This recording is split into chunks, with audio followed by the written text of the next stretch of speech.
It says that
Okay, now my mic is working. Great. I fixed the problem.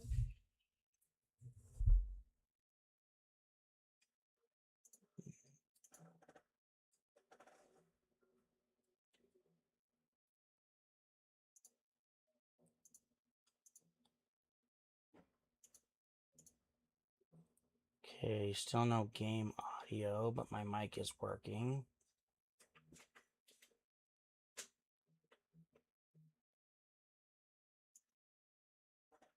The mic's pretty loud too. What the hell's going on?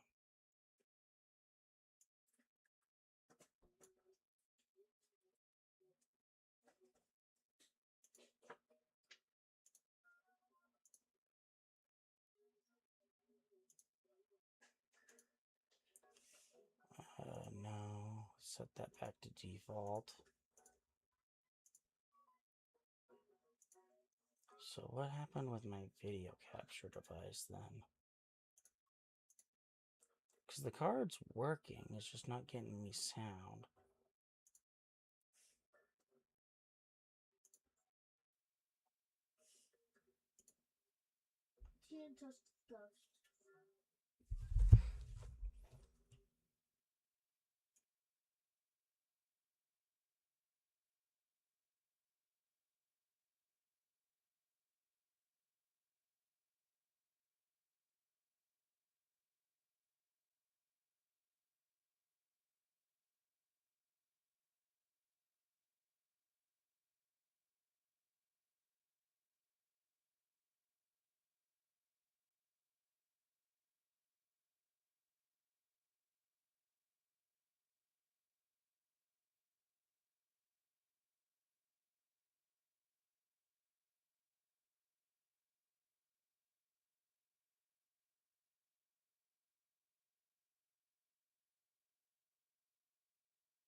All right, everybody, give me a minute here. I'm trying to...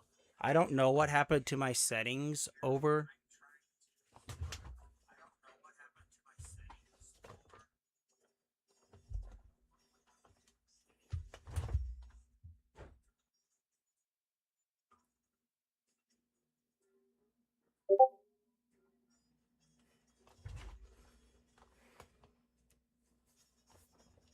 Yeah, I don't know what happened to my settings over the weekend. So, just give... So, just give me a minute while I figure it out.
feed the mic.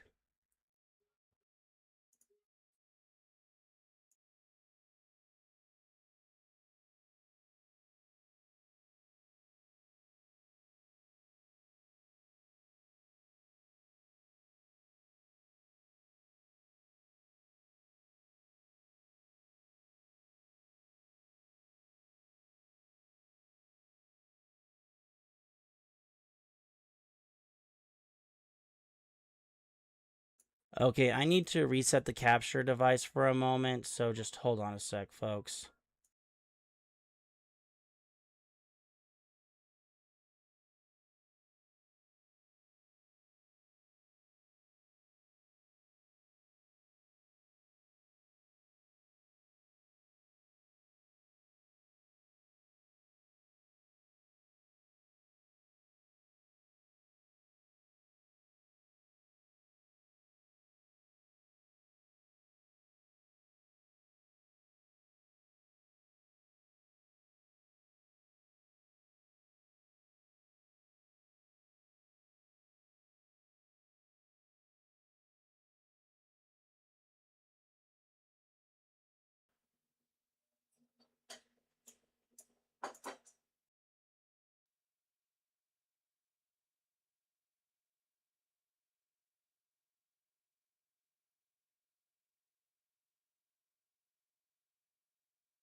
All right, everybody. It looks like I got everything fixed.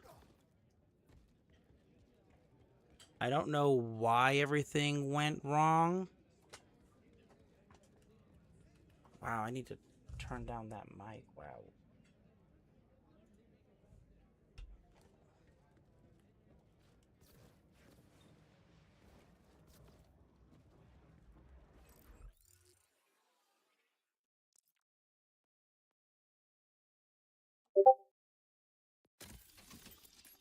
Promotional gift. Okay.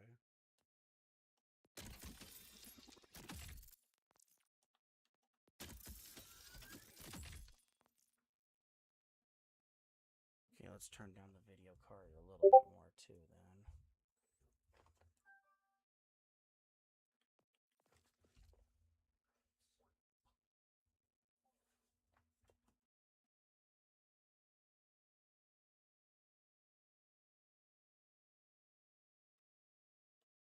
What is this?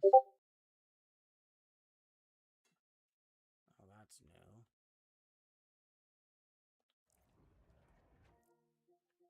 And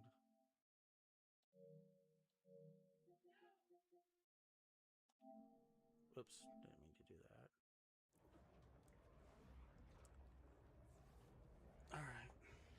Alright, everybody, we will get started here in just a minute. The technical difficulties were unexpected. I do apologize.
Alright, everybody, let's get this party started. I do apologize for the technical difficulties in the beginning. I turned things on and it just happened.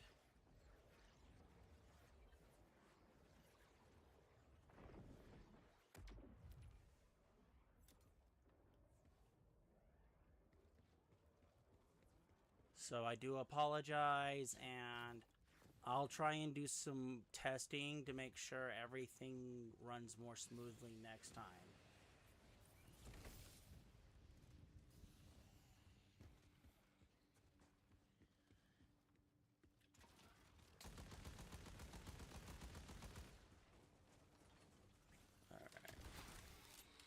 But this stream, we're going to pick off from where we last left off.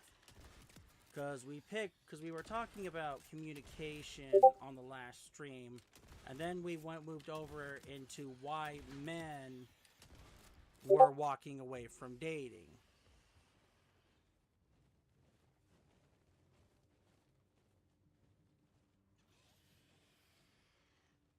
So now we're going to start. Oops, wrong video. So now we're going to move over to here with Andrew Wilson confronting a woman who's a dating coach that supposedly helps men. So let's see how loud this is, and I'll adjust the volume as we go. That you're a thought leader dropping truth bombs about modern dating? That's an old bio, but yes. What are the truth bombs? I dropped several tonight. You asked me to rate the room. I did. That's one. You're muted. Muted.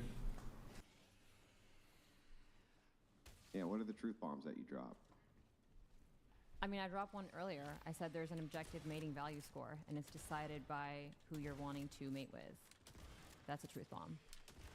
Yeah, I mean, that's pretty common knowledge, right? Well, apparently not, because we just spent 40 minutes arguing it. So apparently it's not common knowledge for everyone. An objective value score? You know, I can sit here and agree that you are attracted to what you are attracted to.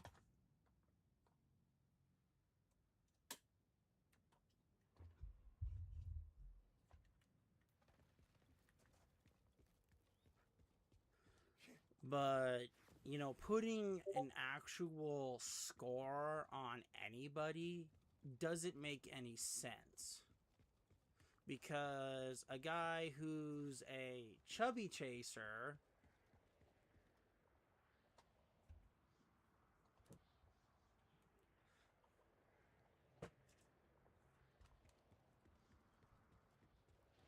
you know, he's going to chase a big woman. Because that's what he likes.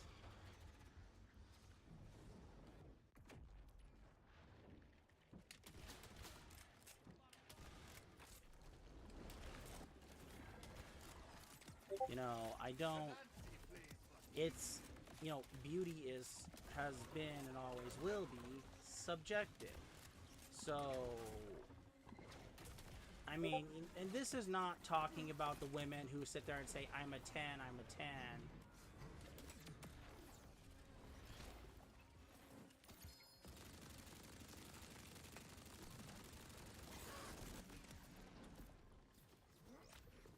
You know, this is just pure beauty is subjective, and it doesn't really matter what you think you are, because it's going to be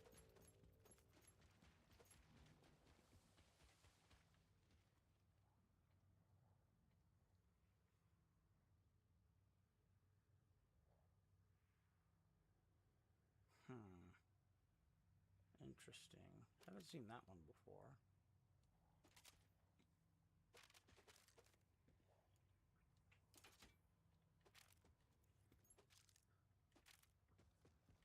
So her giving ratings from her perspective is you know, walking around to different guys giving, you know, it's walking from guy to guy asking for what their opinion, basically. And you know, there's nothing wrong with that, because everyone's attracted to what they're attracted to. But because beauty is subjective,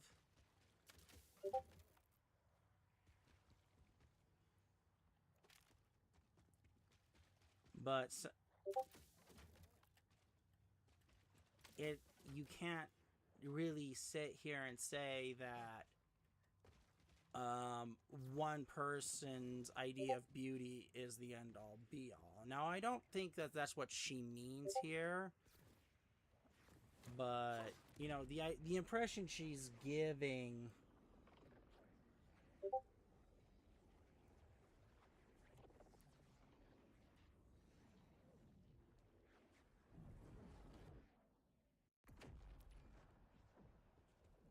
it doesn't give me a really good impression of her, to be bluntly honest with everybody here. Well, no, I mean, it is, because by your own admission, you just basically said that they're lying through their teeth, right? Like, they Well, do believe it. Yeah, They're common just knowledge full of isn't shit. always common sense, and some people don't abide by common sense. So,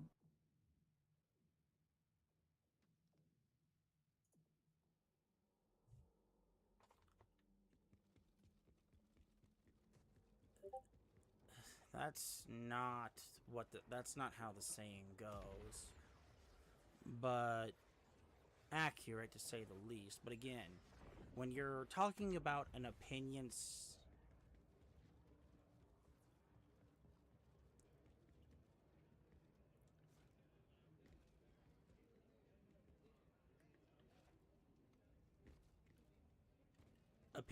well, it's just that opinions will always be subjective, and there's no way around that.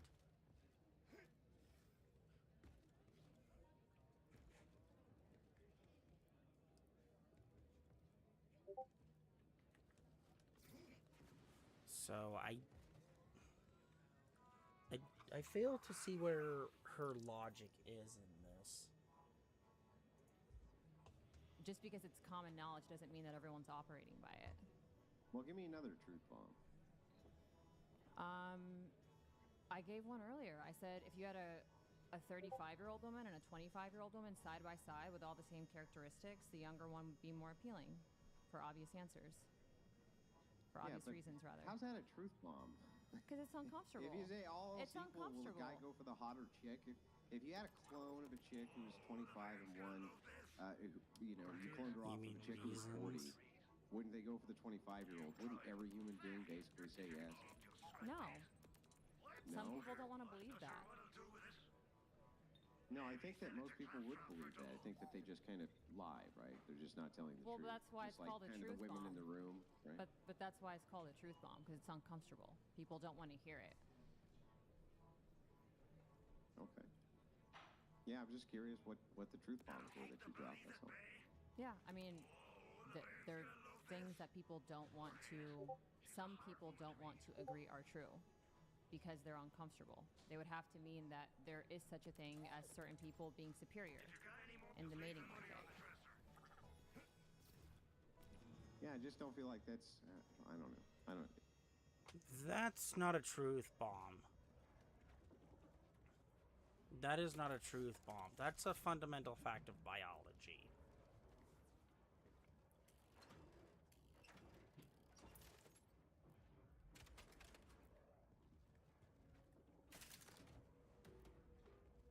I mean, a real truth bomb would be more along the lines of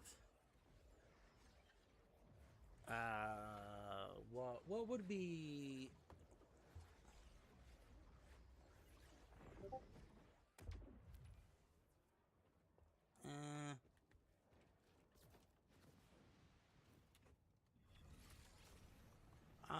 I'm guessing a real real truth bomb would be legacy media during when George W. Bush was president, talking about weapons of mass destruction.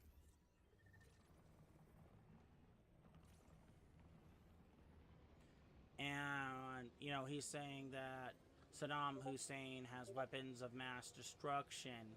And then, within the next 5 years, it gets declassified.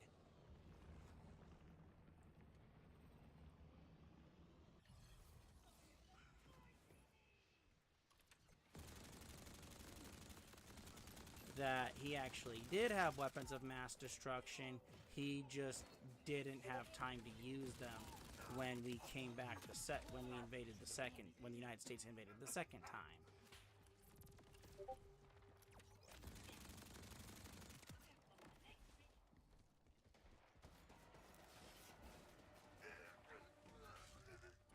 That would be a truth bomb.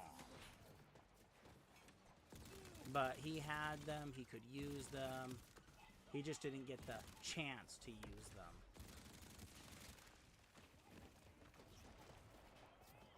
you know, things that women hear but absolutely deny is not a fundamental truth bomb.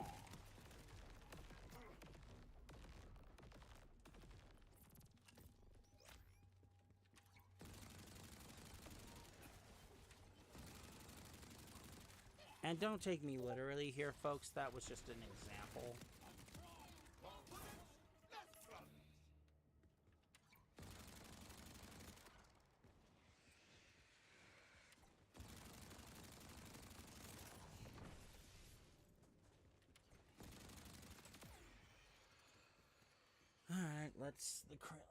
Alright, let this cringe continue. That just seems like it's common knowledge to me. I was hoping for, like, here's some things.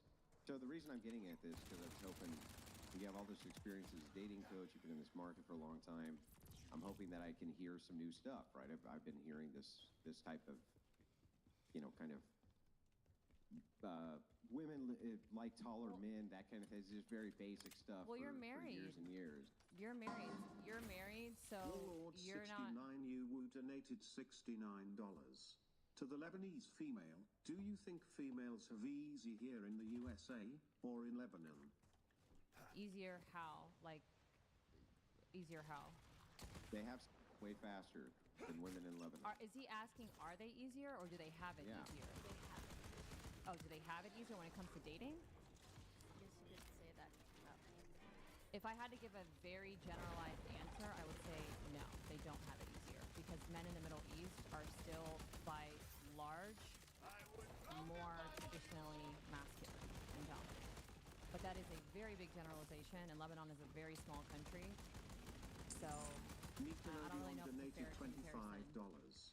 Do you find deformed men beautiful too because you yourself have also sustained major head trauma? Wait. Oh wait, but I wanted to say one more thing, Andrew. Clearly, you're already married and happily, it seems. So these aren't truth bombs for you because you've already got it figured out. I mean, you figured it out. You cracked the code. But there are so many men in your position who have not, and therefore, revelations like this are actually revelations to them. So what would distinguish you from other dating coaches? Well, for one, when it comes to helping people, I don't just help people feel better. I help them become objectively more attractive based on... Don't all dating coaches do that? No. You No. know? No, some... Isn't that just basic looks matching? It's not just looks, though. Women don't just care about looks. That's one category of what women care about. If we really had to boil it down, I've actually codified what women care about, and it is a 5-category... Well, if you want to be technical, the way that they say attraction works is the first thing you do is your looks draw them in. And this is for both men and women.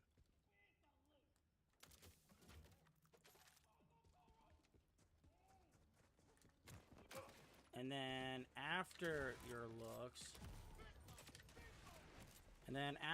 looks, depending upon what you're wanting from the relationship,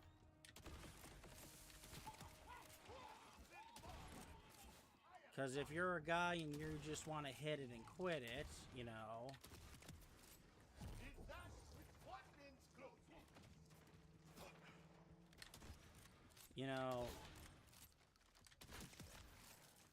this is where you start spitting game, you show off a little bit, and hopefully that gets you into the bedroom.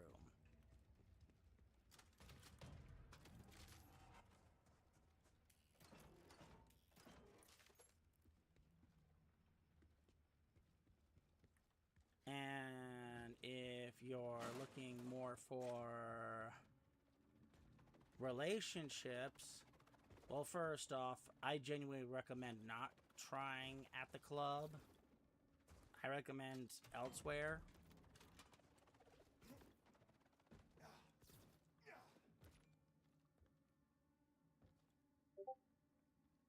In fact, I don't even recommend dating apps at this point, to be bluntly honest with everybody.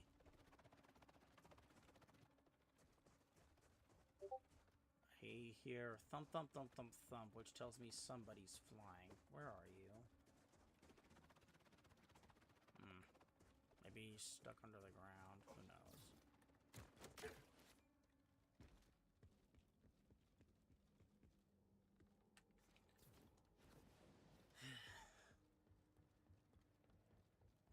But, you know, what is the end goal here? And, you know, if the goal is relationship,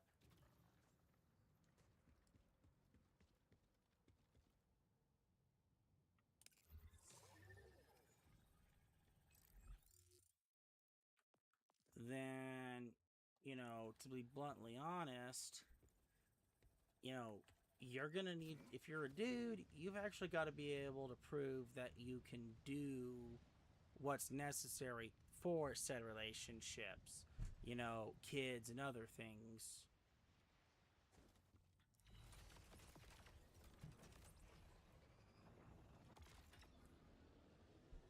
And if you're a woman, on the flip side, you have to be able to provide what the guy needs or wants.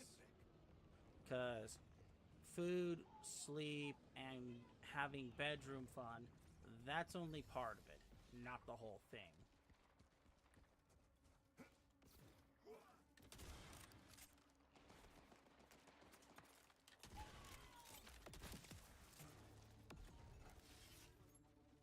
So, yeah. So, she's not wrong, but looks maxing is the wrong idea here. It's fine, you know, my advice would be to find a style that fits you or suits you.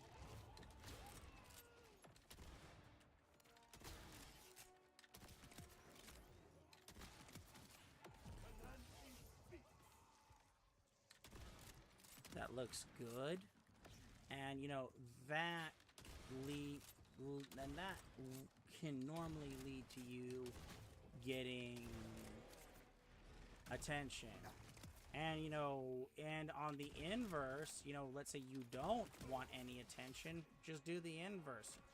Dress like a hobo or a homeless person, and you'll get left alone.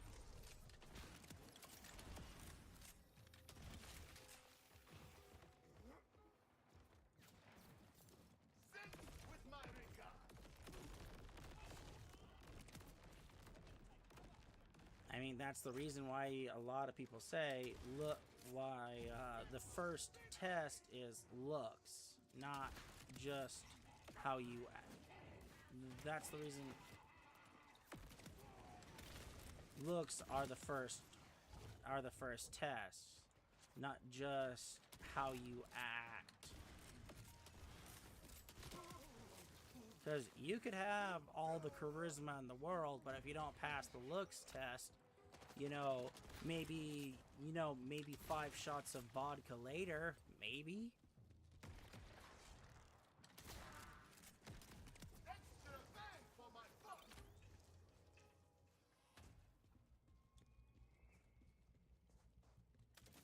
But, you know, I don't recommend doing what Cavicular does. And, you know, if you've always struggled with your weight and, you know, let's say you have really bad sugar cravings, I recommend you go talk to your doctor before you just try every fad diet under the sun. Because sometimes there actually can be medical reasons as to why you have problems.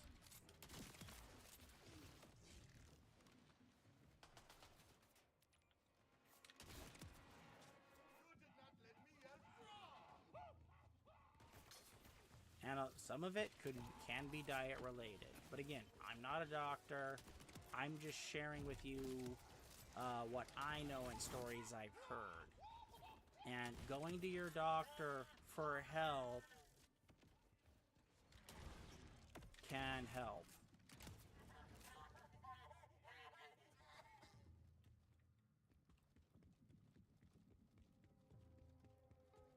But let's press on with the video here, folks.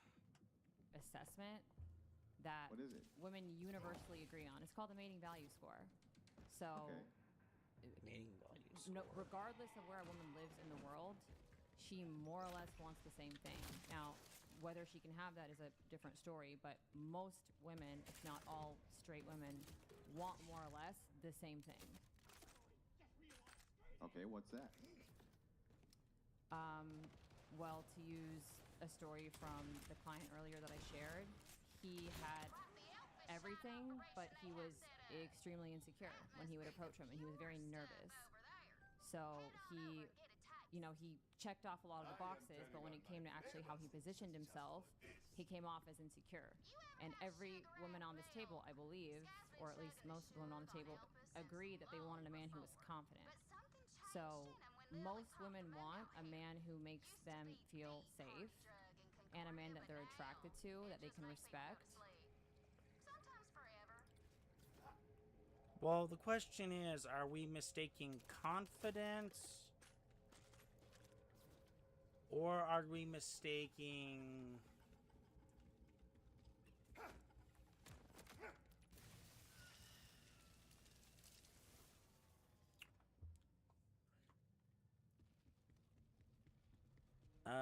just being, whoa, what was that? It tastes like Crying? Real kick in the front butt, ain't it? That do anything for you? the sensors say this is 95% Melatonin? See if you can yank one of them shooks free. Ah! Whoops.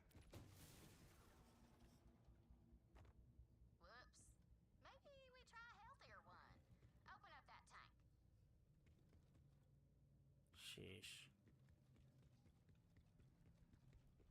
But, are we mistaking but here's the thing. Women will, well, not women, but people will mistake, what is it? That one's floating sturdy. You can probably use those fellas as a grapple point. Hey, we drink that just to get a decent night's sleep without the nightmares. It don't work on undead freaks like you. I could not be undead if I wanted to be, friend. I am But, simply trying to get people past often this mistake confidence for... What is the term I'm trying to think of here? Because... Perhaps you could let just a few free? I'm trying to think of the right term here. Everyone's still alive. Retreat to the hatchery. I mean, you could mistake a guy being a jerk. I'm itching to reach the megalith and end this little family reunion. That's what I'm...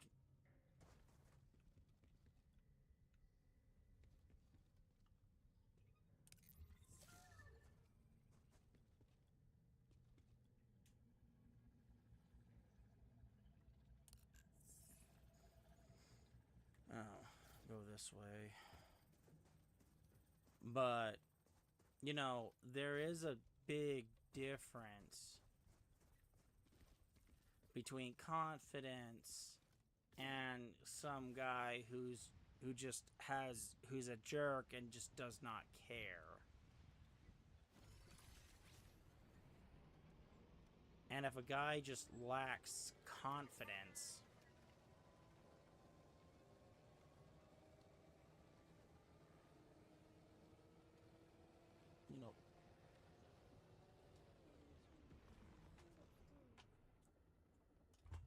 So, I mean, there is a difference, but I'm going to let this video keep playing. Oh. And a man who makes more money. I think most women do want that. Whether they can have that is a different story, but I do think that most women want a man who makes more money, is stronger than them physically, is dominant. His default is dominant, and... that just sounds like basic red pill talking points to me. Well, that's because it's the truth. That'll be the But Yeah, but I'm trying to figure out what sets you apart from every other day. Because I debate Yeah, with actually, no, it's a good dating question. coaches all the time, right? So, And I debate within the red pill sphere with these red pillars all the time as well. And what you're saying here is just really functional, basic stuff that I would hear from any of these coaches, right? So none of them are going to say, women like it when you're a weak bitch, right? None of them are going to say, they like it when you're poor. None of them are going to say that. But that's not feedback. So what sets me apart is that I get real women to give real feedback to men. I'm not just talking at them for 3 months. Ulysses the Pagan donated $25. Boiling it down, your profession sounds more like an end run around the law and is actually an escort service. Okay. Yeah, I don't know about that, but like, I mean, there's a guy on YouTube I used to engage with all the time. His name is Alex, the Playing with Fire channel, and I liked him okay, right? He's a nice enough guy. But I mean, this stuff that you're talking about, this would be like very, very basic stuff he would just start with before getting into the kind of the meat and potatoes of it. But it's not always basic, because I've worked with men who are 6 feet, make 6 figures, and yet they don't fare well with women because, for example, they don't know how to hold a conversation, or they can't flirt, or they frankly don't even know that they're attractive, so they don't present with confidence. It's more nuanced than that. So just because it's common knowledge doesn't mean that it's always common sense. And what But you're sets talking me about apart, charisma, right? charisma is one of it, is a part of it. Social proof is another. So like earlier, someone was saying if Ryan approached Andrea, like what would she say? The first question that popped up in my head was, does she know that he's the host of this podcast or not? Because that matters instinctually to women. He's got a lot of social proof because he's got millions of subscribers, so he's clearly proven himself. Social proof that he's charismatic? No, it means that he's got high status. Yeah, but I mean, if you're the head of a podcast, you would be charismatic. Potentially, yeah. I don't know how But it's not. There's so many. There's a lot of charismatic. charismatic podcast speakers who do not have 4.4 million subscribers. Also, podcast speakers who have 4.4 million Who are not subscribers who are not charismatic. charismatic. Exactly. Name one. So Name I mean, one. I get what you're trying Hang to on, say. no, stop. Hey, stop. Yeah. Name a podcaster who has 4.4 million subscribers who's not charismatic. I'd like to actually hear one name. It was just a statement. Brian It wasn't Ellis. like Yeah, I know, factual but can you data. name one? I just said it was a statement, not a I know what you factual. just said. Can you answer my question now? Can No, you name I one? can't. Yeah, I didn't think you could because you can't name one, right? Wait, so just sit. Yeah, just sit. roll your eyes, but you couldn't answer the question. And you couldn't answer the question because it's stupid. It's actually a stupid statement to say. Some guy has this massive, giant 4.4 million following and has zero charisma. It's the dumbest thing I ever heard. I mean, the reason that I bring this up, the reason that I bring the charisma thing up is because I don't think that can be taught. I think that there's a bunch of people who That claim they charisma can teach can't be men how to taught? be charismatic, and I think they're lying to them. Ooh, I think that charisma is greatly something which is disagree. foundational. You either have the potential for it or you don't.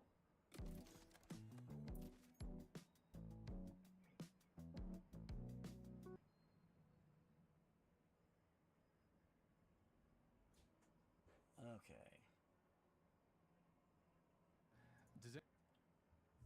Okay, I can agree with Andrew that if you don't got charisma, you're not really gonna make it anywhere. Because truth be told, Roman wild shit. VH, open the gates.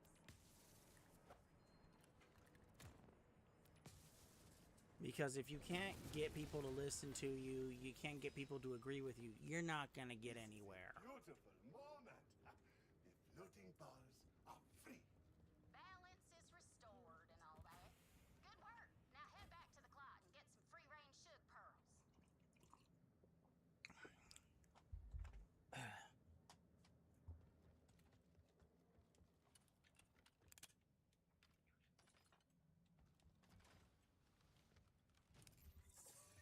So he's not wrong. And, she sounds incredibly basic. And this is.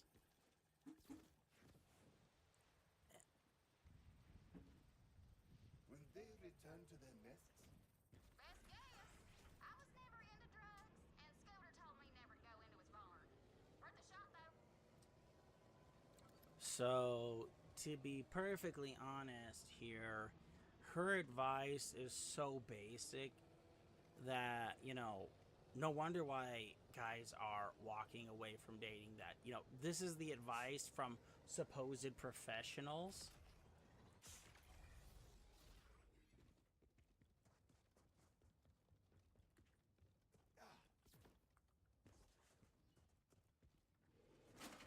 I mean, you probably get better advice from a modeling scout, to be bluntly honest with everybody here. Because at least any modeling scout who actually cares about their job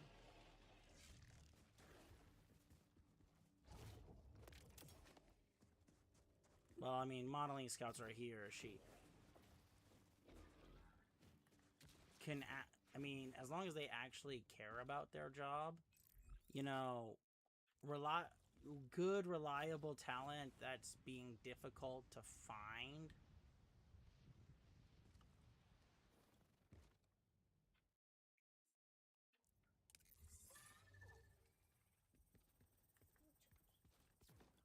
You know, it just it just pays good to know what you're doing and being good what you're good at. And her, I mean, basic advice isn't bad, but it's not what guys are looking for. So let's continue with why men are leaving the dating apps. So one of my guy friends gave me permission to make a Hinge account for him because I was telling him how easy dating is with dating apps, and he was telling me that it's incredibly difficult. Wow, and I was like, loud. Pete, you must be doing something wrong. And he gave me permission to create an account for him and just run the account. I've been a virtual boy for 3 days, and I've never felt this bad about myself. I feel like a freaking loser trying to get these girls to like me, and I'm starting to hate women because I'm like, when I say I mean Pete, because that's the account I'm using. Pete's about a 6, but I'm so desperate. I'm liking the 2s and the 3s, and even they won't like me back. Pete, which is a 6. So what level of delusion has entered women's heads? Like, what is going on? It is so difficult dating as a boy. I hate it. I'm on day 3 of being a boy, and I hate women, and I'm more depressed than ever. This is exactly what men have been saying for years about dating. This is where you hear the red pillars talk about how social media has blown women's expectations out of the water.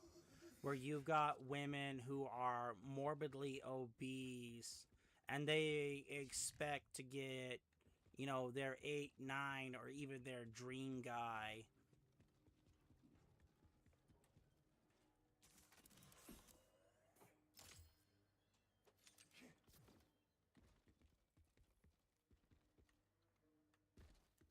And, you know, I fully encourage any woman who's listening to this stream right now to go and just watch.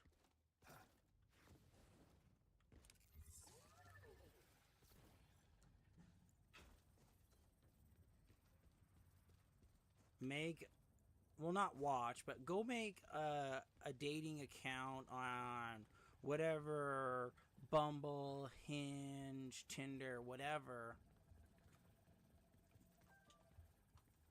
Pretend to be a guy, or, you know, borrow one of your guy friends, or maybe your brother if you have a sibling, you know, whoever who's about average looking, and cousin, whatever.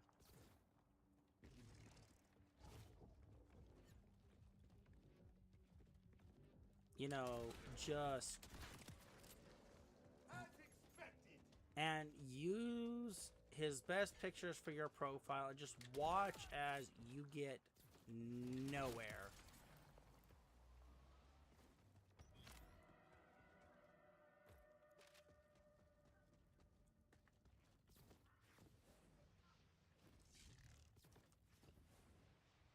Because that's what's gonna happen.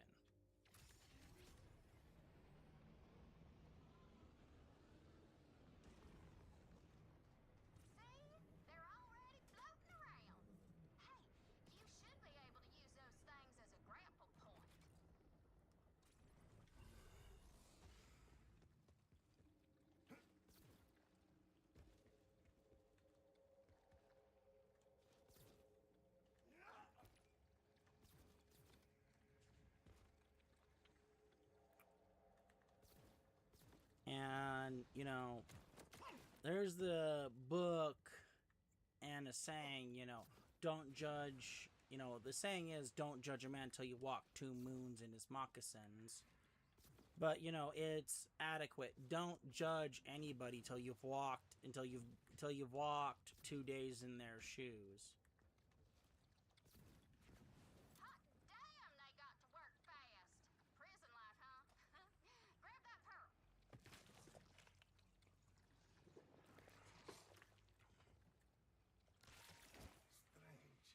I am hitting things that should not be. Better than your dead dad controlling your brain. Now toss that thing at the clock. That should weaken it. Rip that sucker off with your grapple. That was about as disgusting as any interaction I have had with flesh. Satisfying. Disturbing. We should record that and put it on the Echomet for the memes.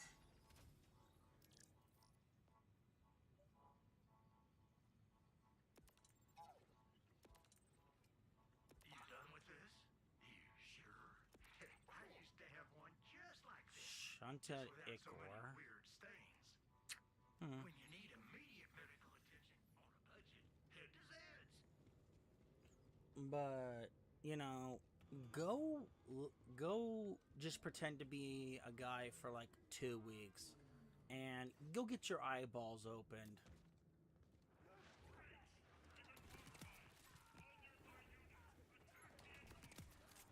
Kanansi speaks. Let's continue with the video. Apps. Because first off, it is very rare for men to even get matches, especially matches with women that they are actually physically attracted to.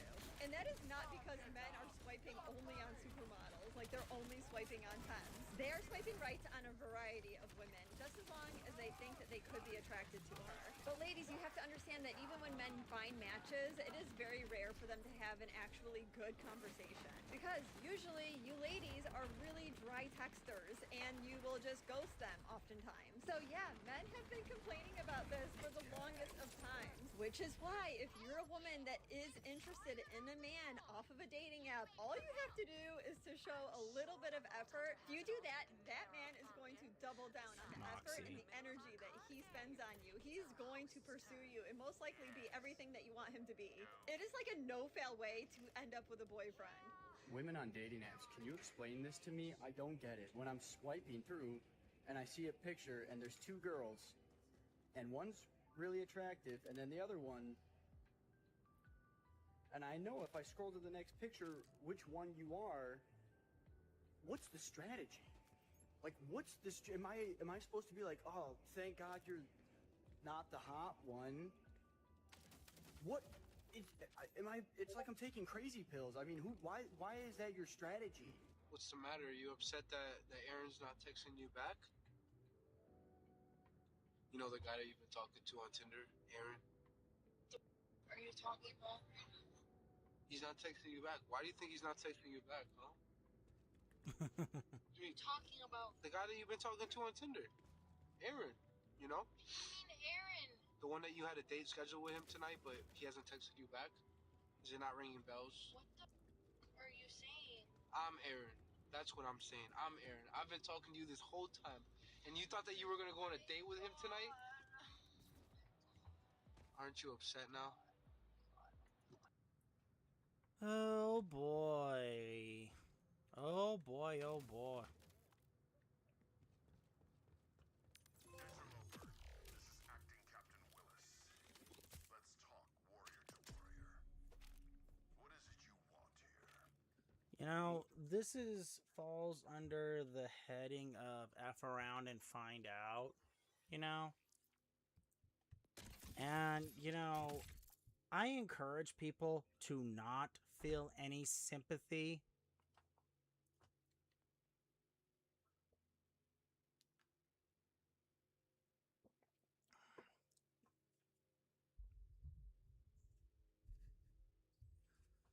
for people like this, because guess what? They do it to themselves. Well, seeing as that the level cap is actually up, I don't need increased reload speed, but I do need that. Once I get that up, we'll put one more here.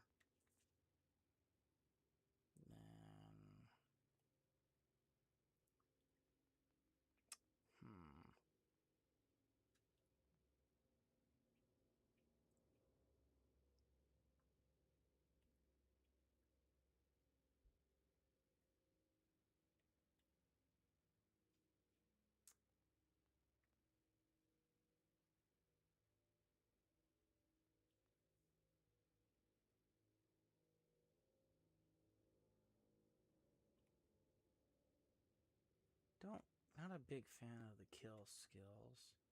I guess we'll just increase the kinetic damage next, but I'm not sure what my level cap is, so... Maybe a new hat, but mainly I'm into all of this freakiness. That megalith is making trouble for a friend of mine. I bear no ill will toward your friend, but I'll warn you now. If you mean to harm the asset in my care, I will stop at nothing to protect it. Yeah! Nothing. Dad, is someone coming to hurt us? No, buddy. I'd never let that happen. You know that. I'll always be here. That's creepy.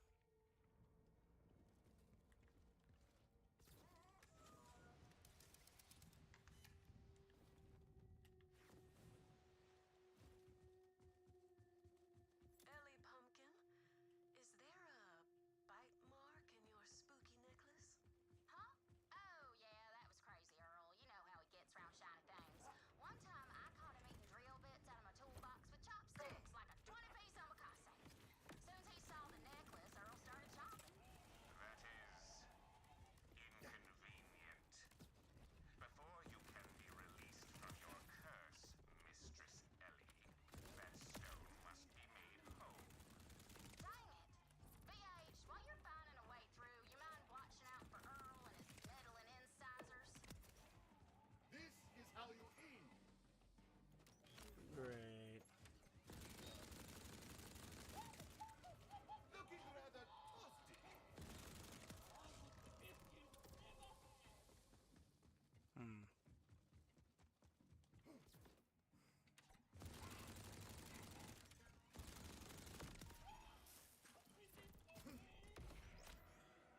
But as a man who had his ex-wife cheat on him, you know, I have no sympathy when a guy catfishes his soon-to-be ex-girlfriend.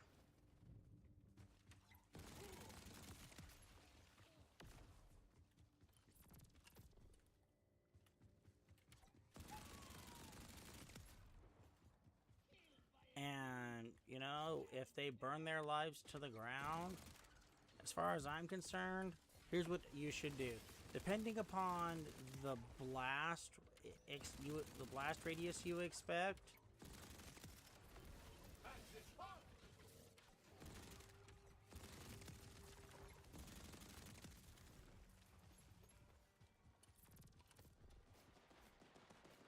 grab your favorite drink, grab your favorite carnival, snack food, whatever. Get to a safe enough distance. Pull out your binoculars, your telescope, whatever you want to use.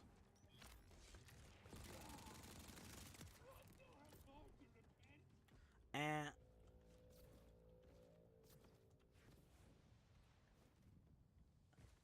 as soon as the explosions start happening, sit back, relax, and enjoy the show. 'Cause, ooh boy, is it going to be fun to watch.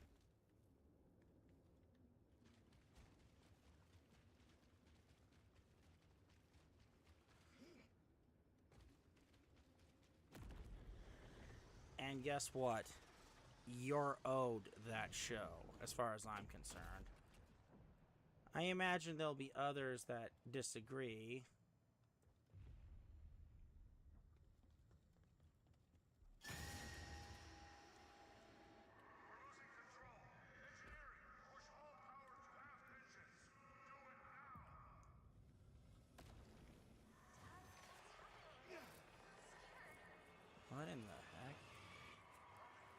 Another dream sequence.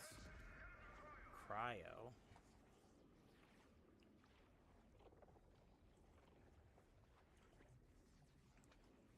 I mean, I'm definitely getting inspiration from Dead Space with this thing here.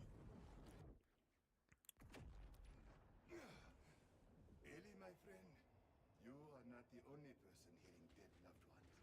This Dahl captain seems to be hunted by his dead son. Huh? It's a dead Ken Jamboree. Ah! Look at me, you Rasakla! Look at me! Speaking of hearing things, that's Earl hollering. As peeled, BH.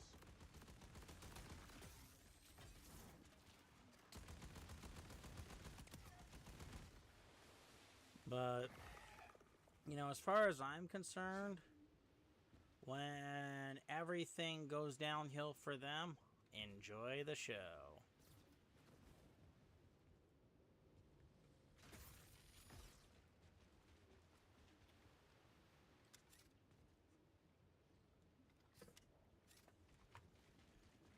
And now I know there'll be people who'll say that's cruel. Look, when you get treated like cheap dollar store trash,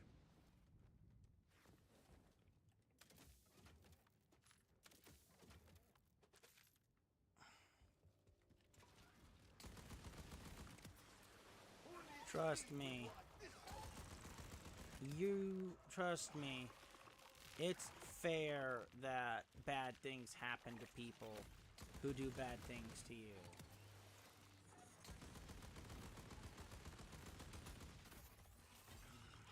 Gunning for good! Hello? Hello? This is Dr. Daphne Tumalo. I felt the vibes shift. Is someone there? Yes, this is Cash. I am a boss. So, you want to sit here and say, Ghost, you're a terrible person for saying stuff like this? Look, don't complain. You know, actually, you know, tell that to the families who had their daughters kidnapped and never saw them again. Oh, wanna see something super freaky? Scan that tank and open it up. Or their daughters were offed and what else? Their daughters were offed and the guy gets put on death row.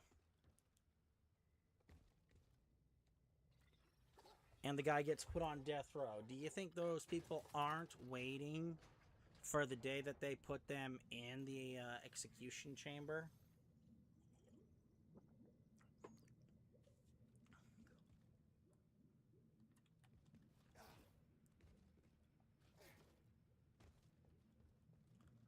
Or what they do to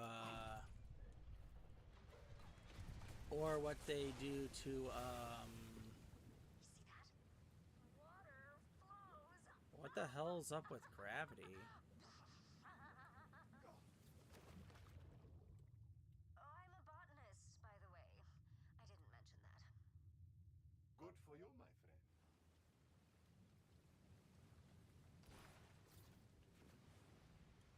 Or do you hear anybody feel anything bad for, whom is it again? Oh yeah, the pedos, when they get shanked.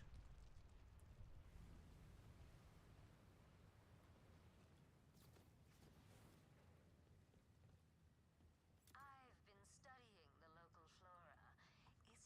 Isn't the Because the people in prison, people in jail, don't feel bad for them. In fact, you know, just as an example, my former brother-in-law, you know, he has his problems, but he helped me. What? Hang on, Daphne. I am coming to help you out.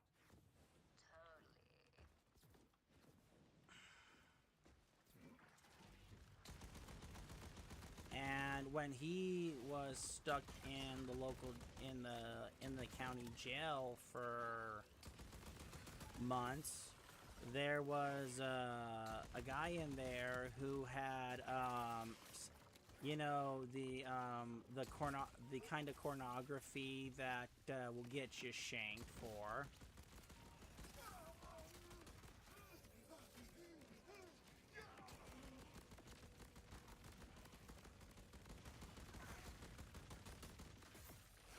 And the guard told everybody there what he was in for.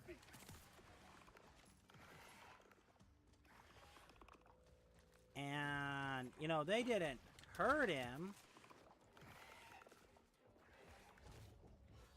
but they all spit in his food.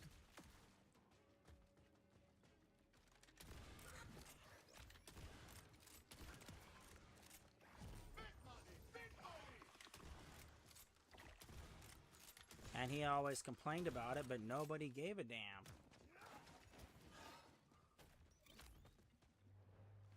So, yeah.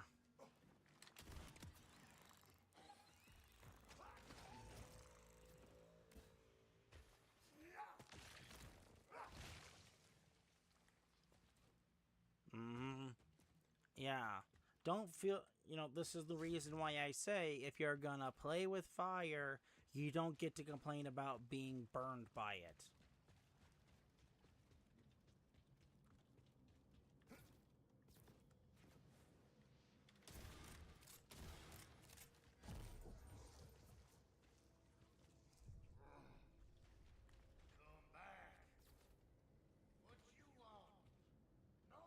Because if you have the gall to complain about getting burned because you put your hand in the fire, I think you have the rationale backwards, don't you think? You wish. Psycho! How am I? Fucking psycho, are you kidding me? No, I'm not kidding you. You're over here catfishing me, really? Yup. You think that's... What is that supposed to achieve? It lets me know that my girlfriend is a cheater. That's what you are, a cheater. We've been together for 6 years. I hope that it also lets you know that I'm unhappy, and you treat me like... I don't treat you like... I do everything for you. And now she's gaslighting him.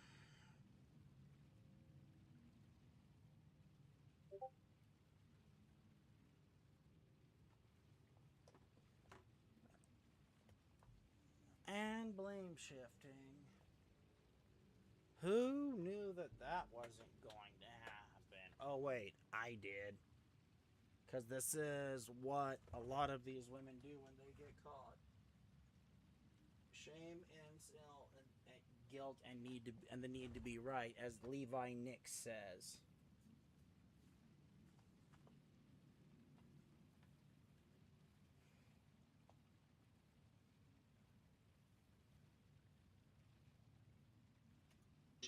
Treat me like you never talk to me. When is the last time we went on a date together? When's the last time you got me flowers? When's the last time that you treated me like I was your girlfriend instead of a roommate? I take you on a date like every week. No, you don't. No, you don't. You're a cheater. No, you don't. We're done. My girlfriend just got a job as a cart girl on a golf course, and she came home the other day, told me she accidentally gave a guy her number. How did that happen? You know, how did that happen? She goes, well, he cornered me, and I felt forced into giving it to him. I go, okay, yeah. Well, tell me, where exactly are the corners on a golf course? Not too many open fields with sharp angles. She goes, well, Dane, you don't know what it's like to be a woman in this country. I said, according to every bully I had, yes, I did. And if I ask for a back massage, I want it to only be a back massage. Okay. I'm serious. Yeah, a good one. Yeah, well, if I got time, we'll do all that. No. We're laying in bed watching TV, and I want a good masseuse level back massage without you thinking anything else is gonna happen. I need that. I'll attempt it. You've tried it and failed. When he asks for dinner, he wants it to only be dinner. Yeah. Yeah, let me get this straight. You want a back rub.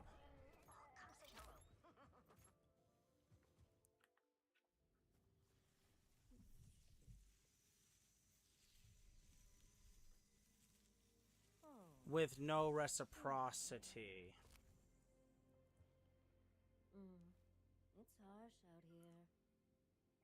But you'd be surprised. Now, am I sitting here saying that a woman has to spread her legs for any man? No. No, I'm not saying that at all. But what I'm saying here is that if you can't give any reciprocity,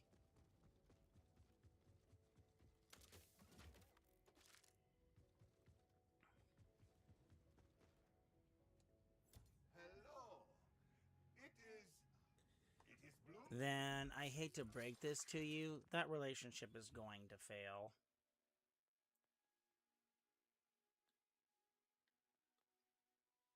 And it's going to be her fault, not his. Well, that's not accurate. No, it's not accurate. Because to be wholly accurate...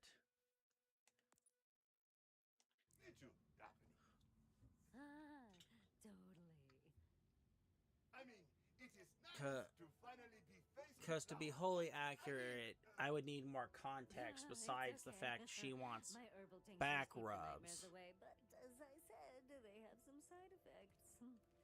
I find it poetic to be one with the plants I love. Plus, the herbs are super relaxing, so it just doesn't bother me. Well, that makes one of us. For sure. Hey.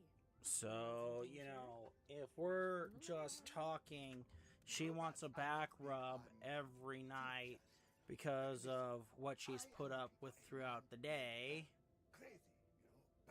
So, if we're talking... Seen him? He took over my greenhouse. Always cussing at my plants, biting things. So, you know, let's say she worked part-time, you know, 4 or 5 hours, came home. The average household has 2 kids at most.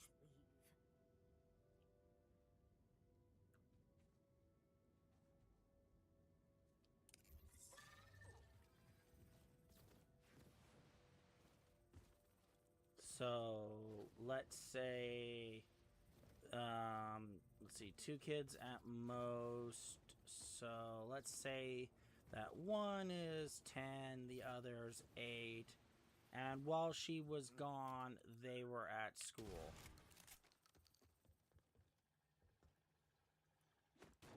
Hello? Anne, are you home? No, what about me? Come on out.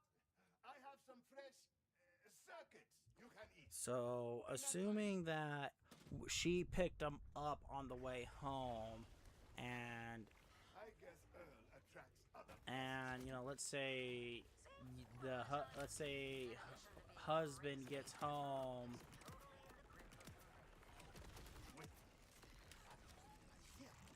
You said you blocked the negative influence.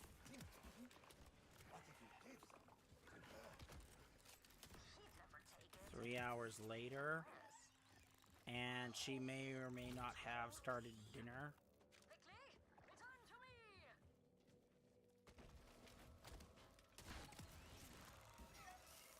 You know, just on average, an aggregate. And they both do dinner together, get the kids to bed by, let's say, 8, and they stay up till like 10.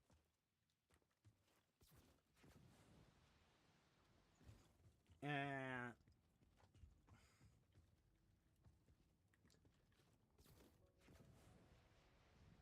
so, you know, if she wants a foot rub because part of her job is, you know, being on a sales floor or a boutique floor for about 4 to 5 hours. If you pump enough tincture in, it'll dose that raving bastard Earl. For about, you know, maybe 4 or 5 days of the week. You know, I could understand wanting a foot rub. I could understand that. I wish I could be exploring them caves with you, VH. Spelunking and such. But my mama, she's smothering me. What's that, Pumpkin? Here, I brought hot soup for your headache. Cream of Varkid, your favorite. That was my favorite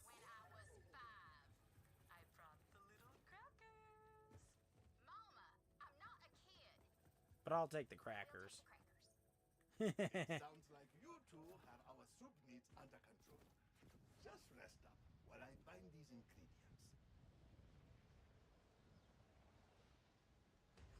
So, you know, I can understand wanting a foot rub, because standing on your feet all day, it sucks. Believe me, I've done it. But when we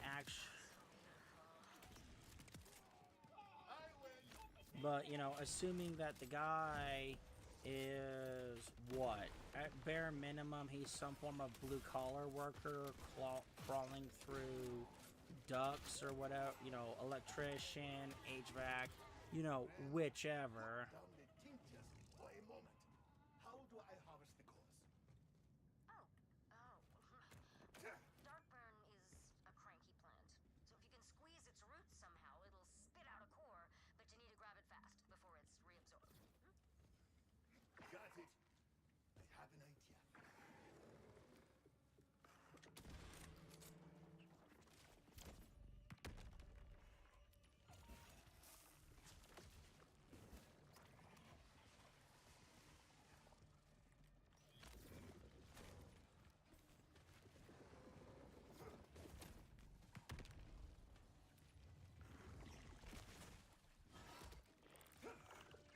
So, I mean, I can understand that she wants a foot rub. Don't get me wrong. But on the flip side, you know, if he's been doing electrical work, HVAC work,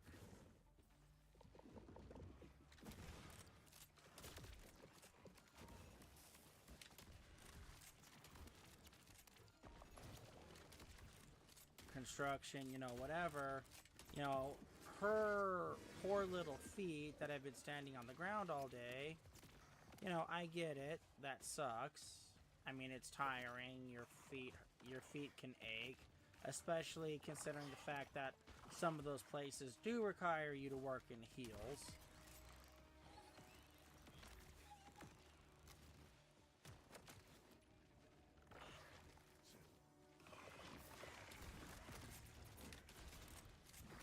So I'm not going to sit there and discount anything, but when it comes down to it, you know, he's been on his, you know, he's been crawling through who knows what. You know, he's been crawling through an attic, sweating his butt off.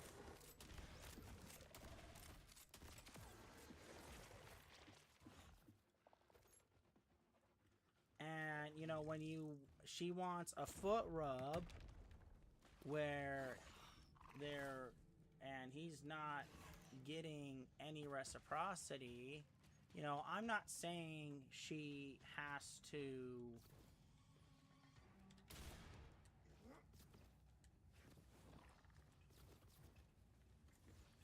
you know, I'm not saying she does have to spread her legs here.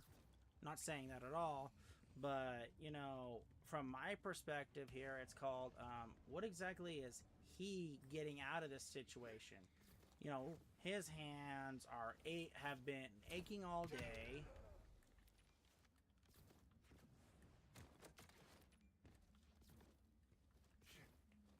And, you know,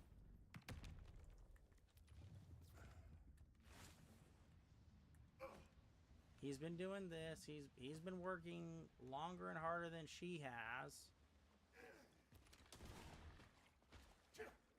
So my question here is where is the reciprocity? Where is the respect for his work?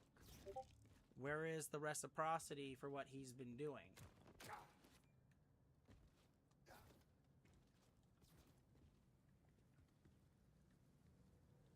You know, is she gonna give him a hand massage?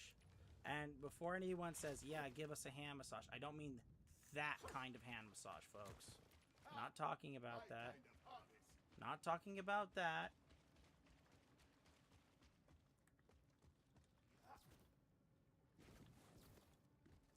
Is she gonna give him a foot rub? You know, is she going to return the favor in a way that...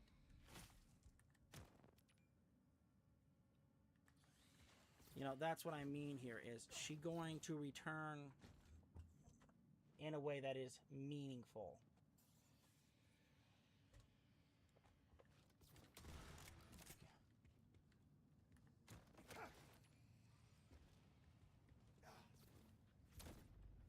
And if she doesn't want to do that, then how does she plan? I gathered a few cores, but I am out of plants now. So again, where is the reciprocity? It is the opposite of nice.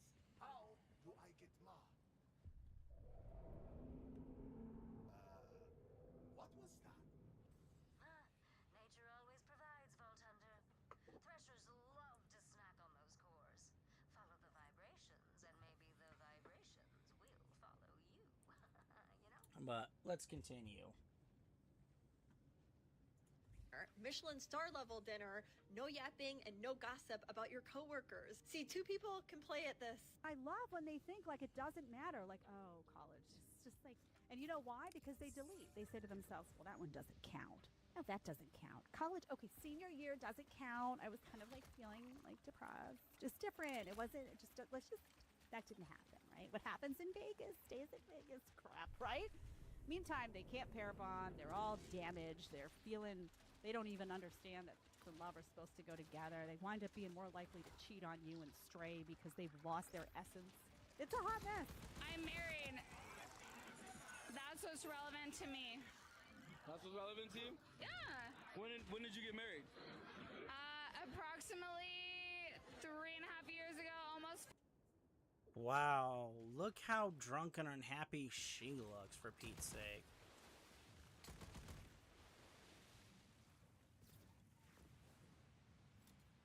Does she look happy to anybody here? I mean, seriously, look at her. Does she look happy to anybody here?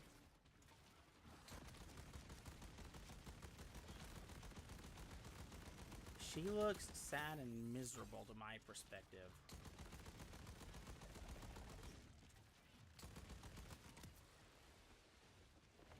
But, yeah, she looks so happy.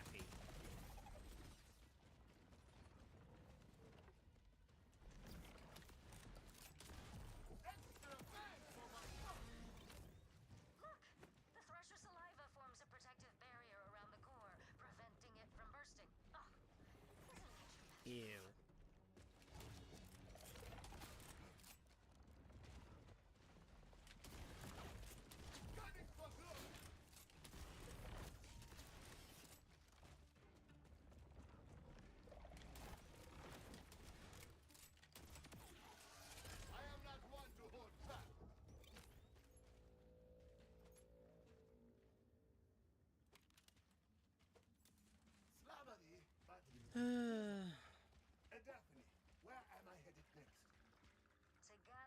But yeah, she looks so happy. 4 years ago. What would you rate me on a scale from 1 to 10? Like hotness? Everything, overall. Overall, hold on.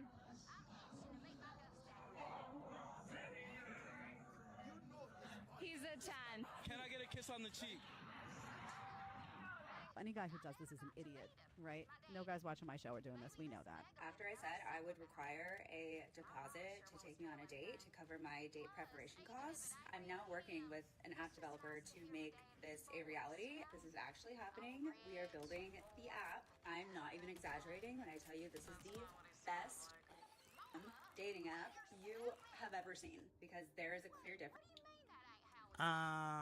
Excuse me?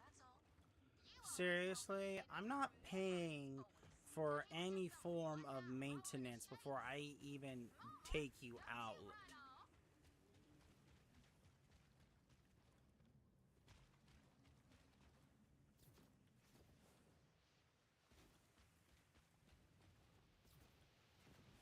You're not gonna, you know, I don't agree with this in any measure.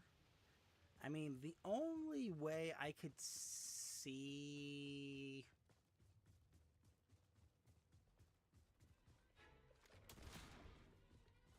I mean, the only way that this kind of idea working is if the guy specifically asks you to...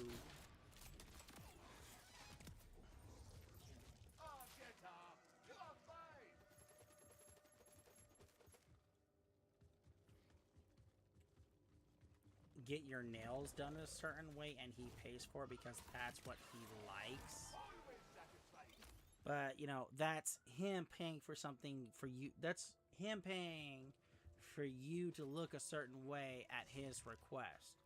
You know, I can agree and say that the dude should pay for that.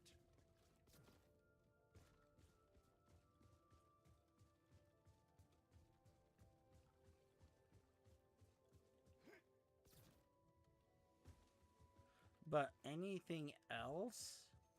No.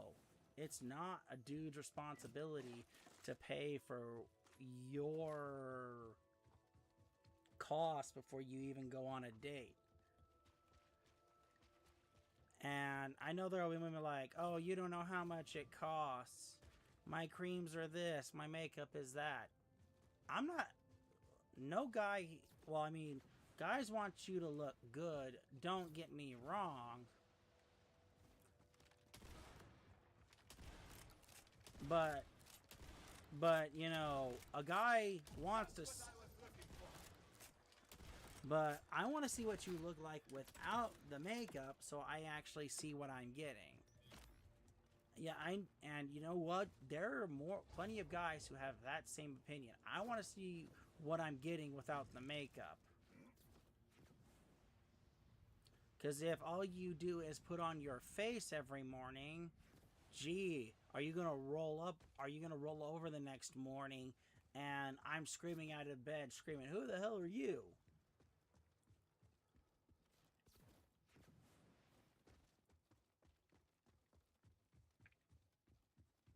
There. Those pools are where the glow leaf thrives. You'll need to dive for it. Oh, I hope you vault hunters can swim. Not until recently, but we are really making the most of it. So, yeah.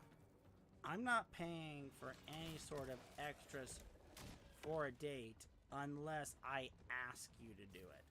And even then, but even then, I'm not going to, because I want to see that you're actually healthy and you can take care of yourself.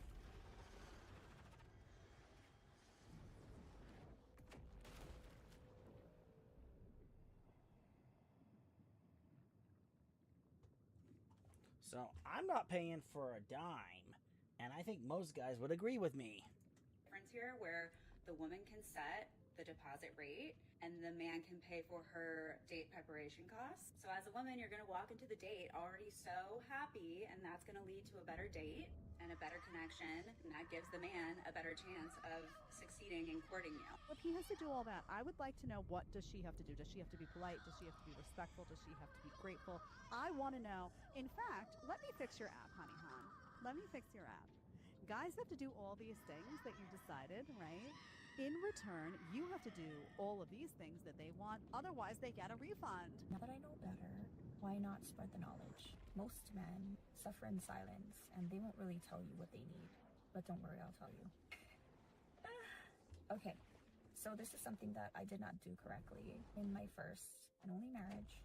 I did not express enough appreciation for my husband, for the things that he did for our family. Like, I appreciated it, but I was a stay-at-home mom at the time, and we had 6 kids, so I was overwhelmed with my responsibilities. And I just saw it as, you know, that's his role, and he just has to do it, and that's what it is.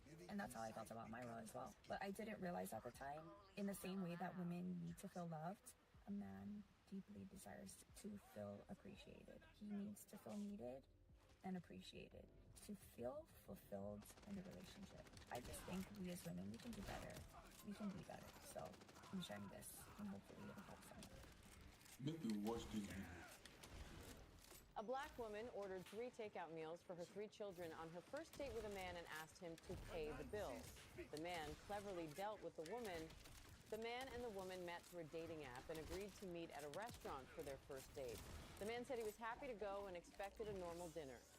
However, once they sat down, the woman immediately ordered 3 separate takeout meals for her children and told the man she expected him to pay for everything. Instead of refusing right away, the man Okay, where anywhere in the world is this okay?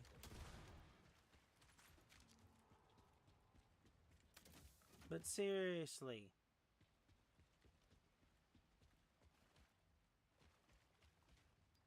Because if a single dad did this, there would be cries of abuse all over the internet.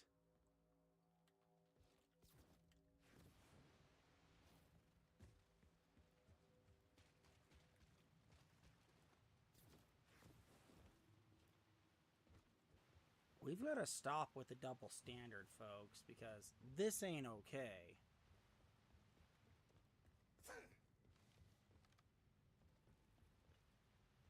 It's seriously not okay. And as for the woman who sat there and said, "Oh my gosh, I never realized what my husband was doing." I mean, at least she realized what was going on, but it was probably too late. Sadly. responded calmly. He suggested that she order even And FYI, I would have walked out. I seriously would have walked out. more food Leave the so she bill would for not her have in to this cook the next case. day.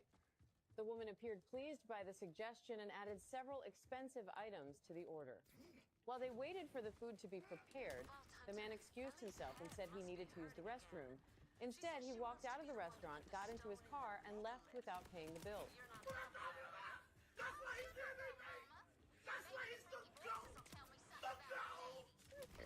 What the f is wrong with the men here? Why do they have no desire? Why do they not know how to appreciate a good-looking woman? Serious question for my mans out there.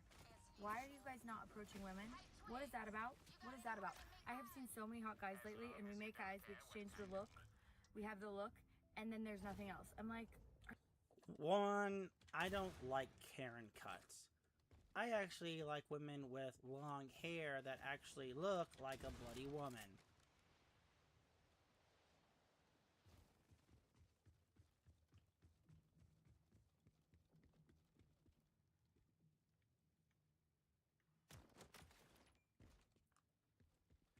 Second, your attitude is so poor. Most guys look at you, look at the hair, look at the... I mean, you got soft features, I'll give you that.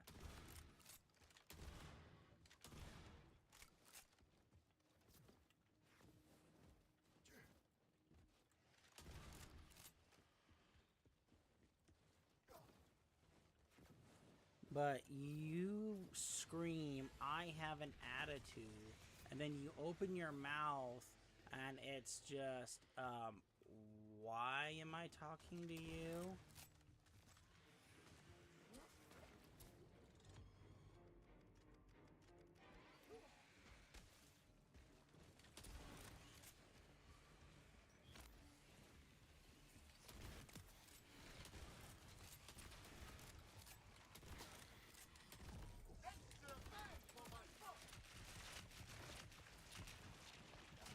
So you wonder why guys aren't approaching you?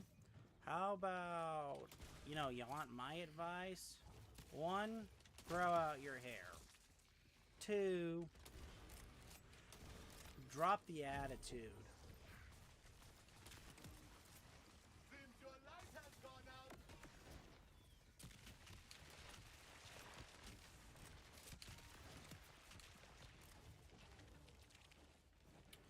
3, get off of TikTok and actually start interacting with people. And I don't mean just men here, I mean women too. Because it seems like to me that you seem to be lacking the very basic concept of learning to look for the social tales of someone who doesn't or does not want to be approached.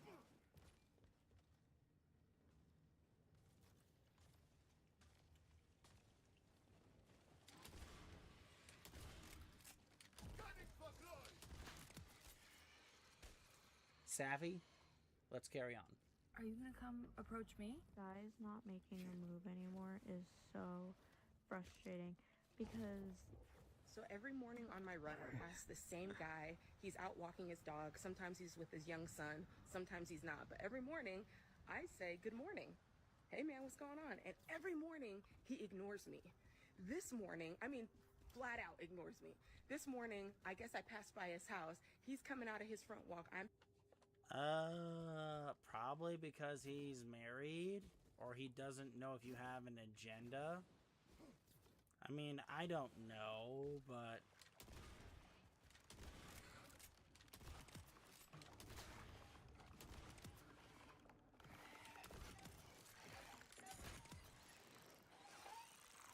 I mean, maybe he's just not interested.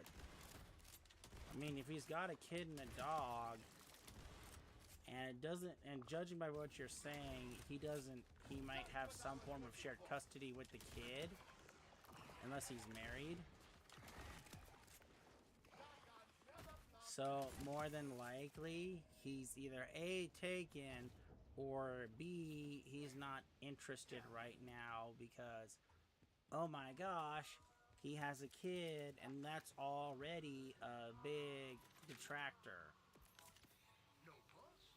So, move on.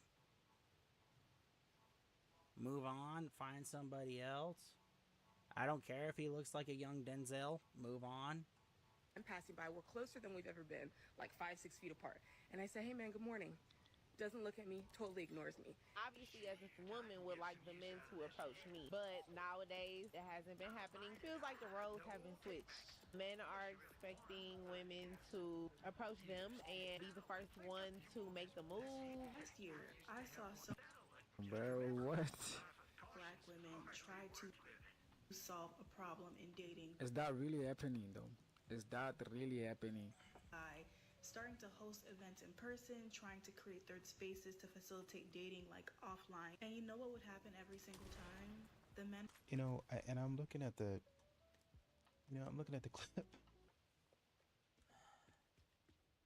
You're not going to fix the problems by hosting dating events.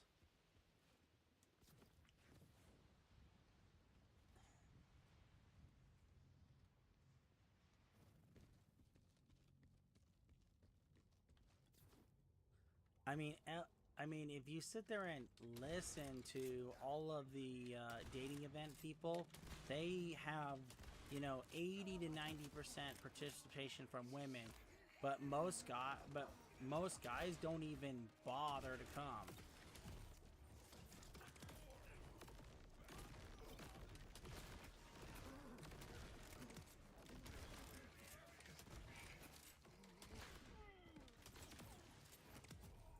So, remind me again, why are you even trying when, speed dating events used to actually work a little bit, but, they don't work anymore because, oh my gosh, once again...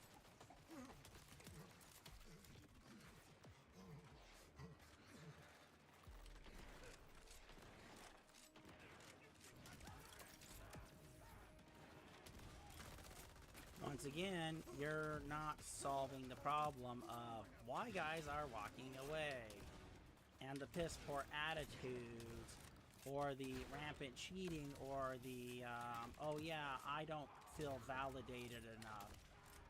I mean, the woman, if you recall from the woman earlier in this video, she's on Tinder talking to another dude because she's saying this guy doesn't do enough. Dude literally says, I take you on a date every week, but that's not enough for her. And she's saying, no, you don't. Now, do we know if either of them are being fully honest? No, we don't. But we have to take from what we know from the situation.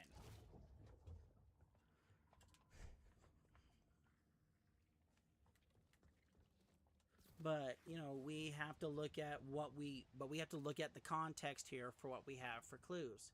As soon as he says, "Oh yeah, I'm Aaron," her immediate response isn't just, what is it? It isn't just,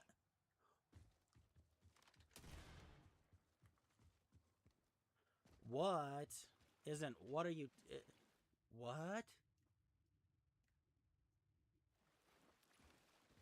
It isn't what, it's,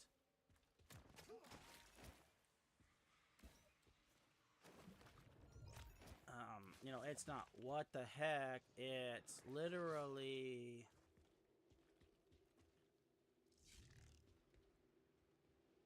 okay.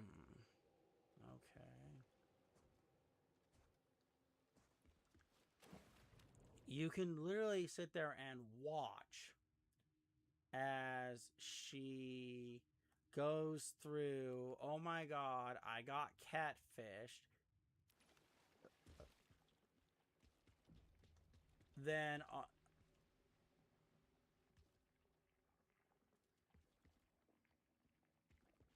and oh wait, I'm also busted, to just, and then to just pure anger.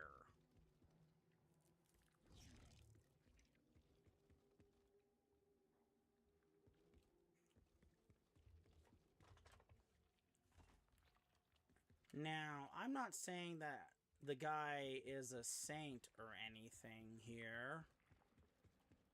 I mean, every relationship has its problems. But, you know, if you're not going to sit here and tell your guy you're not happy, and either A, the guy ignores you, or B, he just doesn't care,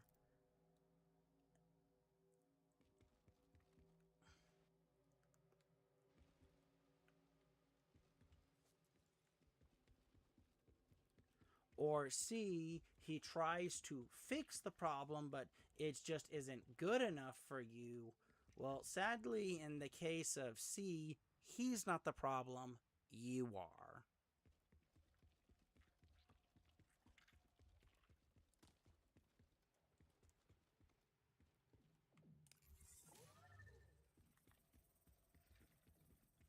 What was the point of even coming up here then if it's not here? So, yeah. I'm not gonna sugarcoat it.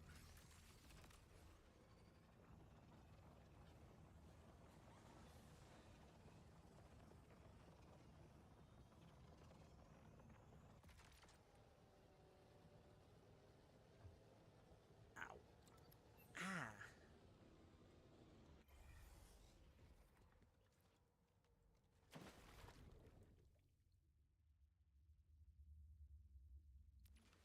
Badass is here to play! See? Underwater? This place is fantastic. And all the plant life. Jeez, what is she on? I want to try it. I mean, as long as I don't start glowing plants out of my face. Dang, that stuff looks good. I'm not gonna lie. You noticed that too. Look for more glow leaf. How spontaneous!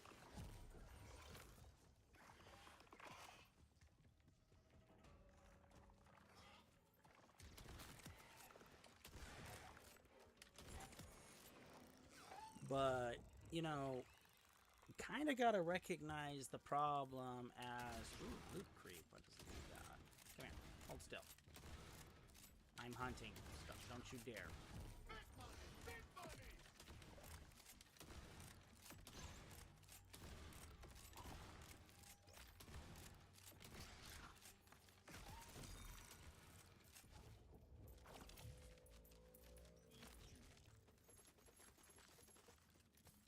It's raining mine. It's raining money. Oh, no legendaries? What a jip.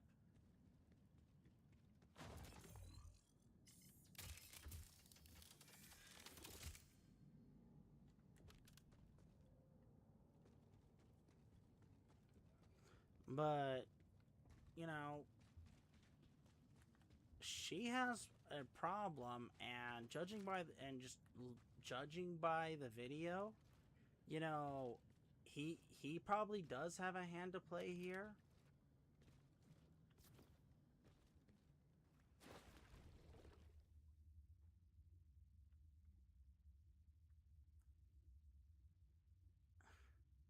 But the problem is more than likely her. She's just not happy with her lot in life. And what is this?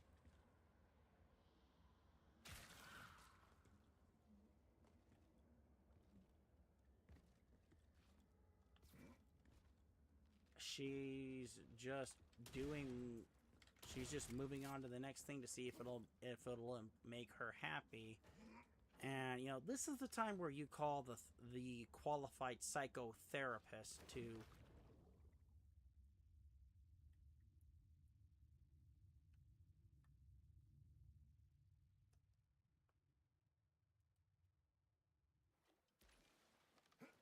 help somebody with this kind of situation. But are they going to get help? Unlikely. Where, you know, Jedediah is kind of reviewing it, and she was going through and talking about this is a thing that I'm doing where I want men to pay a deposit for the ladies. First of all, if you're gonna have to have men paying a deposit for these women, these better be some of the best looking women that I've ever seen in my whole entire life. I mean, they better be drop dead gorgeous. Like, you can't find these women anywhere. Like, they were grown in a lab somewhere in Scandinavia. I don't know. Just an Amazon goddess is what they better be for me to be putting down money like that. Like, this is a collector's item. That's first and foremost. Second of all, I find it funny that, well, I guess, you know, if you got money, then people gonna take your money, gonna be like, yeah, it's a stupid idea, but I'm getting paid for it. I was gonna say, who's entertaining this? Which app developer is getting on board and saying, yeah, this sounds like a great idea. Let's go ahead and make this. Let's go ahead. This app is something that I would love to be a part of. But like I said, once again, if you're paying the money, the idea could be as stupid as you want it to be, I'm guessing. And they're still going to pay for it. I mean, they still going to take it because, I mean, it's a stupid idea, but she's paying the money. She want to waste her money, that's her business. So we have an update on the proud misandrist who says that women should cheat on men because all men can afford to be cheated on. Yeah, so she follows that up by doubling down and asking this question. Is it the man's reaction to being cheated on that you're afraid of? Is it his... I responded like so. I said, oh, I'm worried his feelings will be hurt. And I'm also worried that your more extreme and radical takes discredit all the valid work you claim to do advocating against real issues.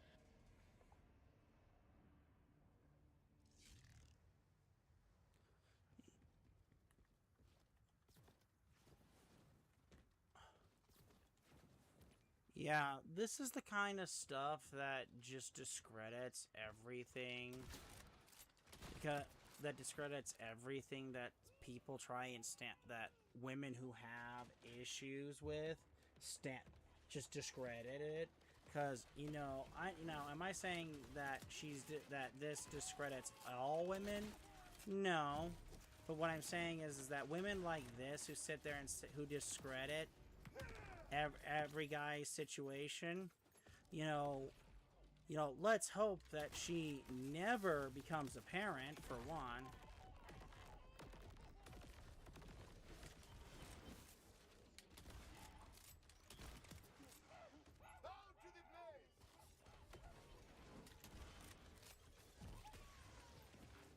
But,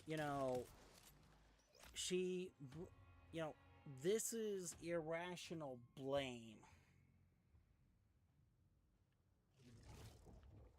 Because, I mean, is this fear of accountability? Is this a new irrational? I mean, is this a new phobia? Fear of accountability?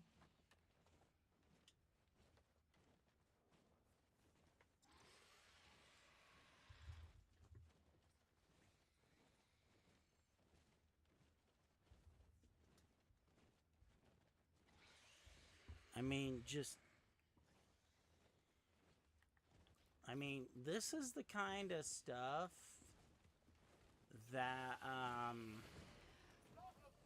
makes,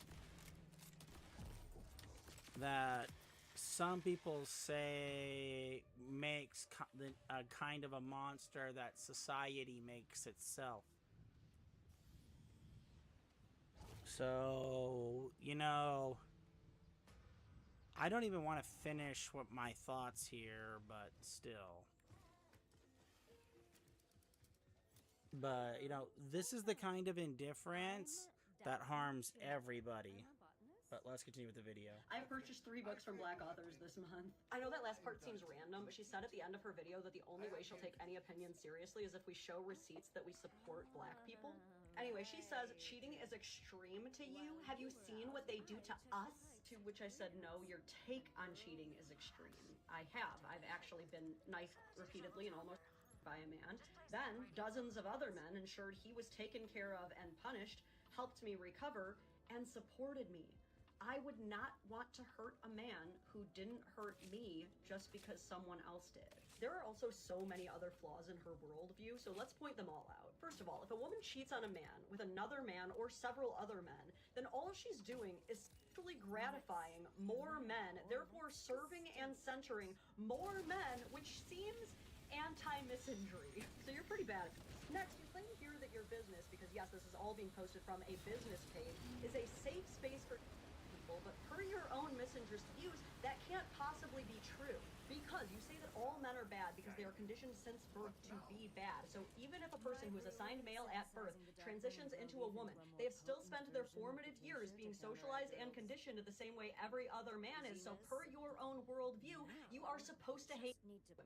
And if a person who is assigned female at birth transitions into a man, then you are invalidating their identity by not hating them as much as you would every other man and denying them the gender euphoria of experiencing your complete misandry. Now, her absolutely unhinged takes would be pretty easy to ignore. However, there's one more criticism that I have for her, which is the fact that in every single video, she keeps saying that we need to show receipts for ourselves supporting Black women, which she totally does, even though she never shows us receipts of that. And you really need to hear this. Stop using people of color as your meat shield to defend your horrible, hateful takes. This whole co-opting of other demographics' adversities by liberal white women every time they're cornered is honestly an epidemic. I cannot believe that you are claiming to be an ally while using Black women as your sword and shield to defend your bigotry. I do not know what is going on with this I'm not like the other white women. I'm different. pick-me act, but you only have one thing right here. You're not like the other women. You're worse, and we don't blame you. Immediately after I told Rowan that I wanted to break up with her, she began threatening to post about me online, and even began attempting to blackmail me into having sex. Sadly.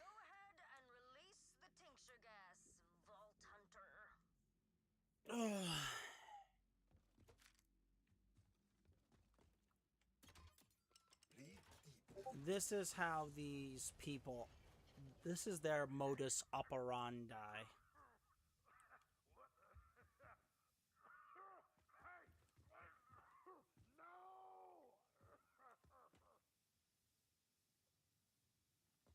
This is how these people operate. They come out with their position, then they use that left wing. Hello? Earl? What do you want? Hello. Are you feeling better? Better?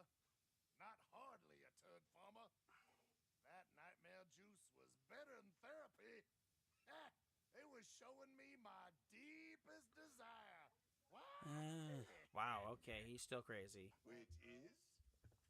I'm always asking folks, what you want? Ain't nobody ever asked me what I want. Crazy Earl just wants to be seen, you dumb knuckle. You dumb knuckle. A fitting request.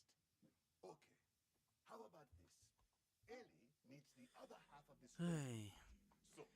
But, you know, these left-wing people use, oh, I support black authors, I do this, I do that, and they use that as, oh, this is my shield to justify this.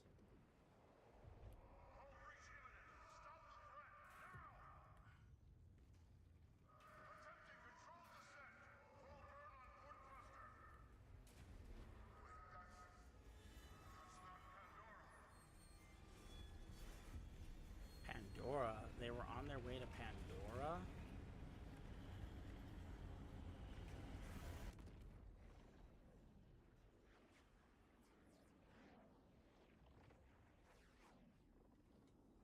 Interesting.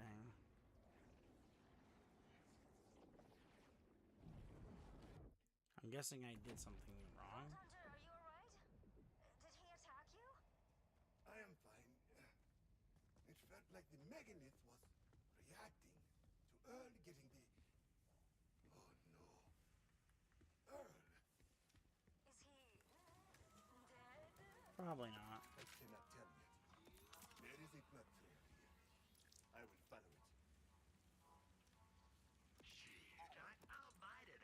You done with this? No, this here's a sweet. But, you know, they use this as their shield to justify their belief, how they operate, when it's not really a moral justification, it's just...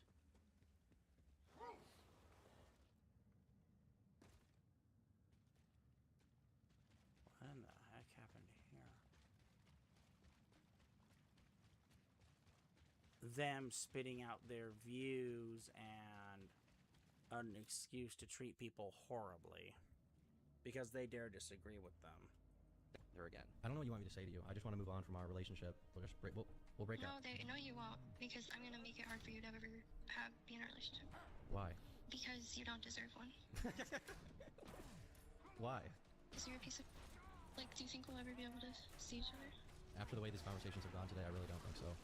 Why? Because you're like threatening to blackmail me. I'm not. Well, if you don't come see me, then I will. The Turkey Tom allegations are some of the falsest false allegations I've ever seen. Turkey Tom is a commentary YouTuber who was recently accused of some heinous things by his most recent ex-girlfriend named Boardlands. And even though I've enjoyed Tom's content, I was willing to unsubscribe forever, except for the fact that he completely debunked everything. Let's go over it. Tom provides receipts that she was the one who wanted the film, and he was the one who was actually paranoid about it. When he finally consented, she was the one who always held the camera and was making eye contact with it. Also, I censored these text messages, but yes, they are both white, and she is using the N-word. And when it comes to sharing those videos, the only person who did that was Rowan, who sent them to the owner of Kiwi Farms, a man she's never met. Next, she accuses Tom of being too rough, but he shares some of the most unhinged texts I have ever seen, where she is clearly the one interested in rough endeavors, even wanting to call it that, which he does not like, and repeatedly asks her to stop, to the point that she asks if he was mad at her, and he was. She even says that she wants to start fights with him to try to get him angrier at her during these interactions. It honestly feels like she spent the entire relationship trying to bait him into making her a victim, and he refuses at every opportunity. The next thing she makes is that Tom encouraged her disordered issues with eating, which would be horrible if that was true. But Tom once again brings the receipts showing that he basically did the exact opposite of that, telling her to drink protein to put on more weight, saying he would still like her if she did gain more weight, reacting to pro-ED content with "that is a sickening image," and she accuses him of trying to get her into age play by buying her Hello Kitty pajamas.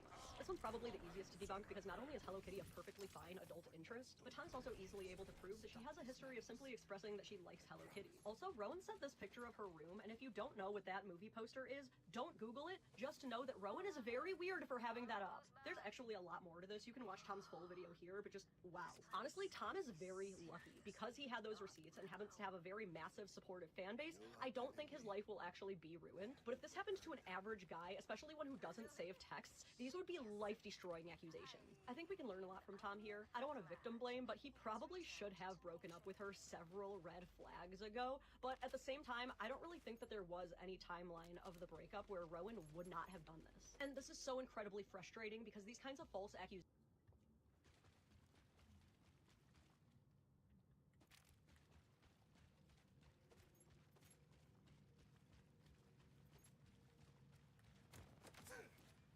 This is the reason why you need to have all your text messages. You can reduce your And, you know, if this person is going to keep calling you, I suggest you find a way to keep your phone calls recorded as long as it's legal in your state. Was there something you wanted? Oh, yes. As a thank you for dealing with my problem, I can make you a path through the Because door. that's the difference between you going to jail and not going to jail and having your life ruined. Totally. Evidence saves you. Your word does not. Ask any lawyer. They'll tell you the same damn thing. Accusations don't just harm the accused, but also every real victim who already faces so much scrutiny and disbelief when they come forward. I personally believe that Rowan should face jail time for this, and she's certainly lost the right to complain about not being believed about things in the future. I have a lot more I could say about this, but in closing, Rowan is a terrible person, Tom got incredibly lucky, and everyone else, stay safe out there. Here's an example of what happens when you state an opinion without putting all the pieces together. Listen close. The reason why I say internationals is because the only people that argue about 50-50 are Americans, quite literally. I went to school with, when I say internationals, I mean Dominicans, Hispanics, Somalian, Haitian, and literally they were all on the same page. You were so close to the point there, sis, but you missed it, so let me help you out. A lot of these international cultures are not arguing about 50. No, that's not true.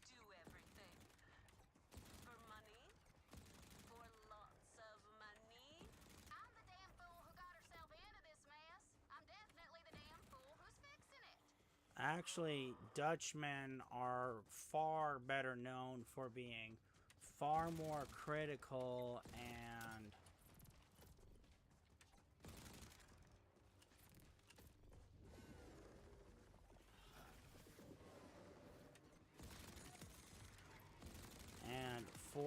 also being way more pro on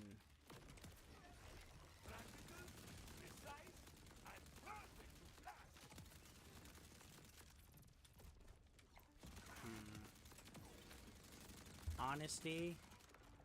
Like, they'll walk. I mean, I've seen videos of women complaining about how Dutchmen will sit there and say, no, you're average, or no, you're below average. No, you're not that pretty. I've seen videos of that.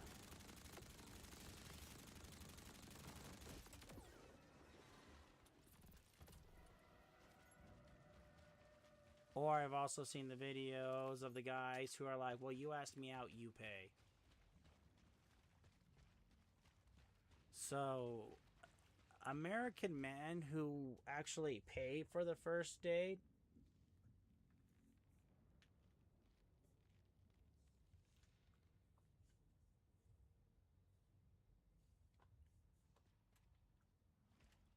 that's a luxury that you still have, and I wouldn't sit there and count that out just yet, sweetheart. 50-50 because some of them are still arguing about women's rights. Let's talk about the cultures that you mentioned. Dominicans. The Dominican Republic has one of the highest rates of femicide in Latin America. You think that has nothing to do with their culture? Or even the Somalis, who typically marry their children off at 18 or before and never offer those young girls a formal education? You think that doesn't bleed into their culture even after they move to the US? And I don't say this to other cultures, truly. I say it so that American women realize that we are having the 50-50 conversation because financially, we're keeping up with men. And that is a privilege. I know that y'all don't like it because you want men to pay for everything, but at the end of the day, being able to go 50-50 with a man is a privilege that American women have. And instead of being happy about all of the rights and opportunities that we have, you just want to complain. To state this plainly, a lot of these other cultures are not having the same conversation because they're more misogynistic than American culture. And you should be grateful for that. But instead you want to complain. So go do what those men in the comment section told you to do and find you an international man. Ooh. AK mommy, tag me in.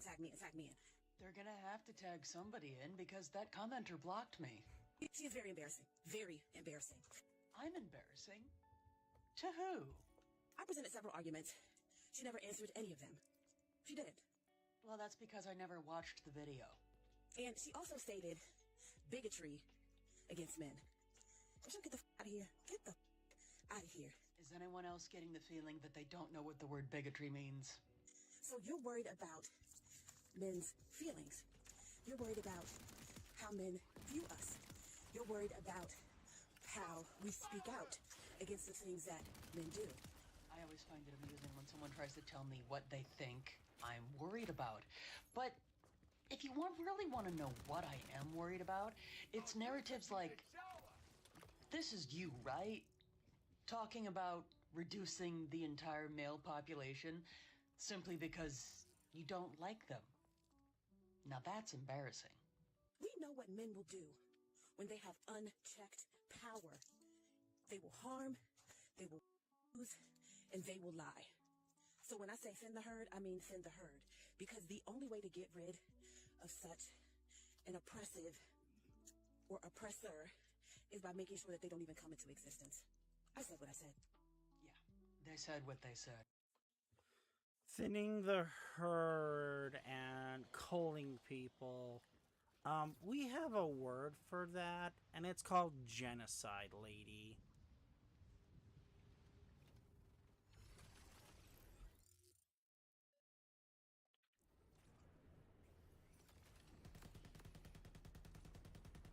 And last time I checked, every time we've had a mass genocide, the horrors of it normally made the whole world not only just cringe,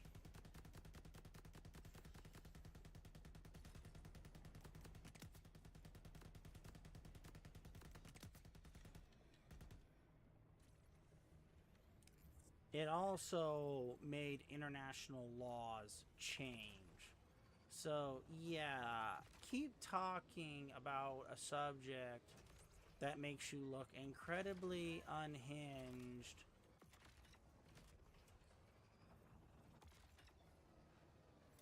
Megalith has surrounded himself with an uninviting star. Damnation! Can you make it through? Interloper, turn back now. So, yeah, keep talking like that. And who knows, maybe when the society that is protecting you right now fully breaks down, maybe, just maybe, Much longer. This speakeasy's gonna turn into a yell hard. Hey, that big ass doll ship's cracked open like a day trader on the sidewalk.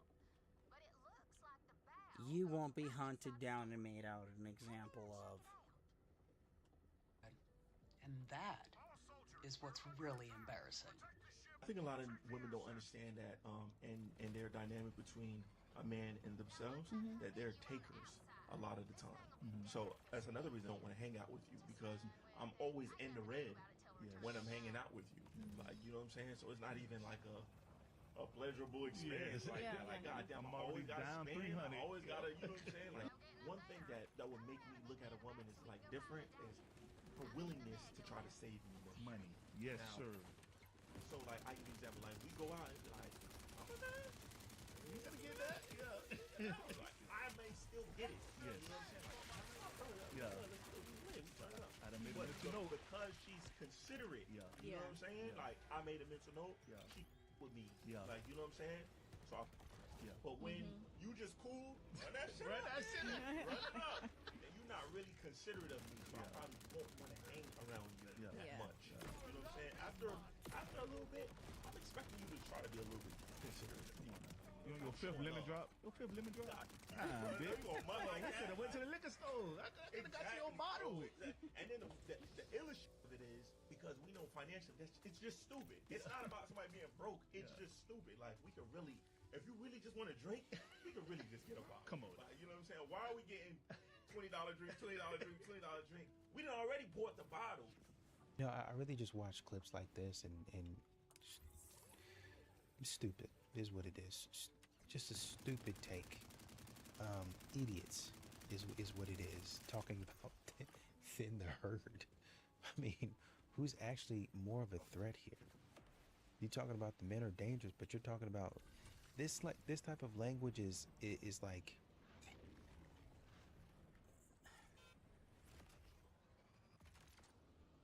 These people are not stupid. I hate to break it to you. They are deranged. because they actually believe this stuff. I mean,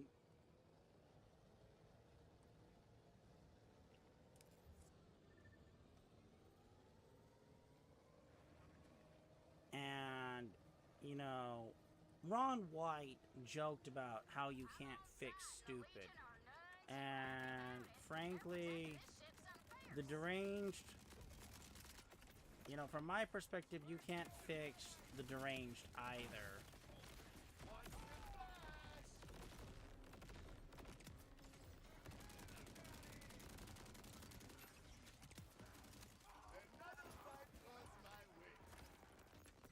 But, you know, these people believe this stuff so hard. I mean, you have climate people who sit there and say,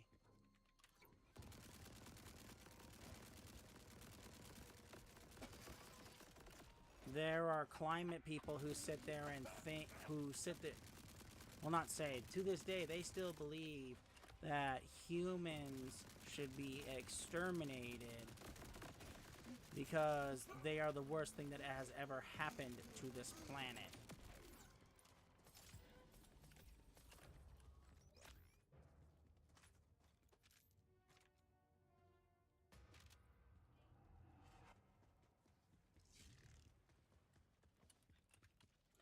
And I'm not saying this to be hyperbolic. I'm saying this because I've seen the videos and I've even read the manifestos of one of these people.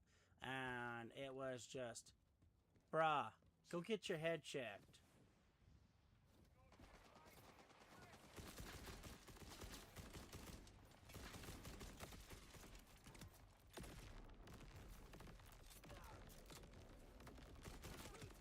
Because from my perspective, people who act like this, there's something wrong with these people. We need to thin the herd. We have to cull the herd. And, you know, it's very simple. You cull the herd, you thin the herd, who's going to do the jobs that you won't do, you don't want to do? Are you going to do them? No? Then you can't cull or thin the herd. Now, I'm using jobs here as a point of reference. That are you going to start doing the things that, all the dirty things that society doesn't like, that society doesn't talk about? You know, do you want to be the sewage plant worker who has to go into the sewage tanks and clean them out? The water purifier guy? You know, do you want to go do those jobs where you're exposed to different kinds of chemicals?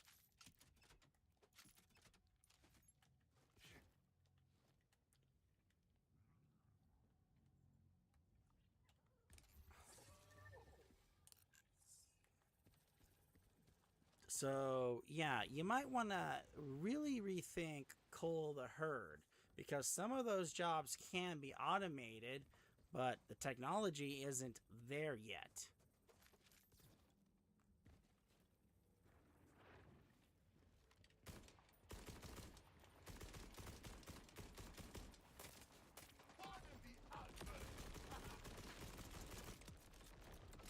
But, you know, it's just, the less people there are, the more likely you're gonna have problems. So, yeah, have fun with that.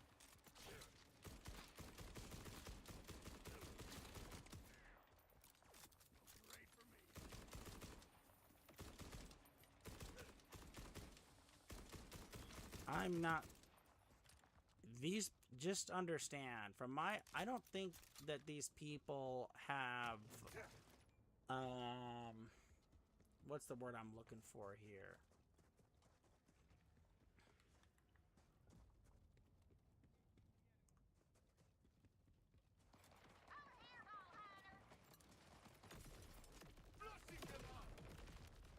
These people don't have an understanding issue. They have a derangement issue because they believe something so hard.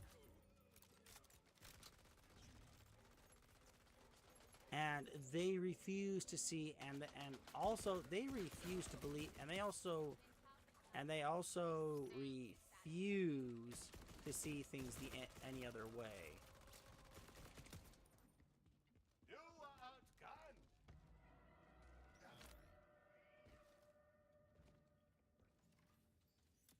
This ship is So what let's we keep in the going. scrapping business call chucked and... Well, it's broke as fuck. I have a word in my mind. I don't want to say it on YouTube. You know, like basically like what With Base 44, a simple sentence becomes your website. Page after page, ready for business. Plug in what you need, connect payments, sync calendars, and voila, there's an ad. watch notifications fly in. Let me skip. Hitler was doing back in the day.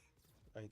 That's basically what this sounds like from modern women, and they really don't understand how extreme they sound.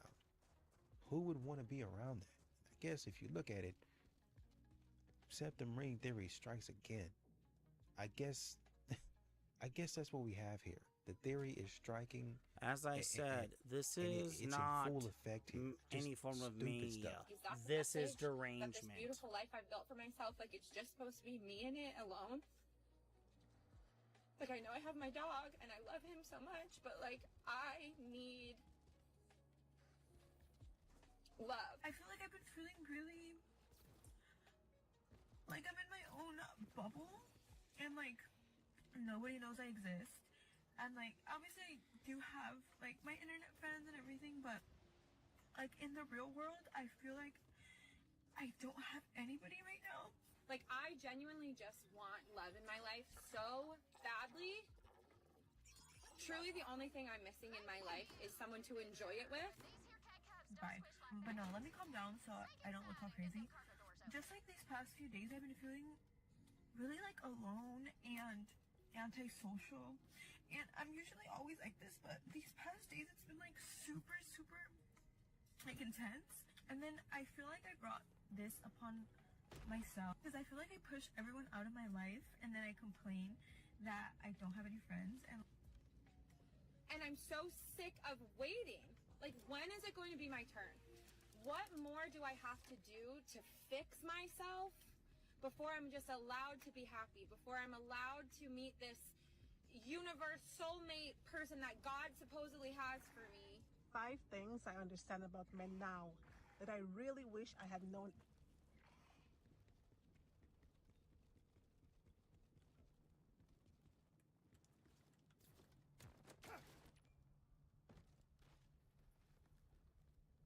Okay, let's make this very clear.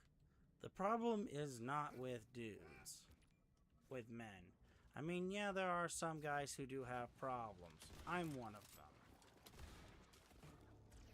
But the thing that you're complaining about here is you are the problem. Now, I can hear a bunch of women going, "That's a load of crap, Ghost."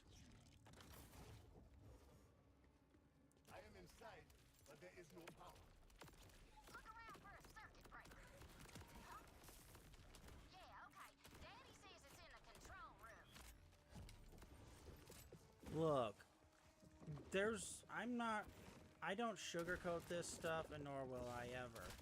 If you actually want to attract somebody to you, you know, first things first here.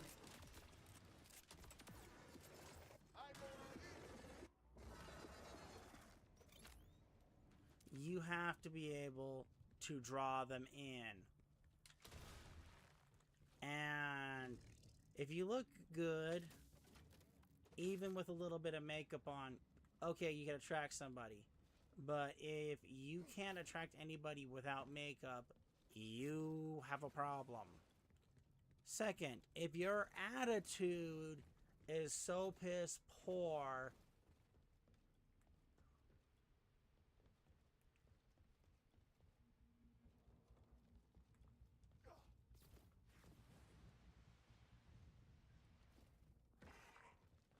that, you know, your attitude is so piss poor that it naturally makes guys not even want to be around you.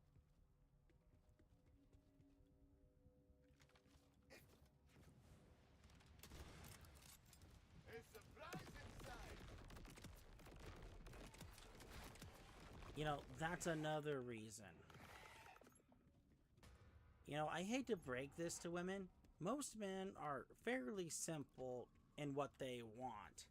And if you can't meet a guy's most basic standards for what they want, that's a you problem, not a him problem. And I'll say that till the day I die.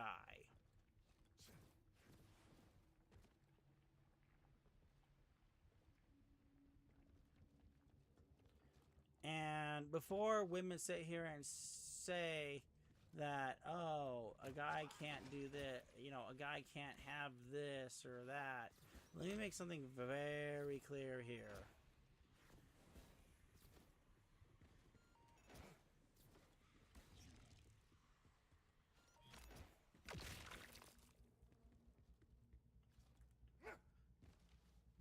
Women have standards, which is fine. And men have standards too. And both men and women having a standard is reasonably okay. But having a delusion of a standard, you know, that's where you may need to go. You know, that's where you need to go talk to a therapist. Well, not you may need. You should go talk to a therapist who isn't a political ideology, who doesn't do the whole political ideology thing in their practice, and instead actually do their job the right way.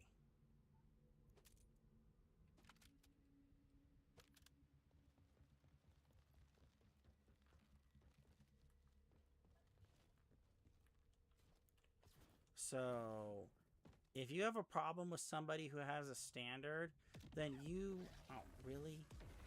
then you've just set up the argument that nobody should have a standard, and that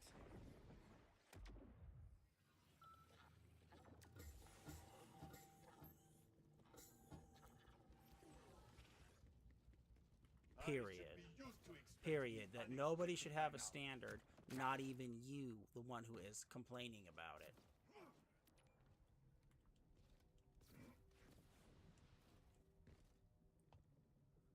So, here we go. In life. And I'm hoping that these tips will help at least one woman open her eye. Seeing as that most women ignore these kinds of videos, good luck, honey. If he doesn't feel respected, he's gonna start pulling back efficiently for good. Number 2, a man's silence isn't peace. It's assessment. It means he doesn't feel safe enough to speak honestly. And when a man learns that his voice is gonna cost him his peace, he's gonna be silent altogether. Number 3, he is going to remember how you spoke to him long after he forgets what the argument was about. Your tone is important. You can apologize for the things that you say, but the moment you make your man feel like a little boy, that's going to leave a longer mark. Number 4, men don't always love out loud. They love through practical ways like showing up, consistency, by doing what needs to be done without announcements. Men are not about proclamations. If you want him to learn your love language, you have to be willing to learn his too. Number 5 is so important. When a man doesn't feel useful, he's gonna start feeling unnecessary. Men are wired for purpose. So if he doesn't feel needed or respected in a space, he's not gonna fight to stay there. Comment below and let me know which of the 5 tips resonate the most with you. 5 things I understand about men now that I really wish I had known earlier in life. And I'm hoping that these tips will help at least one woman open her eye. Number 1 is respect. Respect is to a man what love is to a woman. If he doesn't feel respected, he's gonna start pulling back efficiently for good. Number 2, a man's silence isn't peace. It's assessment. It means he doesn't feel safe enough to speak honestly. And when a man learns that his voice is going to cost him his peace, he's going to be silent altogether.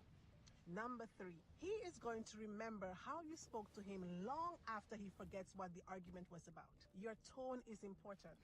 You can apologize for the things that you say, but the moment you make your man feel like a little boy, that's going to leave a longer mark.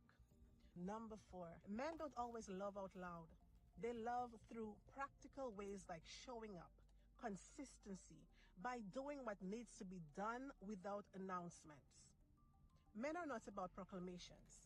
If you want him to learn your love language, you have to be willing to learn his too. Number 5 is so important. When a man doesn't feel useful, he's gonna start feeling unnecessary. Men are wired for purpose. So if he doesn't feel needed or respected in a space, he's not gonna fight to stay there. Comment below and let me know which of the 5 tips resonate the most with you. I make every guy I know take this trauma type test. My brother took it last week, and he was sure he'd get the strong one. But he didn't. He got the... That boy, he either got a real problem, some type of Another thing, commercial. But Sorry about that, The folks. way he came at me last night out of Let's nowhere continue. over jokes.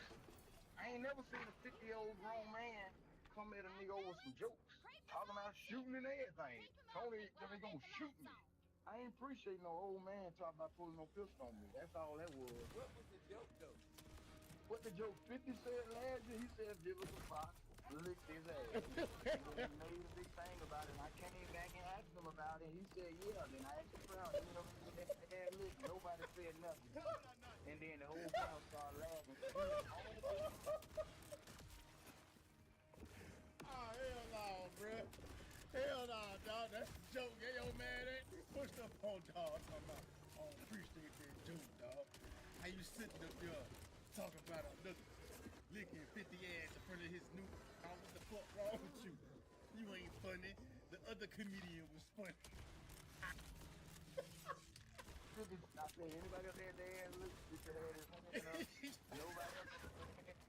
Not even Tony had his hand up. Bruh, He put his hand up. the fact that 50 had his hand up, bruh, he was with the he was with the shit. Oh, bro. Oh, this is hilarious. Reason that men think that you like them if you're nice to them is because they can't value being nice to somebody they don't like. I have a hot take too, and I don't think that a lot of individuals are going to like it, especially if you agreed with the drivel that was just uttered. I'm feeling a little spicy today, so let's have some fun. So, there is a very common belief, because I have heard that particular idea uttered numerous times. There does seem to be a lack of originality out there on social media. Some just keep repeating the same things over and over again as if somehow doing so will make it true. But that is not exactly how truth works, but I digress. So, if you actually believe that most men are going to automatically think that a woman likes him just because she is kind to him, because naturally, in your opinion, you seem to think that men would never be kind to someone that they don't like, well, obviously, you have not encountered a great many men in this world, especially those that have manners. Because manners do seem to be almost going extinct among a lot of individuals. But the average man that has the average amount of manners is going to also be kind to someone that they don't necessarily know, because that is called just being considerate. And a lot of women don't take this into consideration because they themselves lack manners. Number 1, you felt calm but not the spark. You felt calm. Maynard, he's a good man. Right. He's a good man. So this is a guy from your past. When you say, I didn't feel the spark, but you felt calm, you felt relaxed, he felt it seemed very intentional, and you moved on and didn't find what you're looking for, and now it's 4 or 5. Okay, let's make something very clear. If there's a guy who from your past who has your heart, he doesn't have your heart, he has your obsession.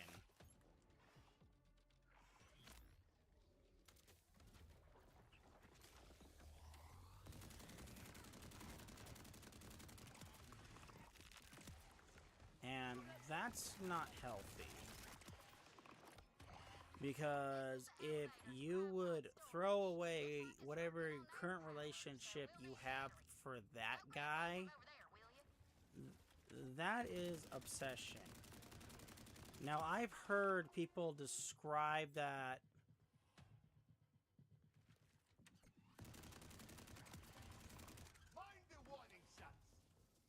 not that he has your heart. Now, I've heard other commenters saying he's got her soul or whatever. You know, I could understand that you were probably the best thing that she's ever may have met. You know, I could believe that, but, you know, it's an if.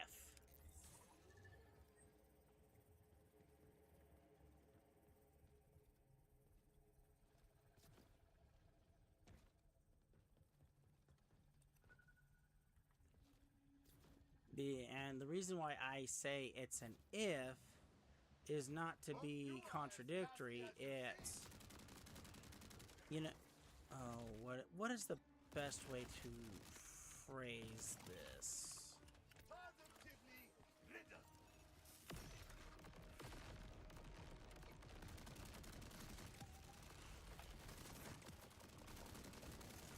You know, it's, you know, the best way to phrase this is that it's obsession. You say, if I only, if I had just done this, it would have worked out better. Oh, if I had just done this, this would have worked out.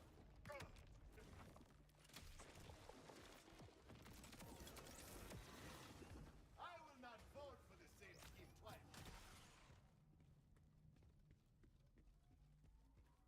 You know, that is, you know, I hate to break this to people, but that is obsession. And, you know, it is arguable.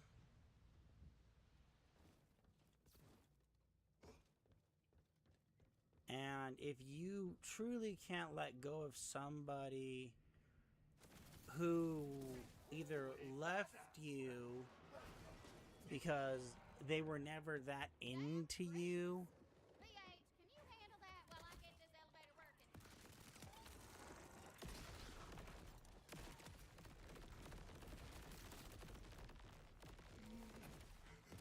you gotta understand that what you have is an obsession and a dream, not really something real.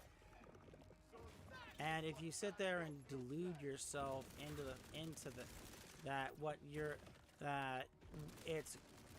all you really needed is that one chance to make things right. All set. Let's go.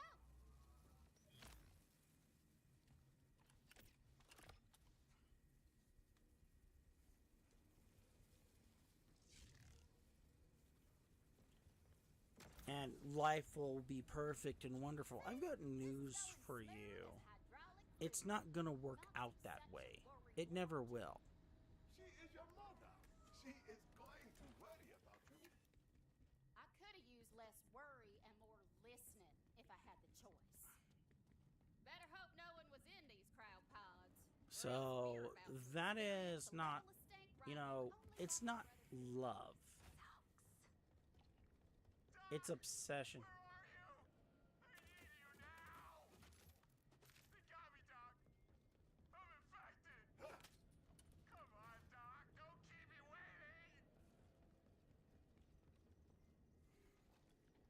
And it's the kind of obsession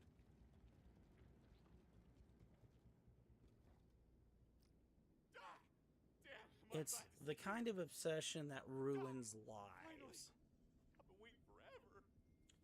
So let's keep going. 8 years after the fact, that was a sign that you That probably was your him. That was your him. because remember, not all guys are gonna bring that peace and calmness out of you. So if he does, and because you don't feel the Hollywood Disney World social media spark that everybody tells you supposed to be there, you assume that you couldn't have grown into that. You couldn't have grown to appreciate him. You couldn't have grown to even really love him. But because you didn't feel that little, like you said, immature Disney World spark. Butterflies, which is really nervousness. That's not. Calm is good. Calm means safe. Yes, facts. Number two, he treated you better than anyone before. I can't tell you how many ladies talked about he did everything right. He treated me the best that I've ever been treated, and you still ain't with him. What the hell? You still let him go. There's never a dull moment when women consistently prove my point when I say that they are way more than men in regards to how they employ multiple tactics to try to destroy another woman or in some cases another man. Women hate women, and I'll forever say that, okay? They're only Says girls the lady when with it the benefits them or when they're velociraptor supporting claws. stupidity, but truly or deep down, they hate women. The moment you start disagreeing with them, they will find ways and means to tear you down, to hurt you in however way that they can. For example, old girl with the septum ring, her sycophants leaving a negative review on my business page. So riddle me this, Batman. What is your point and your purpose of doing that? For me to go out of business? For me to fire my employees so they can't work and they can't provide for their family? For me to no longer be able to provide for my family and to be homeless? Because when y'all try to cancel people, y'all do it in such an extreme that it's like it makes you feel good. And this is why I say people who make being a victim an entire personality and identity are hurt people always hurt people. And y'all prove my point every day with this entire situation. And you're really seeing what modern women do. They can't control their emotions and they can't control you. And so what they try to do naturally is figure out a way to hurt you, to take you down. That's essentially the same thing that they did with Kevin Samuels. Well, we can't hurt him and we can't take him down. So when something befalls him, then we're going to celebrate it and all that other stupidity, right? Modern women are very immature. They're very immature emotionally, immature mentally, immature. They're mentally unstable, and all of the things. We see this every single day. And they're not above, which is essentially what they're doing is they're doxing somebody. Oh, I'm going to leave a review on your page. I never even seen the woman, never even met the woman in real life, never even caught a glance, never even been to the business, but I'm going to get on here and leave a review. I saw that on somebody else's page the other day. It was a dude, and he and his wife had actually broken up or divorced, and there were people leaving reviews on his page that have never even met the man. Oh, I don't recommend his content, da-da-da-da-da. You don't even know him. I mean, the man go out there and create a stunning masterpiece of a dish, and I don't recommend his content. What? What are you talking about? Stop doing stupid stuff. When you go to work, you don't tell your boss how to supervise. When you go to the nail shop, you don't tell the Wow, nail it tech actually how to popped be a out of nail him tech. like an alien When you go did. to a restaurant, you don't tell the Although owner I don't how to think run their I business. was supposed to why save is it that guy. When you're in a relationship, you try to tell a man how to be a man? Why is it that when you're in a relationship, that the minute that a man does something that makes you uncomfortable, you're all of a sudden equating that to him being a bad person? Why is it that the minute that the smallest thing is off, you're... I actually don't approve of that. When a woman tries to tell a man to be a man, most women don't. I mean, a lot of people point to the whole Nora Vincent situation where she went undercover as a man, and there was some stuff that happened after that. But a woman, what's the best way to say this, but without sounding like an enormous douchebag? A woman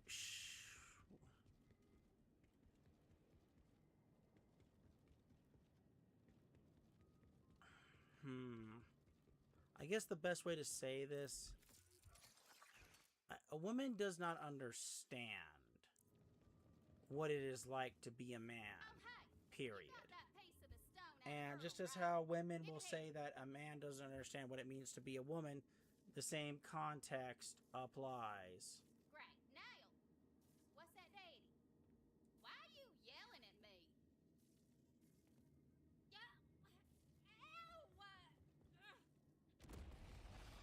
So...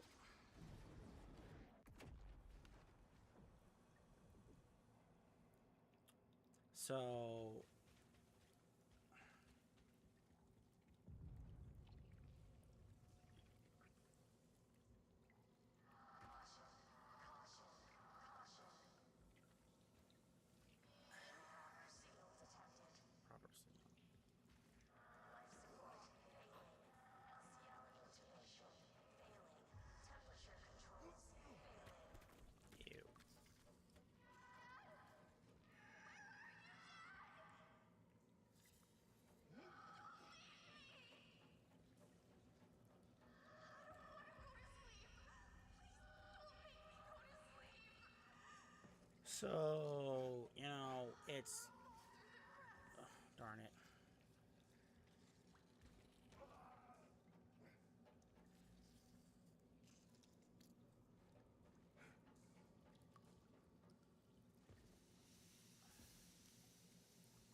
Why the heck? Okay, I can't climb up too far. Whoa. Okay, now I'm all the way back down here. Okay. So where does it want me to climb to then?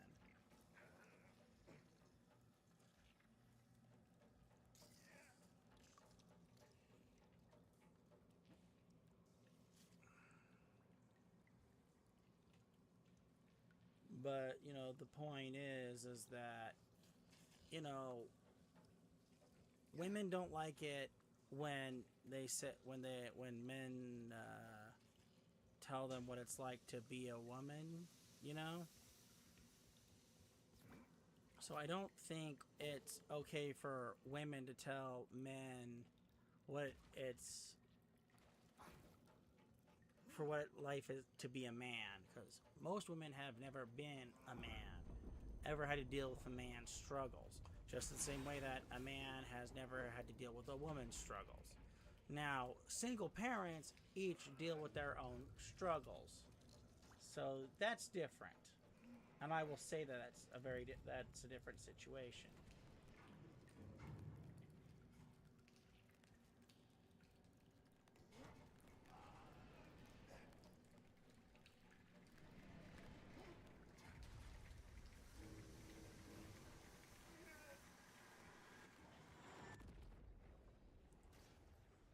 But let's continue.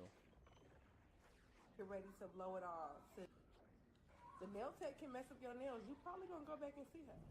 That restaurant could have messed up your order a little bit. You probably still gonna go back and eat that food. Your supervisor can piss you off every day. You're still going to show up for work. You're still not going to tell them how to do what they're in position to do. But why is it that your man that is supposed to be your leader, that you trust with your body and your energy, when he tells you things that are constructive criticism, why is it that you cannot listen? Why is it that you're combative? Why is it that you're making an argument? Why is it that you feel, oh, he's trying to change you? Change is good. Get uncomfortable. Y'all look at change like, oh my gosh, he's trying to change me to be this person. A man who cares about you is going to try to switch some stuff up. If he sees something that's off or sees something in you that you lack, he's going to guide you the right way. It's not always control. Sometimes take time out with that same trust you gave your body with to trust his word and follow his leadership. Hey, I'm just a messenger. I am a single mom, and I've come to the conclusion that I'll never get married. Let me preface this by saying that I am not anti-marriage. I think that you should make whatever decision for yourself and your life that you want. I'm just saying where I am and why I don't think that marriage is beneficial to me. In my mind and by my own experiences and calculations, the cons severely outweigh the pros when it comes to marriage as the woman and as the wife in a traditional marriage. The way that I see it, I would be losing out in every single aspect if I were to get married. The expectations for the work, the emotional labor, the mental load would all fall on me. And I know what you guys are gonna say. Some men really do their part. Some men really da-da-da-da. Okay, that's fine. I feel like that's more the exception than the rule. And I'm not gonna base me spending the rest of my life with somebody off of the few good apples there are amongst the pool of toxic men. When I think about what my ideal life looks like, it's literally the life that I'm living now as a single woman. My house is the way that I want it to be. I decorated the way that I want it to be. There's no mess that I didn't make in the house aside from my 5-year-old, but he's a 5-year-old, so I don't mind cleaning up his mess. He's a kid. I don't want to clean up after a grown man. I don't want somebody in my... Okay, the question is what are you attracting?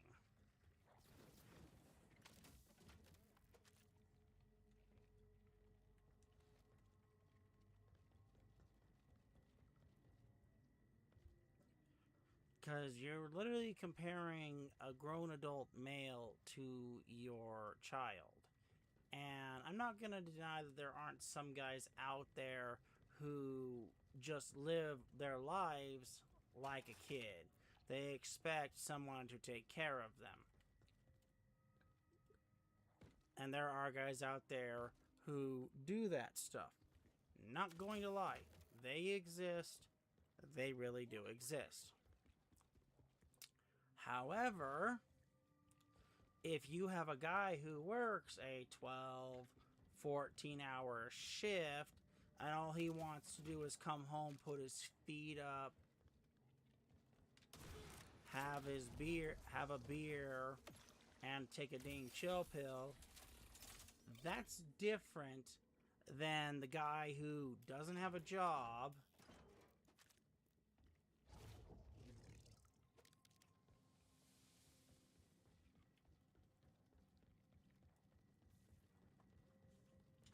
you know, sits on the couch, he smokes weed all day and plays video games, and that's all he does. There is a very big and noticeable difference between these kinds of people. And if you can't recognize that difference, or you don't care to recognize that difference, then there is a problem, and that problem is with you as well. Not just with the guy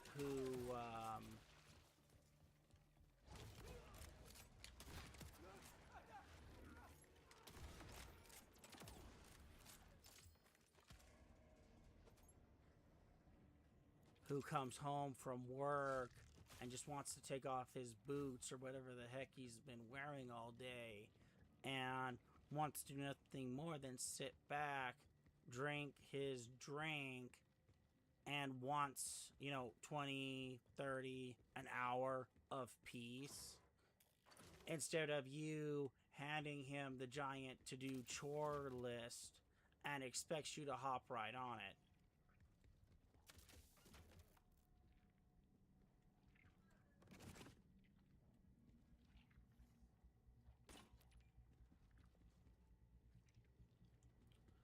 Because burnout is a real thing, folks.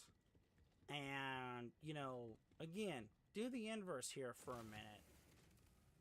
Would a woman appreciate it if she had to, would a woman who's a doctor or a nurse who just worked a 12 or a 14-hour shift on her feet all day, she had, a bunch of different emergencies she had to deal with,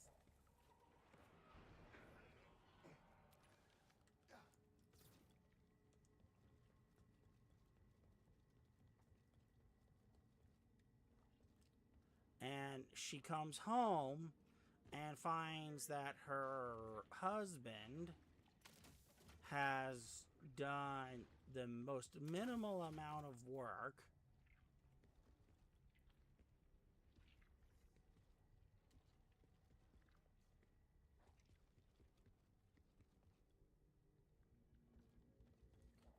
and still expects her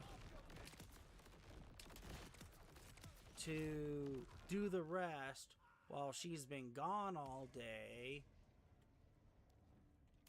She's maybe she lost in a car accident, a person who lost in lost a person in a car accident, Maybe the police came in because there was a DUI, and you know, the police were giving them a hard time because the person who they believed was the DUI driver refused to submit to blood work testing.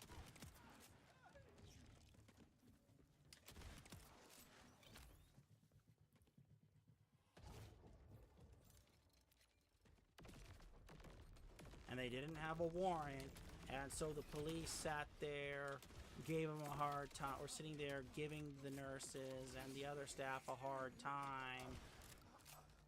And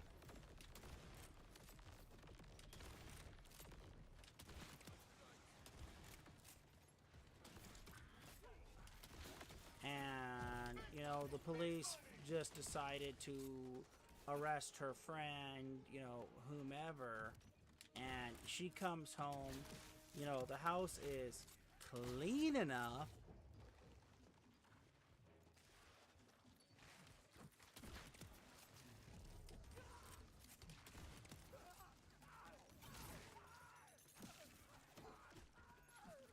that, you know, it's not an immediate emergency. And then imagine you get handed a 2-hour chore list. You know, imagine if a woman posted that story up on TikTok, Facebook, and Instagram.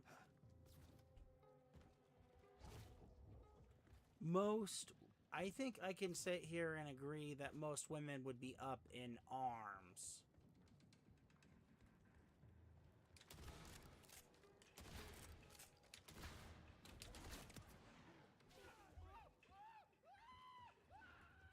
And they'd be calling that man a lazy D-bag who deserves to be divorced and receive nothing in the divorce settlement.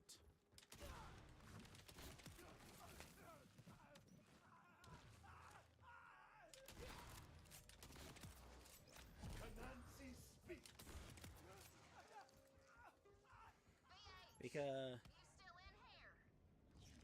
Ellie, are you alright? No, I am not. And to tell you the truth, I'm starting to think this ain't my daddy. He's screaming hellfire in my skull. Don't stop, VH. I'll find my way.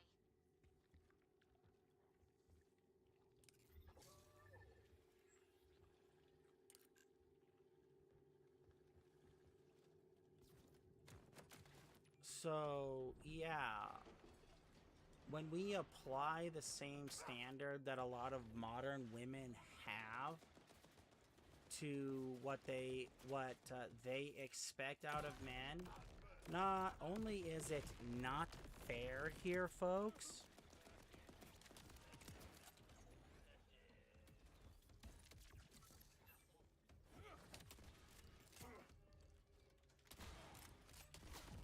it's completely unrealistic.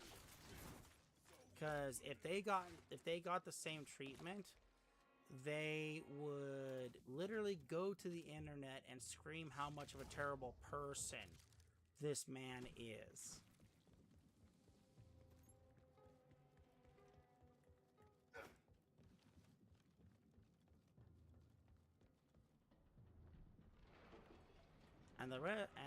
And all the women on the internet would agree with her. So let's make this very clear here. The way she's acting is a giant, enormous red flag.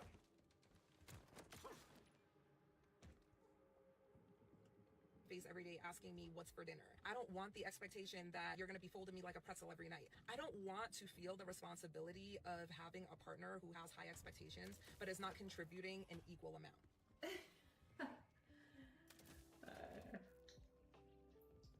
I just don't get it. I just don't get it. I just don't get it. And one of the reasons I can never date a man who's not more ambitious than me is because imagine asking a man what he did all day and he said nothing much, chilling. Meanwhile, I'm fighting a serious cold. My sinuses are messed up. My head has been hurting. And on top of that, severe cramps. All I wanted to do today was lay in the bed. But here I am, fully dressed, full glam, hair done, makeup done, dress on, 3 meetings, and I made multiple 4 figures today. So you gotta put makeup on, went to 3 business meetings, and you think you're better than the guy who says, you know what? I'm gonna take a chill pill today. I'm not really gonna do much. He ain't qualified to date you if he's not more productive. So you had 3 business meetings today? He has to have 4 or more. You know, I've never heard a broke bitch come on the internet and says, I'm not productive enough, so he shouldn't date me yet. He should wait until I am more productive to date me. Instead, they sit on their lazy ass and wait for a successful, productive man to take care of them.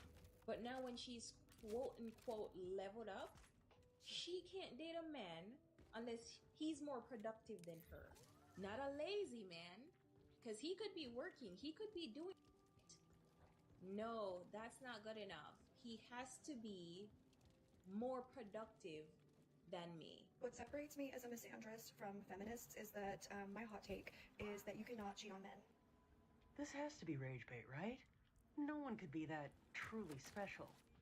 It's not possible. Like, that doesn't exist. Cheating on men does not exist. A person is probably wondering, how exactly does someone come to that conclusion? Men cheat women out of joy and opportunity every single day of their lives, like it's their job. They are Special conditioned from birth, and they egg, have been maybe, conditioned but for not generations, like special. centuries, millennia. So there's no such thing as cheating on men. What's really terrifying is that I believe they actually believe what they're saying. And what's even scarier is there are some that actually agree with these statements. Say you're in a hetero relationship with a male, you can do whatever you want. It's not called cheating. It's not called cheating. You are barely even. Yeah, as I said, this is derangement, Some women actually have the audacity not to wonder where the anything phrase based originated. in logic 100 fact. women versus It's accountability. all feelings I want you to feel and zero feelings guilt to because just men as aren't even feelings capable of to feeling guilt justify for, the like a shred of the ends. they do to us. After making statements like that, now who would ever dare question their credibility? So yeah, hot take. Take it or leave it. Don't care. It's the truth. The truth? Oh dear. What wonderful and dangerous times some individuals live in when they actually consider their own uninformed opinions to be the same as the truth. All right. Any final questions between the two of you before we determine if we have a match? It was commented that the outfit is teetering towards risque. I'm a fashion guy, so I have a level of tolerance, but I want to know if we would call this a 6 in a scale, 1 to 10 scale. This is a 6 for how revealing it is. Okay. On a normal basis and on your social media, where's the average?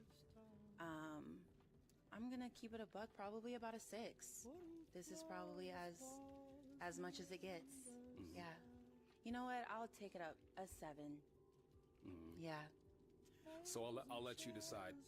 If you and I got to know each other better and decided to proceed, if I asked you to tone it down just a little bit, would that be a deal breaker for you or no? Probably. Yeah, I want to wear what I want when I want. Thank you. Yeah. Okay. All right.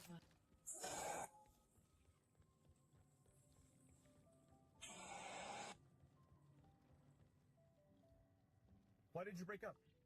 No Why? respect whatsoever, Ask yourself huh? that. Why did you break up? Instead of ruminating and focusing on the good times when you first met, because again, every relationship is going to have its great periods, right? But why did you break up is what you should be focusing on. You see, when a relationship ends, a lot of us tend to naturally think about the good times when things are wonderful and great, and that's fine. But the real person that broke your heart was a person that you looked at the very end of the relationship. That's a person you should be thinking about and reminding yourself whenever you go down these rabbit holes of nostalgia. Remind yourself of the real person that surfaced when they broke your heart. And why do you have to do this? Because it's the only way you're going to heal. That's it. Otherwise, you're going to continue to prolong this pain and this breakup for months and months longer than it has to. Focus on the reality of what actually happened and not what you thought was going to happen. I was just dating a super nice guy for the last 3.5 years, and I cheated on him nonstop. I could never stop cheating on him. With the guys who probably might be ruining the life. Yeah, like everybody. So he thought something real was going on, and she's using him, probably because he was a doormat and doing it for her. And honey, what do you need? What can I do? Do you want me to work all day and also help you cook dinner and then clean up? And like, what else can I do? Do you need a foot massage? Right? One of these like crazy, like, let me just over the top. And so she cheated. And not once, left and right, guy after guy. You go to the bus stop, you look down, there's no bus. The intelligent thing to do is walk to the next stop. You get to the next stop, you look, you don't see a bus, you walk to the next stop. And sometimes you might make it to your destination before that bus comes. So what should you have done? Waited there and hoped and prayed that the bus was coming? Absolutely not. I'm gonna keep going to the next stop. I'll look back, I'll see if there's any growth or change. No growth or change, I'm gonna move on. I'm not gonna wait around hoping and praying that a bus that I know should be in clear view is not there, and then maybe it'll just magically appear. Absolutely not. I don't even like him for real because it's just he's too nice for me. Like, he don't hit me like my exes or nothing. Like, we can't fight or nothing. If I want to fight, he just walks away. Like, I just don't want him. And You know, that is the definition of somebody who grew up in a... Ellie, I am blocked. Engine room has emergency power, but that is not enough to open the doors. Shut up, Daddy. Yeah, I hear you, VH. Yeah, look at this. She prefers the guy who smacked her around compared to her current guy. So she prefers to be hit.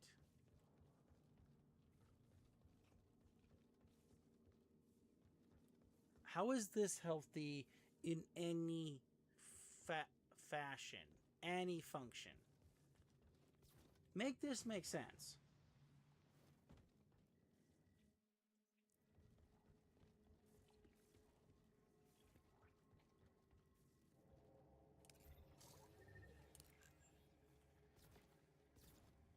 I'm asking everybody in the chat here. Make this make sense. I mean, to be, she could be a masochist. She could be. Not gonna lie.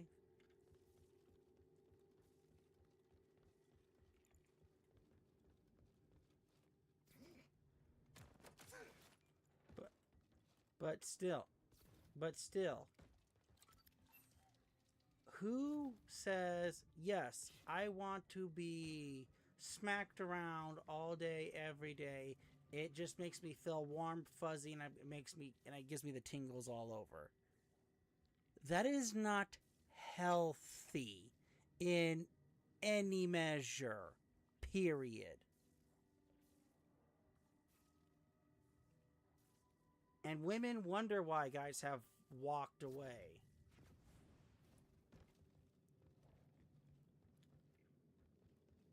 I mean, if I saw hundreds of videos like this, it'd be like, brah, heck no. Screw that. I'd rather go spend the 6 years to master a trade.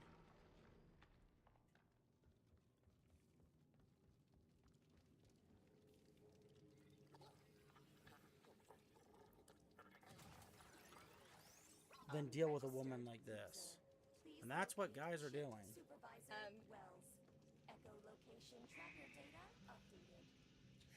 You deserve to have the exact type of man that you want. You deserve she needs therapy. The type of man that you've always a dreamed lot of more than any woman therapy. in the world. And I pray to God that you get exactly the kind of man that you want and deserve. See, I thought I would say something. How do you make it so easy? Well, Big Russ at it again this Thursday. Southside Lounge got Big Boogie coming. Big dude. He do that little dance thing. Yeah, everybody that rapping letter gonna be there except you. You ain't texting number. Text down here if you want to open up a Big Boogie. This Thursday, Southside Lounge. Shout out to Big Russ and Doug. We outside, baby. Big dude. Let's get this. Hey, man, we ain't gonna keep on giving y'all niggas these goddamn type of opportunities and y'all don't take advantage of it. So you better tap in. Big dude, Big Boogie. This Thursday, Southside Lounge, Big Russ. I don't know what else to tell y'all. If you rap, you're supposed to be there. If you rapping and letting, you're supposed to be there. Text the numbers. That ugly money. And honestly, this is this is par for the course. These modern women, they sit up there with their toxicness. Well, I don't want a man that's healthy. I don't want a man that is going to do me right. I don't want a man that knows how to behave himself, knows how to control his attitude. I don't want a man that's disciplined. I really don't want any of that. But you will one day when you get tired of that man beating on you, power bombing you and power slamming you off the roof too many times. It's not going to be funny one day when that man decides to RKO you off the top of the steps. That's not gonna be funny. You know, that ain't gonna be something that's such a thrill at that point in time. But people then told you over and over again, leave that man alone. You don't want to be around that man. That man is dangerous. Oh, but I love the thrill. I love the chaos. No, you love being an idiot.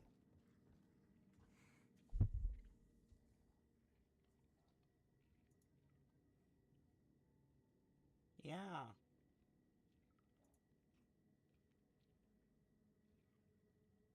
Yeah. And again, women wonder why men aren't approaching.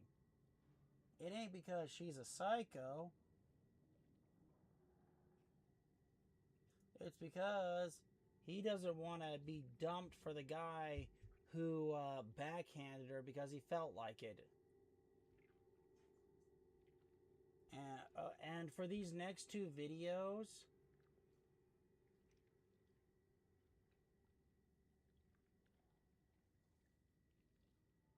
okay, just so you guys know, I don't know if they're scripted or not, but we're going to let them run and see what happens. I asked out 100 girls in one day to get over my fear of rejection, and I documented everything. Here's what happened. Would y'all go on a date with me? What? No. Would y'all go on a date with me? Sorry? Y'all, today I gotta ask out 100 girls in a day. I've never done this before. Again, I don't Heart's know beating if out this my is chest, scripted but, or not, the goal of this video is to essentially just I get can't over tell the you fear of what's gonna rejection. happen. Let's I go. haven't You go watched on a date with this. me. On a date with you? Yeah. Like, no. Just whenever. Probably not. Damn. Can I ask why not? Sorry. Because I want to get everything just. I'm really focused right now. I'm sorry. Focused. Yeah. I appreciate the content, though. That's cool. Okay. Shout out my Instagram, Talented Toxic Tainted. Would you go on a date with me? I don't know you. I don't even know you. Oh. What does it take for you to know someone? My favorite color, where do I live, my social, I'll give it all. Like, I don't know. you got any advice for my guy viewers? How do you hit on a girl? I guess, just say hi. That's what I did. But, I said hi. Camera. Would you go on a date with me? No. Okay, thank you. That's it. Y'all can clearly tell first 6 girls was no success, so my cameraman had to sub in. Kind of looked like a gooner, but yeah, brother, it was kind of rough. Would you go on a date with my cameraman? I mean, yeah. Yeah, like rate him 1 to 10. Probably like an 8. Thank you. That's He it. looks like he's nice looking. He keeps himself well dressed. Would y'all go on a 2-man with me and my cameraman right here? That's the question. I have a boyfriend. You have a boyfriend? Yeah. My cameraman, he had a crush on you though. You can have 2 boyfriends. We're not gonna tell. Like, I already have 3. they're taken. What about you? If you had to choose, who do you prefer? Both of them right now. You prefer my cameraman? Cameraman, come over here. Come over here. Now, what made you choose him over me though? I don't know. He just more handsome. I guess he just stood out more. Out more. That's respectable. Well. Short tires. God put all his inches in a different spot. Instagram. Okay. Go.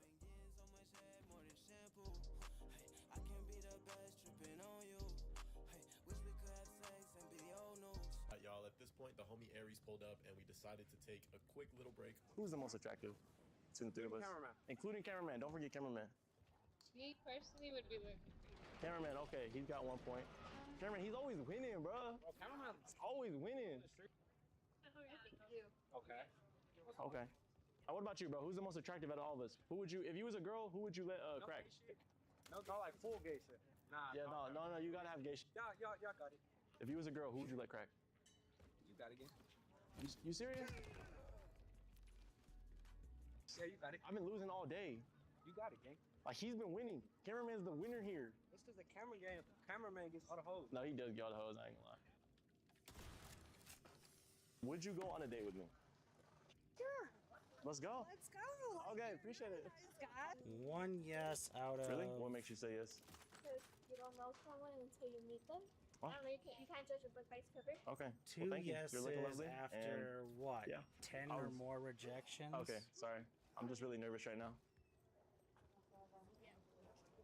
Would y'all go on a date with me? Yeah. Yeah.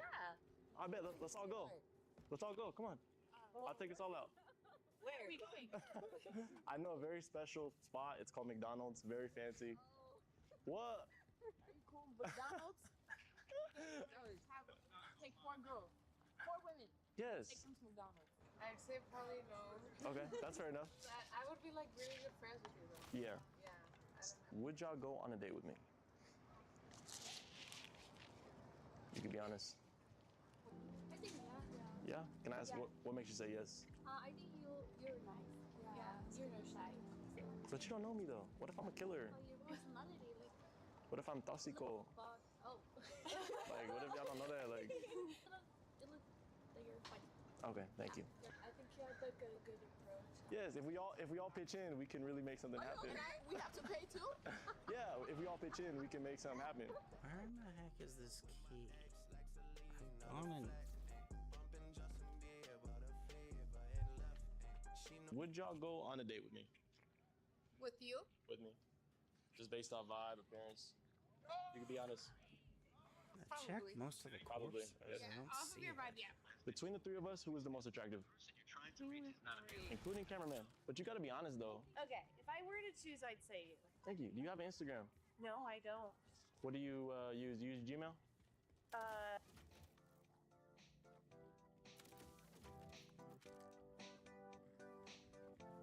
Would you go on a date with me?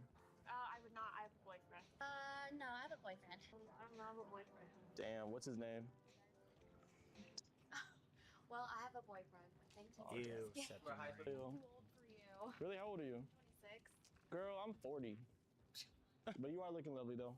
Thank you. And I like your tattoos. Thank you very much. And I hope your relationship fails. No, I'm just playing.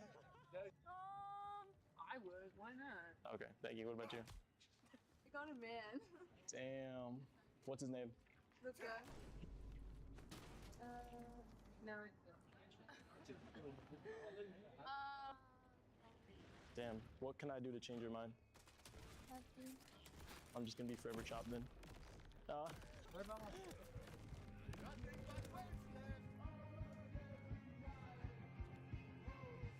Would you go on a date with me? Be honest. Yeah, sure, why not? That's a 10. So he's at 10 Be yeses honest. now. Why not?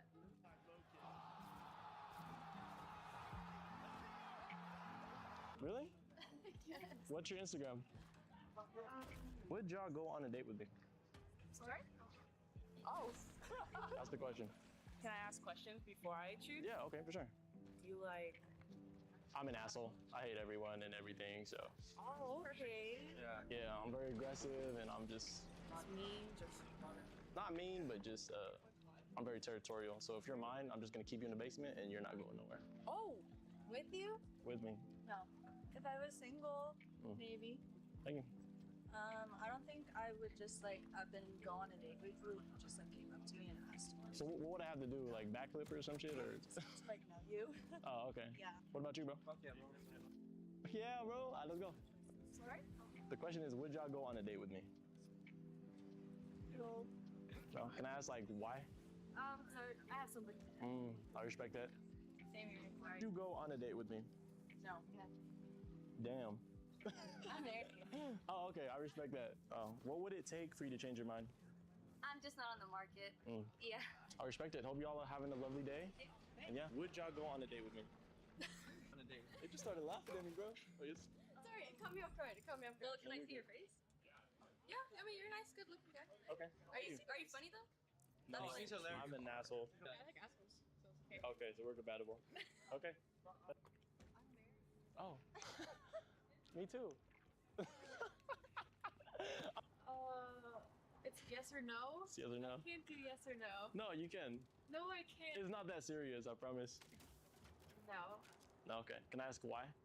Because I don't know you. I'm already looking for someone. All good. So I'm just like but ugly then. No, you're not. Would you go on a date with me? Will there be any expectations aside from getting to know you? No expectations, just a date. I'd So, be open to it. okay, thank you. Yeah. I have a very specific type. Completely understand. That's respectable. Thank you. What's your name? Bree. Bree, do you got Instagram? Yes. Are Okay. you even recording? I am recording. Look, record. Just put an emoji over my face. Blurring out the... What emoji? You want like a gorilla one? You want a cat one? A gorilla? Do I get gorilla? Aw. What's the question? Probably not because I'm older. Oh, really? How old are you? 33. I'll be 34 in a week. You're too young for me. Sorry. Oh, bullshit. See, that's what I'm saying. What? I can't. You're too young for me. You like older women? I do like older So women. you're saying I like old? You don't look old. I'd say I give you about a good 23. That's what I like to hear. So we're compatible. You're sweet. I gotta do a little bit of growing. But I understand. never know. I didn't say no. I got a girlfriend. I have a boyfriend. Okay. Yeah? I don't know you. It's just based off vibe. Maybe. Maybe one. Is that yes or no? Yes. Would y'all go on a date with me? Oh. No, we have boyfriends. Now, Respectfully. That's fine. I have a girlfriend too. No. No. You. Not in a bad way.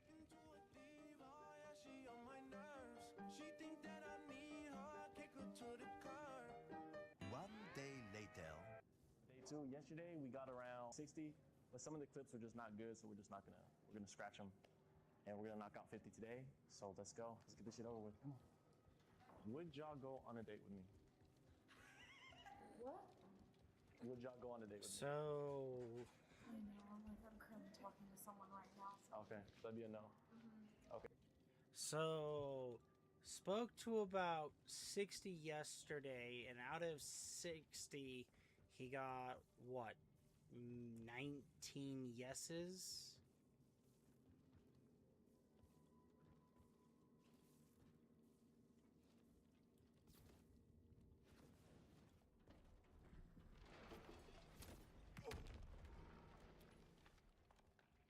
I mean, it's not out of 100, but that ratio still is not great. Okay. But just because of, like... Yeah. I can respect that. Okay, what about y'all? You have a boyfriend. Okay. What about y'all? You would? Appreciate it. What about you? What a great wing girl. Sit. No, I wouldn't mind. Good one. Okay, I appreciate that. You don't go on dates? Okay, so you're like sneaky link type of. So then, what's the best way a guy can approach a girl? I think what stands out more is what a guy has like a specific compliment that people don't usually give. Yeah. Like what? Damn, that ass fat. Or no? Well, thank y'all. Y'all have a great day. Appreciate it. If you was a girl, would you let me crack me? Why not, bro? If you was a girl though, like you're just a guy, like it's just hypothetical. I would not. I'm sorry. Damn. Can I ask why? I'm into girls. She says she a lesbian girl. Me too. No, I have a boyfriend. Oh. Damn. What's his name? AJ. Damn. Like if you were a guy trying to approach a girl, what would you? How would you do it? Honestly. See? Lesson of the day: girls got no game. Oh, how old are you? 22. All good. I gotta do a little bit of growing before I can talk to you. Well, thank you. You guys got any advice as to how to approach a girl? Really what you're doing, I would say. So bust out the big ass camera and just. Yeah, I'm confused. Where's the spark plug? Oh, thank you. That's a very good thing. But you guys rejected me. You guys broke my heart. Yeah. Sometimes your heart gets broken, so you find the right one. So then you get that trauma and you pass it on to others. Exactly. Got it. Got it going. Would y'all go on a date with me? I have a boyfriend. Yeah, we both have boyfriends. Oh, so no? Yeah, it's good though. I'm gonna kill myself now. No, you're good. Have a good one. That's not a good thing I to would pass not, on because your I'm not looking trauma. for anything Okay. Do you guys remember me? Oh, so we're doing a video project. We asked strangers one question. It's just based off vibe. Maybe. Maybe one. Is that yes or no? Yes. Okay, thank you. That's it. Girl, you look familiar. Did you say yes or no? didn't do it. The question is, would y'all go on a date with me? She said no. No, I didn't say that. You said, she said, no, you sting. Oh, maybe? Was that a yes or no? It was a yes. That's a maybe though. What's I don't know you? Well, my favorite color is red. Green is better. Would you date a collab? Just the first time? Would you date us? Yeah. Yeah, you guys are cute. I would date y'all. Like, us three go on a date. Us three guys. Yeah. No, we all gotta pitch in. What do you mean? You're 50-50? I believe in teamwork. I know a really fancy steakhouse called McDonald's. We could all go, all three of us. Yeah, pitch in. notice the Then we're attitude good. change. No, y'all don't like that. No, I feel like that's better for friends.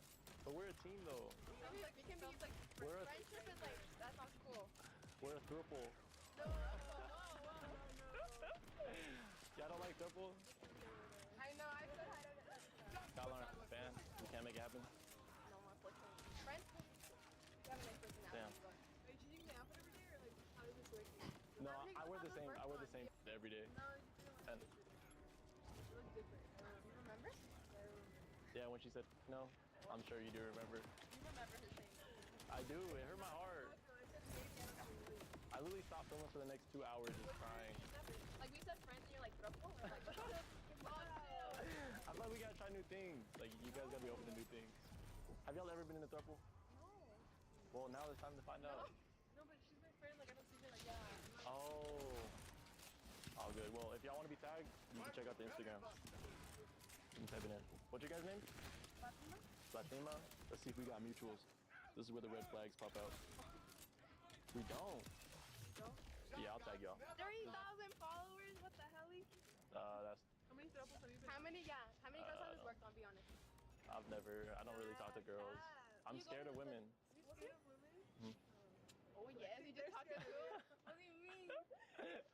I am. No, but Fuck if it I though. see you again tomorrow, we might have to You go might around. say yes. Like, we might all have to go around.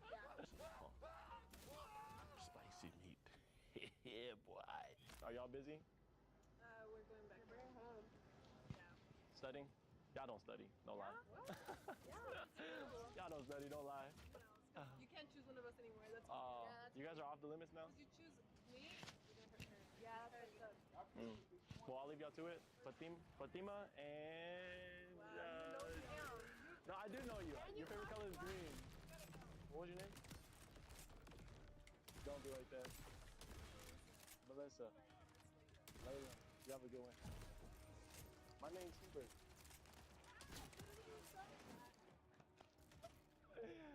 I ain't gonna lie, I was like that, like a combo like that. I was genuinely kind of nervous. Like I was kind of freezing out. I need help, Kevin, man. You should have came in and backed me up, bro. Would y'all go on a date with me? I'm heterosexual, so I would. Okay, bro. I mean, have you ever tried new things? Or... Nah. I respect that. I respect that. What about you? I'm gonna see. Okay. Great person. Wow. Oh, bro? Yeah. Let's go then.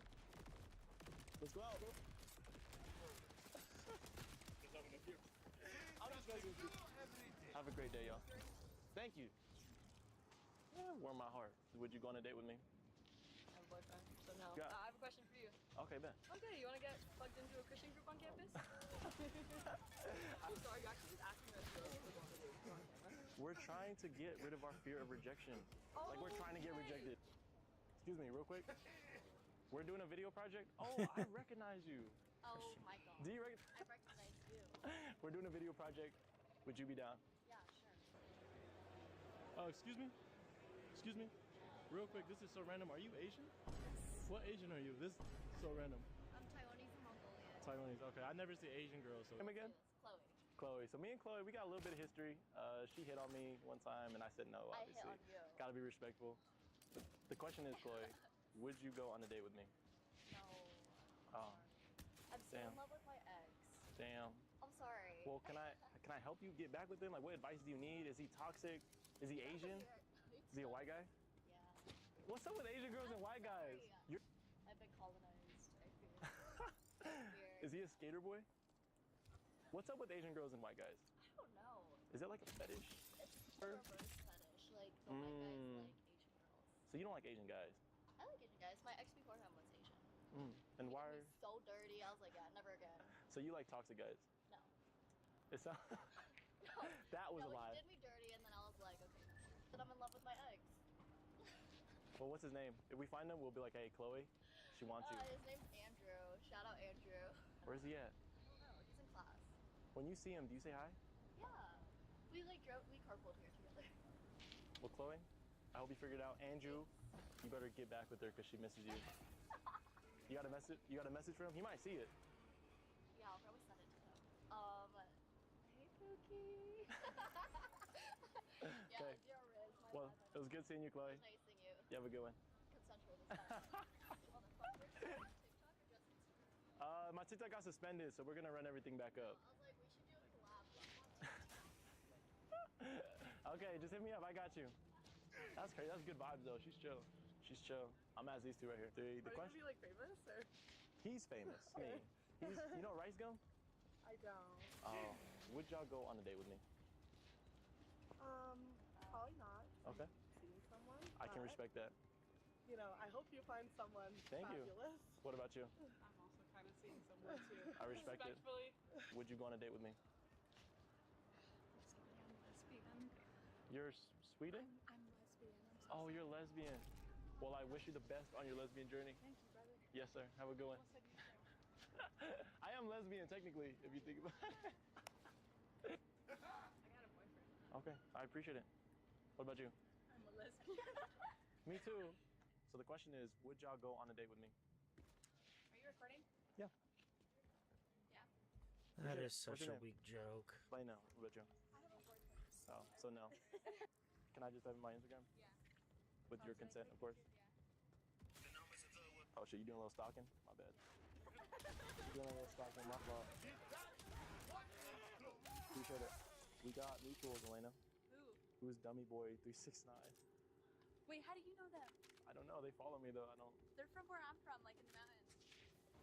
Are you from here? Why do you have 300K? I don't have to brag. Yeah, I Are would you go guys in. from here? Nice to meet you. Wait, did I? No, girl, give me a second. This is a video.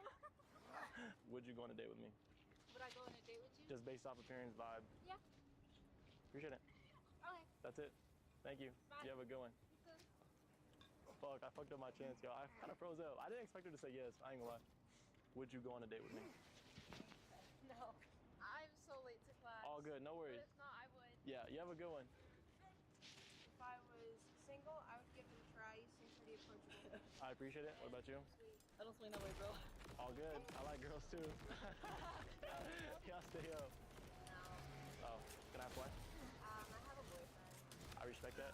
I wish y'all work out and yeah, have a good day. This feels good, bro. Guys, you guys don't understand. I've been contemplating on making this video for the past 3 months. I've had, I think like 7 different attempts now where I would try to do this and I would just freeze up every time. I love you guys. Dude, I love you more. I know you don't love me as much as I love you, bro. Would you go on a date with me? No. Have a good one. I have a boyfriend. No, I appreciate it. No, because I'm currently taken. I appreciate that. Yes. Have a great day. No. I'm gay. So Oh. no. Well, I don't know you. I don't know your personality. Oh, how do you know when you get to know me? My favorite color, my social security, like what do you want to know? Just like things about you, like your morals, like your values. Okay, so I'm an asshole. I hate everyone. Sure, why not? Appreciate it. You have a great one. I love your outfit. You have great energy. Oh, you're funny. No. All good. You have a good one. You too. I have a boyfriend. So I no. respect it. Hey, respect Thank you. Good luck. Essentially, so you completed it. We're just trying to get over our fear of rejection. Oh, cool. So thank you for rejecting me. Yeah. You have a good one. Anytime. Let's go. We finally finished. Guys, I'm never doing this shit again. I mean, I probably will. This time in a bandana suit when I'm ready.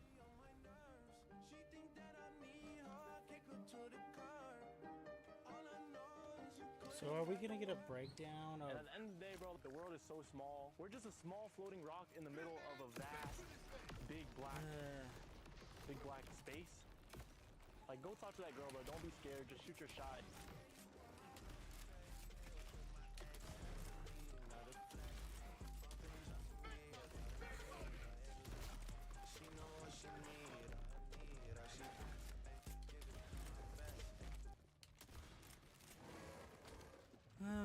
Okay, well, he stopped the counter, but out of 100, you know, he got maybe...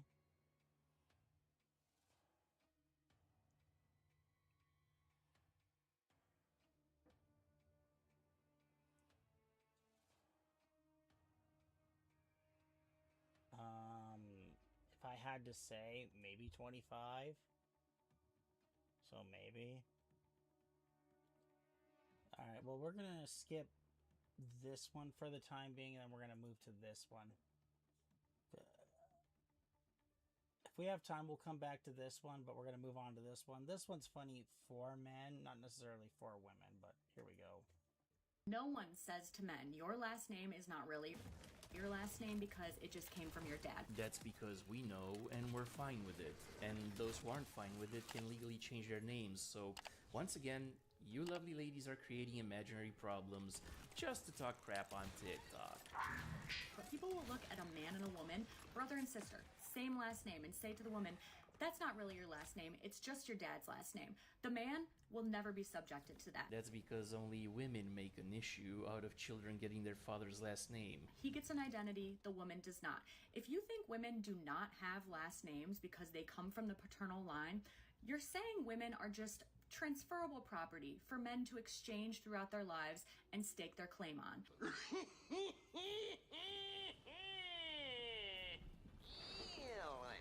Funny.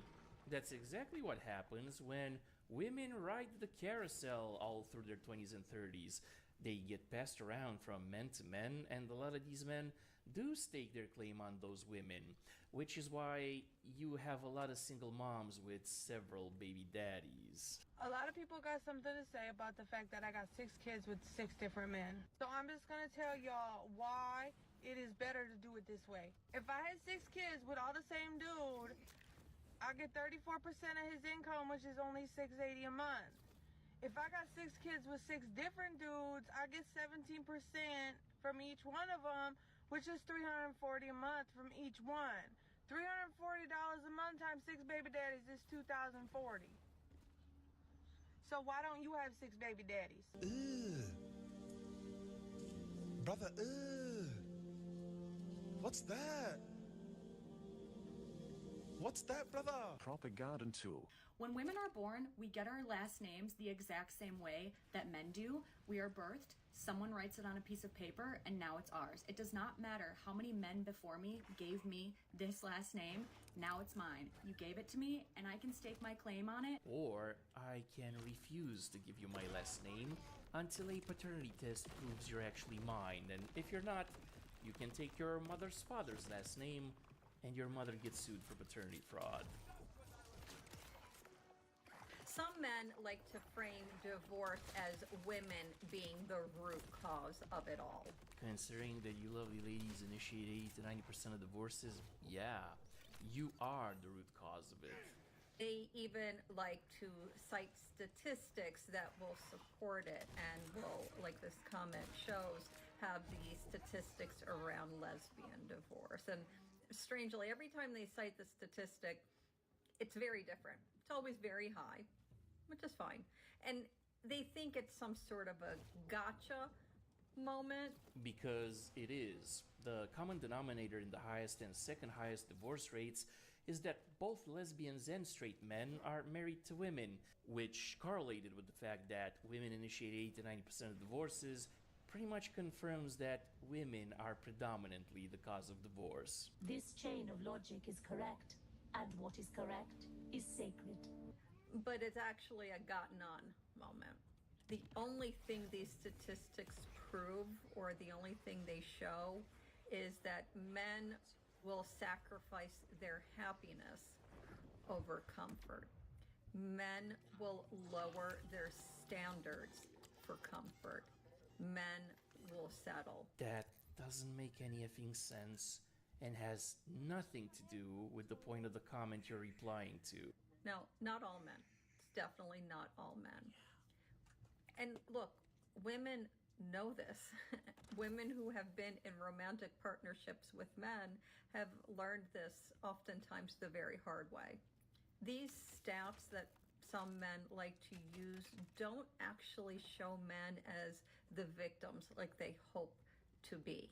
All these stats do is just show that some men are too mentally and emotionally lazy to do the work. And by that logic, women are even less willing, because if they were, lesbian divorces wouldn't be the highest. Office of National Statistics, from a 2019 study, in ever-increasing numbers, we are now at a lesbian divorce rate of 72%. So the top 4 reasons that they are reporting getting divorced is feeling ignored, inequality in the partnership, adultery, and domestic violence. Personally, I feel like this lends some weight to men's arguments and complaints about how women are behaving in relationships. Ironic. They will complain about all the things that are wrong with their partner or in the relationship, but also not do a single thing to connect with their partner to try to fix it together. And ultimately, sometimes fixing it, especially if there's no work being done to fix it, means ending the marriage. A lot of men are content to just ride it out, find their little fixes, find their little workarounds, whether they're ethical or not, again, to keep their own level of comfort and complacency. But all of these things that they do to keep themselves comfortable create... Oh, shut up.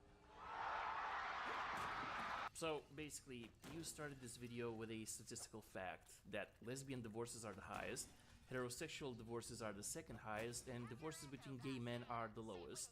And here you are, ignoring lesbian divorce rates and gay divorce rates, and just talking crap about married straight men, making absolutely no point in regards to the initial premise of the video. Sweetie, it's obvious to me at least that you just simply hate men. And honestly, I tell you to go marry a woman, but statistically, she'll just divorce you. I can tell, okay? I can tell the difference from when a man is eating it because he feels like he has to. Like the male talent that you make content with on that website that starts with only. And a man who's eating it because he loves it. Okay, I can feel it. I can tell, okay? And what I can't tell is why someone would eat it. I mean, taking into consideration the website that starts with only thing, it would be like eating the pie from American Pie, only that pie wasn't just planted by Jason Biggs, but also the entire neighborhood and the gangbangers who live down the street from the liquor store.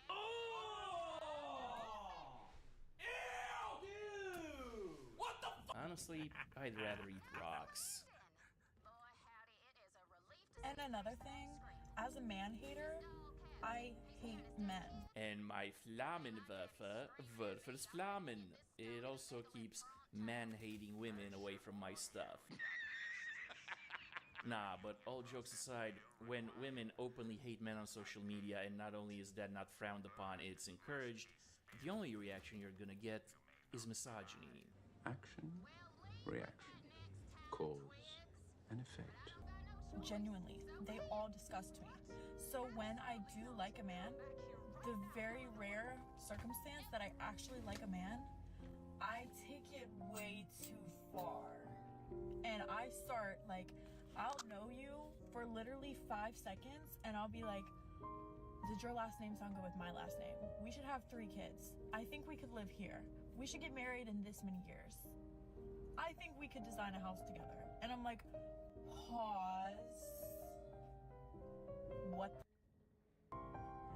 because I literally hate men, so when I like a man, it's like, I want to, I love you.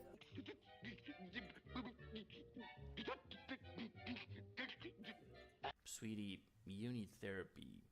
And your therapist is gonna need therapy. And that's the bottom line, 'cause Stone Cold said so.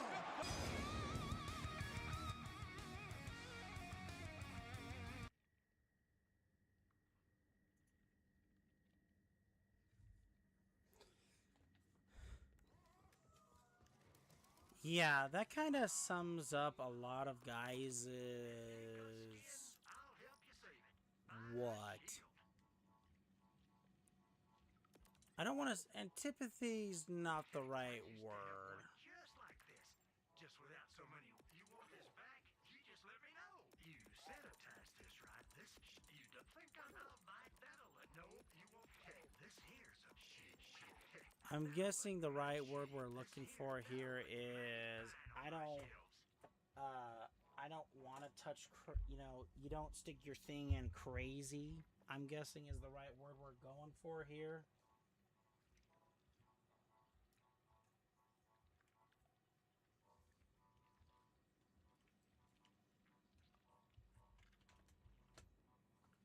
But I mean, you go through that,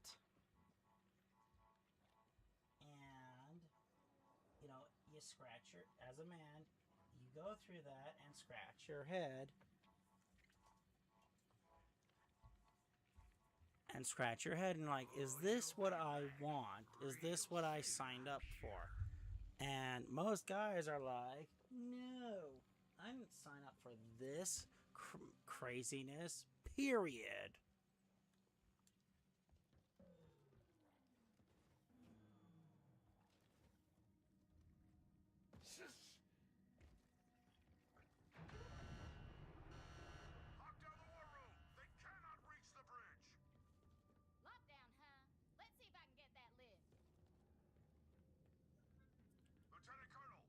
So, for those who say, well, how can we get men back into dating? This video is for you. There's a word that gets thrown around in every conversation about modern relationships, and it only ever points in one direction: accountability. We aim it at men constantly. Do more of the invisible work. We've spent 10 years building an entire vocabulary about what men owe women. Now, try saying that sentence in the opposite direction. Here is what a woman owes a man. Notice the flinch. Notice that there isn't even language for it anymore, because that language, it was deleted on purpose. 15 things that men deserve to receive, that the data says that they've stopped receiving. Let's go. Number 1, dropped a legendary respect. for me. And not the motivational poster kind, the baseline daily function kind. Respect for who he is and what he does. There's survey work on this that men almost never get asked directly. When men were asked to choose, would they rather feel alone and unloved or disrespected and inadequate? The majority of men chose unloved. Sit with that. A large share of men would rather feel like nobody loves them than to feel like the person that they love doesn't respect them. That's not fragility. That is how a lot of men experience their value inside of a relationship. Love lands as respect, or it doesn't fully land at all. So, what did the culture do with that information? It built a script where men earn respect on a loop and never bank it. He works 50 hours a week, but that's just what he's supposed to do. He provides bare minimum. He shows up every single day. Fine. That's the baseline. What else? Provision went from something honored to something assumed. And respect went from the floor to something that he has to re-earn every morning. And here's the mechanism that matters. The most cited relationship lab in the world found that contempt, the precise opposite of respect, is one of the single strongest predictors in the divorce data. Not money, not how often you argue, contempt, the eye roll, the dismissiveness, the I could do it better energy sitting under the surface of every exchange. There's even physical health research attached to it. Living under sustained contempt tracks with worse health outcomes for the person on the receiving end. So when we treat male respect as optional, we're not At least just Moxie's a good mom. We're removing structural support that relationship needs in order to stand. That's point 1. And every point after this sits on top of that. And this brings me to point number 2. Saying it out loud. The University of Georgia team tested everything that they could measure in married couples: communication quality, conflict skills, financial strain, compatibility. And the number 1 thing that predicted marital quality above all else was gratitude. Spoken gratitude. Thank you. Into the I see maelstrom. what you do. I notice. That was the strongest signal in all of their data. Now, watch what happened culturally. Because providing used to be a role with some honor and respect attached to it. Then it got reclassified as an obligation with no appreciation. So the work stayed. The expectations built, but the recognition, it left. And the engine underneath that shift is one phrase: supposed to. And the trap is so common that most women don't even know that they're in it. When a woman believes that a man is just doing what he's supposed to do, she stops acknowledging it. Because culture taught women that you don't thank a man for meeting the baseline. But that perception is wrong, and it's not harmless. I've seen this play out enough times that I can tell you a man hears when you say it and when you don't. Appreciation is oxygen for men. A man gives. All men give. And if the giving is received and acknowledged, he gives more. But if he gives and is treated as the bare minimum that he owed anyway, he stops. In the same way that you stop watering the plant that never grows. Because what he hears in the words that you don't say, the looks that aren't soft and appreciative but hard and dismissive, is that what he does will never clear the bar high enough to earn a thank you. And the data backs the consequence. Couples who keep gratitude in the rotation, they survive serious conflict. Because the floor they built their relationship on, it holds up. He knows that he's seen, appreciated, respected, acknowledged. Now pull gratitude out, and every argument quietly becomes evidence that his efforts don't count. That in her mind, he's expected to. Always evaluated, always performing, never peaceful. And that is why modern relationships break. Because love, real love, isn't about a chronic evaluation of performance metrics. Everyone will fall short of who they're supposed to be. So it cannot be built on some arbitrary contract. It must be built on grace, on generosity, on trust, appreciation, acceptance, on covenant. But I don't think we're ready for that conversation just yet. So what I need you to take away from this conversation is this. Appreciation is load bearing, and the data is clear on that. A man who believes that his giving is disappearing into a void, well, he'll eventually stop giving. And women will sit there dumbfounded wondering why he changed. But the truth is he didn't, you did. And this brings me to the next point, number 3. Physical affection, more specifically, being wanted or desired. General survey data shows that sexless marriages, defined by less than 10 sexual encounters per year, has climbed substantially since the early 90s. In research out of the University of Toronto, found that sexual rejection lands harder on men's self-esteem and relationship satisfaction than it does on women's. Now, before anybody goes to clip this, hear the full sentence. No woman owes men sex, okay? Full stop. Never said it, not saying that. What I am describing is different. It's acknowledging that physical intimacy is a real need and not a bargaining chip. That being wanted, not just tolerated, is central to how a lot of men feel loved at home. And here's where the conversation got cut in half.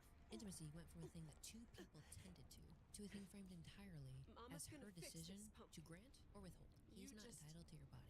Okay, that's true. But it also became the whole conversation. It got molded into a power dynamic instead of a sacred responsibility. Because the truth is, meeting your partner's needs is your responsibility. You do it because you love them. You do it because you chose them. And if you're married, you do it because you made that commitment to take care of them. But that half of the conversation just disappeared. There's a layer that a lot of women miss. For a lot of men, physical intimacy is the one place they're allowed to be vulnerable and close at the same time. Take it away, and you don't just remove sex. You remove the only bridge that he, as a man, had permission to walk across. And then, in marriages and relationships, the distance shows up, and nobody connects it back. Number 4, a safe place to be honest. Let's start with a hard number. CDC data has men dying by suicide at close to 4 times the rate of women, and that gap has widened this century. And shame researchers have found that the deepest shame trigger for men is being seen as weak, and one of the most common sources of that shame is a romantic partner. Not a boss, not a friend, the person closest to you. Now, hold that close to the cultural message that men get. Be vulnerable, open up. We want a man who will cry. And here's where I have to be precise, because there is research that people in this space love to overstate. Some studies do suggest a gap between what women say that they want when it comes to male vulnerability and how they actually respond when a man shows fear or a kiss. And I'm not going to tell you that the science always is settled, because it isn't, and I will not recognize a contested finding here. But what I will tell you is that men report consistently, in their own words, they open up once, they feel the temperature in the room drop, he, as a consequence, is allowed to leave differently, and they file it away under never again. And that is the part that matters. Because a man only needs to learn that lesson one time. He shows you the real thing, the real him, his vulnerability, his insight, and he watches you pull back, even slightly, that door closes. And then years later, women come into counseling and ask, why won't he open up to me? Why won't he vulnerable? And sometimes the honest answer, what they don't know, is that he did, and he didn't feel safe from the trial. The women, however, could not hold him down, and he never gave up from that point. And this brings me to the next one. Number 5, admiration. Now, people tend to mix this word with love, but they're not the same thing. You can absolutely love someone and quietly look at them with low-grade disappointment. And men know the feeling of the difference between being loved and being admired, even when they can't exactly name it. The Gottman Lab tracks something called the firmness and admiration system, and couples who keep this intact stay together and happy at very high rates. Meanwhile, alternatively, couples who lose it, well, they divorce at high rates. So really, this is very close to equal bonding. Now, what this is precisely is remembering why you chose your partner, noticing what you appreciate, and most importantly, expressing it. The operative skill here is not just privately feeling fondness towards someone, but communicating it, letting your partner know that you saw a good thing. But somewhere along the way, admiration got coded as cringe. Looking up to your partner Saying I admire my husband somehow became embarrassing. Meanwhile, the expectation that men openly admire women never went anywhere. She's a queen. Happy wife, happy life. And behind every great man. So Sadly, that's about the only accurate statement here. A parent will do anything for their child if they truly care for their child. When admiration leaves. What they find is that when admiration leaves, criticism moves in. Then defensiveness answers criticism, and then contempt walks right in. That sequence is the precise one that determines the end of a marriage, and it starts the moment admiration stops. Number 6, assuming that he means well, aka the benefit of the doubt. There are essentially 2 modes that a relationship can run in. In one, ambiguous behavior gets interpreted generously. If he forgot something, he might be stressed or focused on something else. If he was quiet at dinner, maybe he just had a really rough day. If he seems distracted, it's because he's focused on trying to provide something that's taking a lot of energy and attention away from you at this moment in time, not permanently. But in the other ones, that same exact behavior gets interpreted as proof of failure or inadequacy. He forgot, he doesn't care. If he was quiet, he's totally checking out or thinking about somebody or something else that's more important than me. And the shift between those 2 modes predicts divorce better than the size of any actual fight. And this is one of the reasons that I despise the sentiment, if he wanted to, he would, because no, he wouldn't. That line creates real damage, and it creates a distortion, one where you believe that the right man for you can somehow magically read your mind. But humans don't work like that. This idea reframes every hesitation as complete disinterest, lack of care, neglect, or something threatening, something about his character, the partner of the man. And now every imperfection is somehow a choice that he made against you. Every bad day, character flaw. And suddenly there's no room left for he's trying. There's only not hard enough. And the Gottman lab calls the negative mode an absorbing state. Because once a relationship falls into it, almost nothing that he does is enough to climb out of it. He gives you flowers, he's compensating for something. A planned date, oh, he saw it online. Something kind, what does he want? What is he hiding? What is he apologizing for? And what many women don't realize that they're doing is generating a guilty verdict for something that he never actually did. Punishment without justification, just because you chose to assume that your perception was correct, instead of assuming that you could be completely wrong. Because the lens itself is broken at this point, and a broken lens can make even the right things look wrong. Number 7, defending him when he's not in the room. There's a body of research on something that's called social undermining, and one finding is very blunt. Running your partner down to other people is one of the stronger predictors of both the relationship ending and clinical depression in the person being run down. And husband bashing is a content genre now. My husband is so useless. Million likes. He can't even load the dishwasher right to the group chat. I basically have another child. Posted online, publicly, with a laughing emoji. Now, run the swap. Picture a man making that content about his wife. She really let herself go. She can't do simple math, let alone manage a budget. I basically married a child with how illogical and emotional she is. That man, he's totally finished. But when women do it, it's relatable, it's comedic, it's bonding, or whatever. But here's the consequence that men don't say out loud. When a man knows he's being mocked to her friend,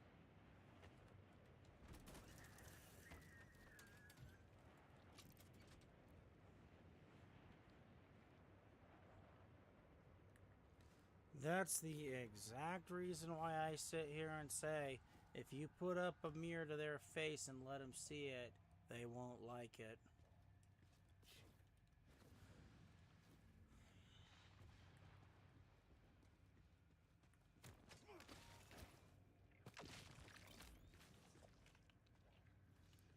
It's okay for her to do it, but as soon as you start doing it, you're a jerk, you're an a-hole, you're a monster. It's a double standard. It needs to stop.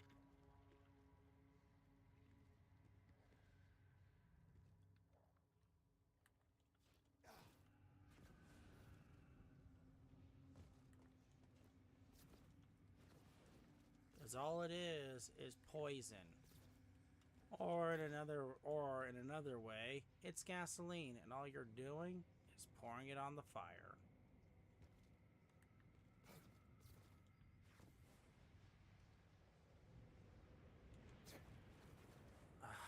Dang it.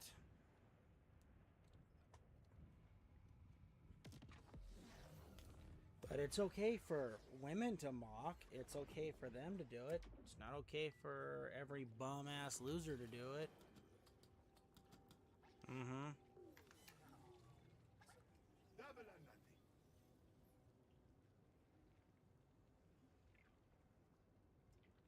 That's why I say, Sometimes giving somebody a dose of their own medicine is the only cure for what they do. Friends, that his insecurities or their private life are now material for an audience. He doesn't fight about it. He just shuts the door. He stops sharing. He builds the wall thick enough that now nothing will get through. And that includes the good stuff, not just the bad. Then, once again, the question comes back round. Why won't he open up? He won't because the last time he did, it became a screenshot, a talking point, a weaponization of his vulnerabilities. You're aiming to garner attention by exploiting your spouse. So I hope the likes, comments, and girl power for your ego are now enough to sustain you. Because that man's heart at this point is not open. Not nearly to the degree that it was. And that's not his fault. It's yours. And this brings me to number 8. Owning your emotions. Now, this is the one that my comment section has been asking for, so let me be careful and very precise with it. Research separates two things that most people tend to blur. Emotional expressiveness, how much you feel and show, and emotional regulation, the ability to manage and take responsibility for what you feel. The findings are that women tend to score higher on expressiveness, but they do not score higher on regulation. So, here's the truth that nobody wants to say out loud. Expressiveness without regulation is volatility. And the unspoken arrangement in most modern relationships is that he's supposed to just absorb the volatility. And then therapy language got pulled in as a weapon. You're gaslighting me starts to replace you're disagreeing with me. Oh my god, that's toxic. Starts to replace I really don't like that boundary. I'm protecting my peace. Replaces yeah, I'm gonna walk out of this conversation because I'm losing it. Psychology, going public, handed people a vocabulary, and a subset of people turned that vocabulary into a weapon that now protects them from ever being wrong. Because the relationship was supposed to land on shared responsibility. Instead, it landed on she feels it and expresses it at full volume. And his job is to regulate his emotions and hers without complaint, and certainly without raising his voice, or being angry or upset. And this is now the minimum expectation that a lot of women hold, when the reality is, the expectation should be maturity and actual emotional intelligence, not the weaponized version of it. And this brings me to point 9, saying what you actually mean. The 4 horsemen, criticism, contempt, stonewalling, and defensiveness, predict divorce with very high accuracy regarding the Gottman data. Passive aggression, the silent treatment, and hint dropping feed every single one of them. You should know what's wrong. If you loved me, you'd figure it out. I'm fine with the tone that's obviously you not being fine. Because somehow stating me directly got relabeled as you doing his job for him. The whole, if I have to say it, it doesn't count. If I have to ask, he should have already known. The standard quietly moved from communication to minding it. And every failed guess gets logged again as him just not caring. Him not being the right one for you. And men name this as one of their biggest frustrations. And it's not the one that people assume. Because the truth is, it isn't that they won't meet a need. It's that the need never got stated clearly enough to even get close to meeting. Then the target keeps moving because the rules are now unwritten. And now he's losing a game because nobody will give him the rules on how to play. And here's something very important to know about men. They want to give you what you want. But when you expect him to know what that is without ever saying it, you're setting him up to lose. So despite his efforts to try, he will continue to fall short of your expectations. And that is when... Yeah, how can I play any type of game, whether it be a card game, video game, board game, if we don't play by the rules, or at least have some outline of rules?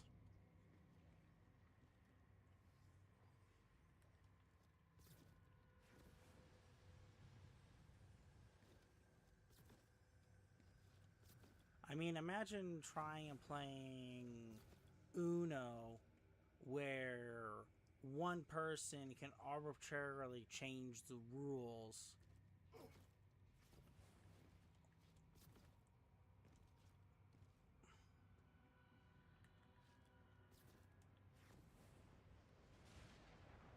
At the tip of a hat. Would that be a fair game?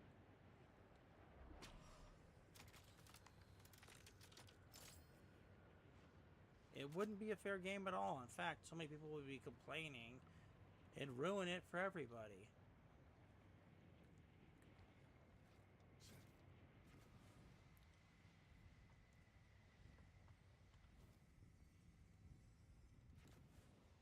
I mean, you know, another way to phrase this outside of Uno is the dungeon master's playing favorites and everyone is now suffering because the DM can't control their favorite player.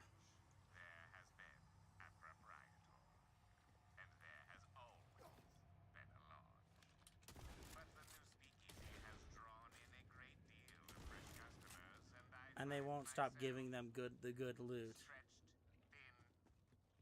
I require a new form of note-taking. After all, a business is only as good as its records.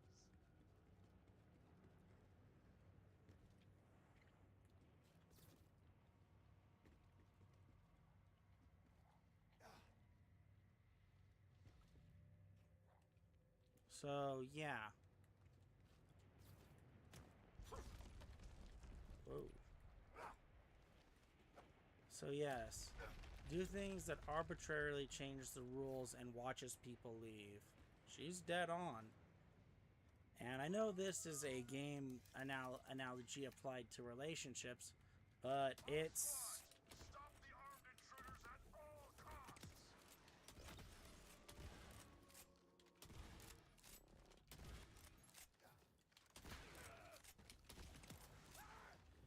But it fits and it's very accurate. Would you play a game where one person arbitrarily can change the rules at the tip of a hat? I wouldn't play. I've quit D&D games for less. I've quit games where a dungeon master has tried to demand that I play by his rules when he's already demanded I do things his way, and I've had to sit there and point out, you can't do that, because with the way the story's already progressed, that, you know, what you're saying is a major contradiction to the story. He would literally have to go and basically rechange all the story to make this one faction enemies to us.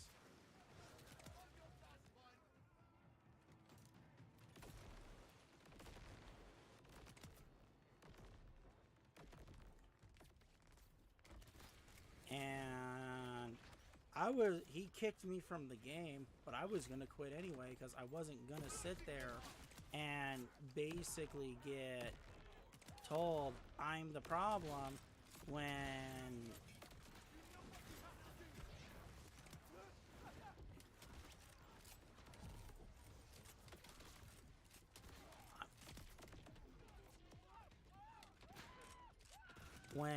I've done nothing but stay in my lane and play my character and do what, and you know, I'm not going to sit here and say I was doing what my character would do. I was playing, you know, I think it would be...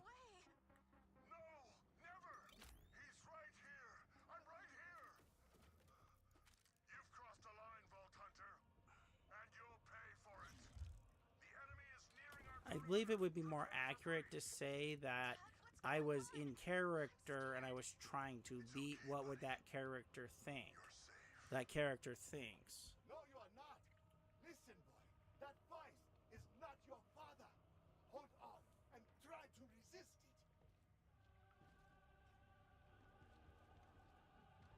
Now, that's not what my character do. That's me trying to be the character. There's a very big difference there.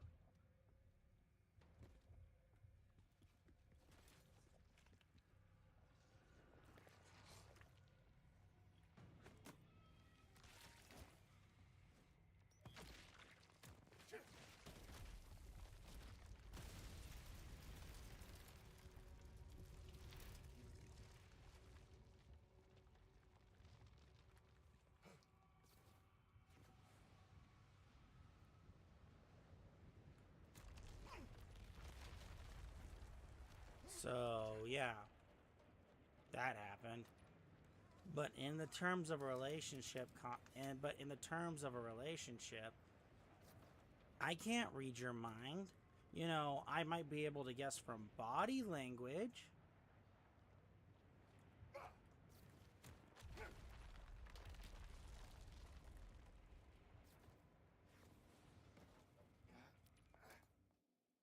But I cannot read your mind. When he stops playing the game completely because he was never set up to succeed. Number 10, effort. There's longitudinal work showing that perceived effort from your partner including effort on how they show up physically, correlates with both sexual and overall satisfaction, and only one direction of that sentence is allowed in public.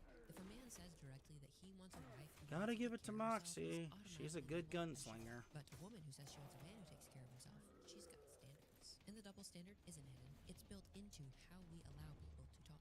And the truth is, it was never She's about got- appearance anyway. She's It got the is little about pea what shooter effort in between. signals. Because when the That's person kind of who funny. used to show up for you just stops showing up, the message that your partner receives isn't uncomfortable now. What it is I already have you, so I don't need to try. And that interpretation is what kills desire, not the change or growth or evolution itself.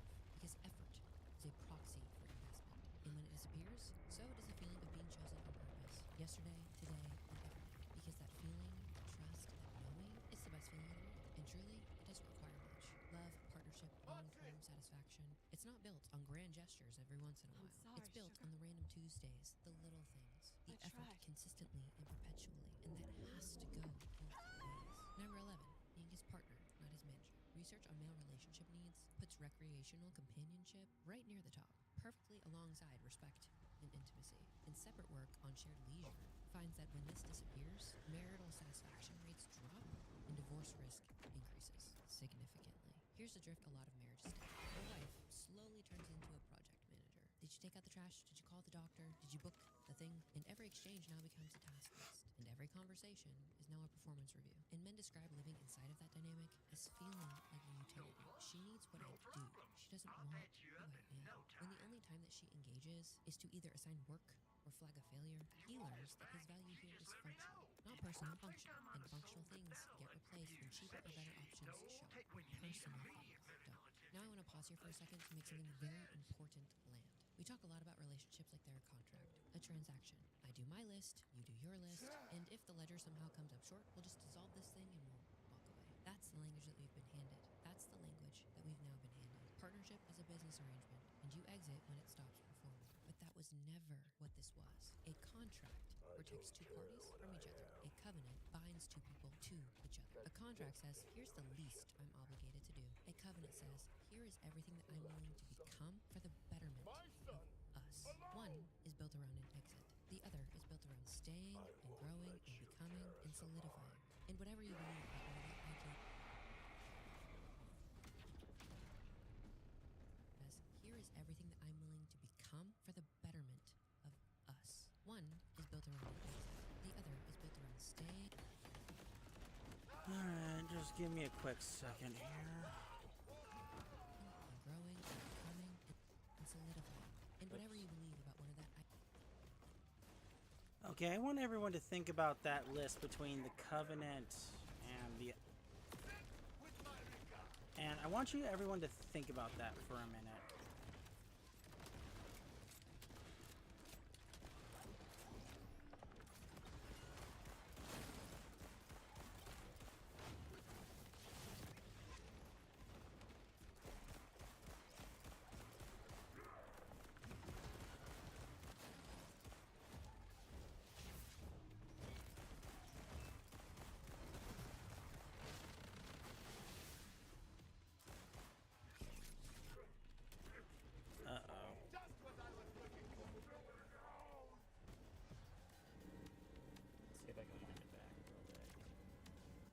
You know, I want you to think of that. binds two people to each other. A contract says, here's the least I'm obligated to do. A covenant says, here is everything I'm willing to become for the betterment of us. One is built around an exit. I want you guys to look at that. Look between the Covenant and the contract. And solidify. And whatever you believe about where that idea comes from, the oldest version of it that we have is covenant. Two people become And, one. oh really? Being kept I got separate him, from but I'm still... because the whole point of being in a relationship is that you stopped counting. You stopped asking what you were Because owed there's the because you contract trusted and the the other Covenant, person and was you know, carrying their to be half fair, without look at running this. and audited. Women will sit here and say they want to be loved and chosen and adored and admired, honored, unconditionally. And to be fair, that is a very fair ask, but it has to go both ways. Otherwise, it does not and will not ever work. And that brings me to this very specific and important point. Number 12, staying when it's hard. A Harvard study landed like a gut punch. Men who lose their jobs face a meaningfully higher risk of their wives filing for divorce. The same effect does not show up if she loses hers. Hear that again. His job loss puts the marriage at risk. Her job loss doesn't. So, for better or for worse, and the asterisk reads, unless worse means he cannot perform. Watch what that does to men who haven't lost anything. Not yet. It teaches men that their value is conditional upon output. That the moment that they stop producing, this whole thing, null and void. So they never stop. They grind past their health, they bury the struggle, because the cost of saying, I'm not okay right now, might be the relationship itself, the reason that they're working so goddamn hard. We build men who cannot rest and who are exhausted, and then complain when they're not present in their lives. And I can only imagine it's one of the reasons why so many men struggle with performance anxiety. And people, you know, it's funny. Conservatives love to cite that men in marriages live longer. Yeah, when you actually look into the data,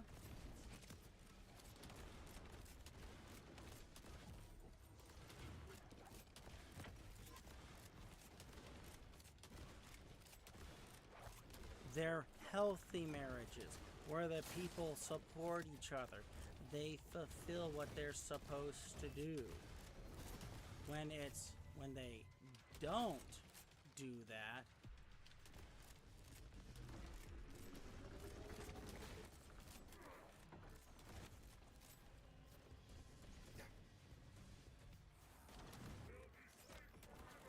you know, all of a sudden now all of a sudden, is it really healthy for a man to stay in that relationship? Is it really truly healthy for him?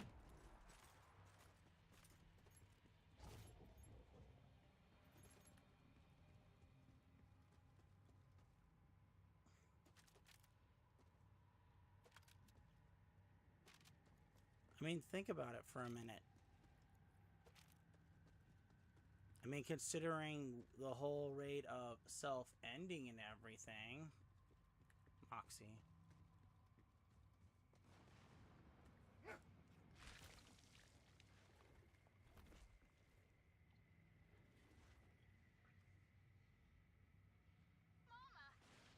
How can you say marriage is better for men when they don't get the benefit they need? I mean, and the same true, and you know, to women's benefit here, the truth is same in vice versa. Couldn't have toyed with your mind if I'd just been honest with you. Ellie, you were right about your dad. His name was Elliot.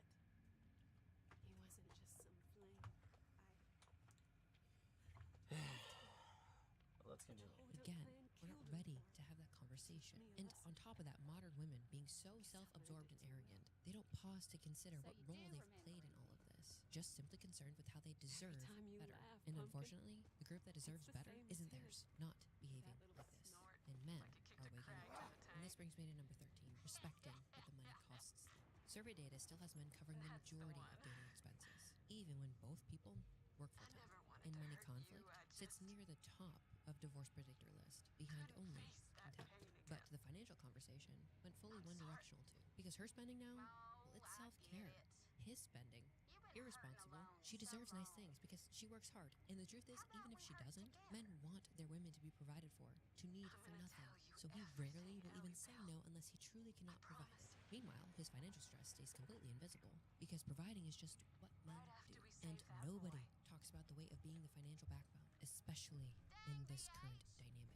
The person who isn't allowed to fail but also simultaneously isn't allowed to succeed. The one whose job loss, again per Harvard data, doesn't just mean unemployment. It means a real chance that his wife or spouse or woman dating will leave. And the financial resentment doesn't explode, it accumulates. Because men who feel like their financial contribution goes unnoticed, unacknowledged, completely expected of them, they stop feeling like partners.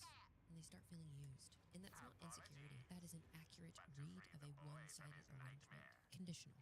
Perform or else. So let's be clear about what's happening here. That level of pressure of evaluation cannot coexist with peace. Which is what men say they want. Which is what men truly want. But that's almost impossible when there's pressure at the workplace, pressure as soon as they walk in the door, and pressure to sell out more just when he's scraping to get by. Not when there's pressure in the workplace, pressure in the home, and pressure to shell out more the moment he walks in the door. And I want to end this one on one very important note. Men do not want you to sit there and focus on providing. Okay? They want you to acknowledge and appreciate the sacrifice and the effort that they're putting into providing for you. you. Don't get this confused. Number 14, space to breathe. Survey work found a sharp rise in the share of men who report having no friends, up several times over since the 1990s. And the double standard here, it's clean. Her girls' night, her self-care day, empowering, necessary, minimum expectation. Her need for space, boundary, duh. But him, his time alone after work, neglect. His time spent in the garage, withdrawing. His hobby, well no, that's time he should be spending on her, or doing something productive. And heaven forbid he plays video games. Men used to have whole social structures outside the home. Lodges, communities, leagues, barbershops. And in these places they could receive connection, mentorship, and just a place to process. The time that they could be alone and to themselves. To enter what my husband would call his nothing place. But fast forward to 2026, and most of that infrastructure, it collapsed. And men got told to walk in the door and be on full relational mode. And what women do not realize is that you demanding his presence the moment he walks in the door is overriding a fundamental need he has. Time. Most women do not understand men's need for something that Alison Armstrong calls transition time. Because a man does not immediately walk through the door and enter partnership mode. He walks in that door carrying everything that happened that day. So if I can give you one piece of advice, give him 20 minutes to decompress. And he often comes back relaxed, present, and ready to connect or support with the kids or whatever it is that you want him to do. But take those same 20 minutes personally, follow him around, nag him about stuff, need him before he's even put the keys down. And he learns quickly. At home is just another place he's on call because the behavior is identical. The difference is in the interpretation. And the truth is, space doesn't really pull men out of relationships. Oftentimes, it's exactly what allows them to come back. Number 15, and this might be the one that holds all the other ones up.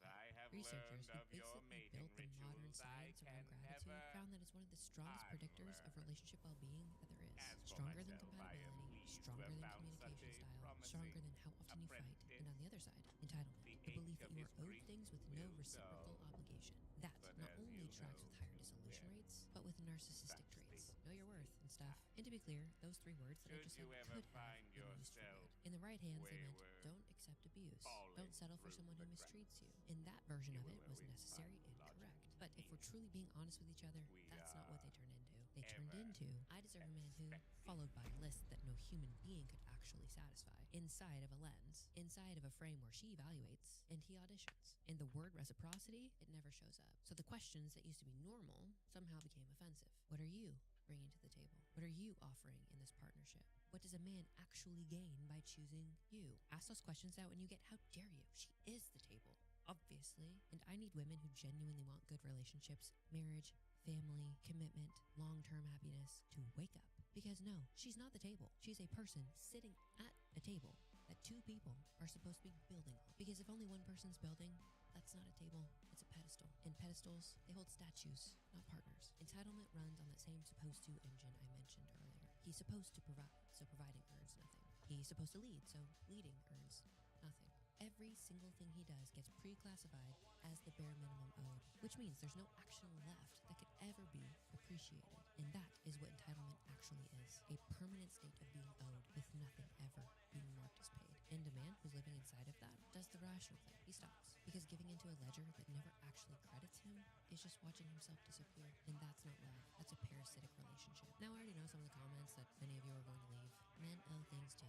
Again, you're right. They do. Congratulations. Love, effort, presence, protection, honesty, the willingness to keep showing up. The list is almost reciprocal in nature to the one I just mentioned, and I'm not pretending otherwise. But that video has been made 1,000 times. Men need to step up. Men need to do better. Men need to do more. Men need to go to therapy. On every podcast, every caption, and every dating book published in the last decade. That side of this exchange gets named constantly. And this video exists because the other side almost never gets named at all. And it's not because what I'm saying isn't true. It's because saying what I'm saying costs something. It costs approval. It costs followers. It costs the tidy story that we all live in where one side is the problem and the other one is just full of victims. So let me close on the part that isn't about feelings at all. Strip away every word I just said and look at the structure underneath it. A relationship is an exchange. Two people, each carrying their part, each trusting that the other one is honoring their commitments. Respect, appreciation, affection, loyalty, grace, gratitude. Those aren't sentimental extras. In the data, they're the inputs that keep the system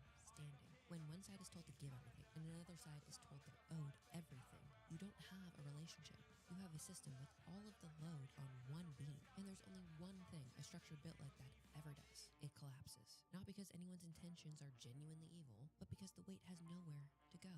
That's not patriarchy, that's not misogyny, that's load and tension, and what happens to anything you build with all of the support on one side. It's physics, it's math. And if you're a man who felt seen for the first time in a long time by watching this video, I need you to hear the conclusion that the data actually supports. Your needs are not toxic. Wanting respect and affection and loyalty and gratitude back from the person that you give them to doesn't make you entitled. It makes you the load-bearing half of a structure that was always supposed to have to. And the fact that nobody's been telling you that is exactly the imbalance this whole video is about. Now, if you liked this video, then I think you'll like this one too. And if not, then respectfully, fuck off.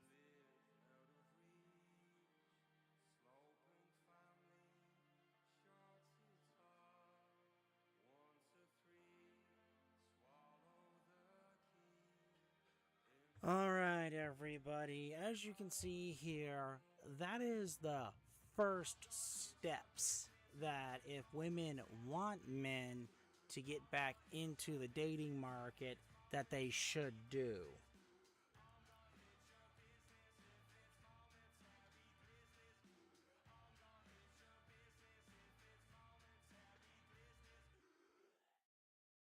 And if you want to go rewatch that video, I highly recommend it. But I've gone over by, ooh, wow. Yeah, I've gone over by almost half an hour. So I need to sign off, everybody. So, but in any case, this is Tea and Toast with Ghost signing off. I'll see everybody next week. If you like what you heard, like, subscribe, bang that bell. And if you've got questions for me, drop them into the comments. If you want to share your ideas with me, drop them into the comments. And I will see everybody next week. See you later.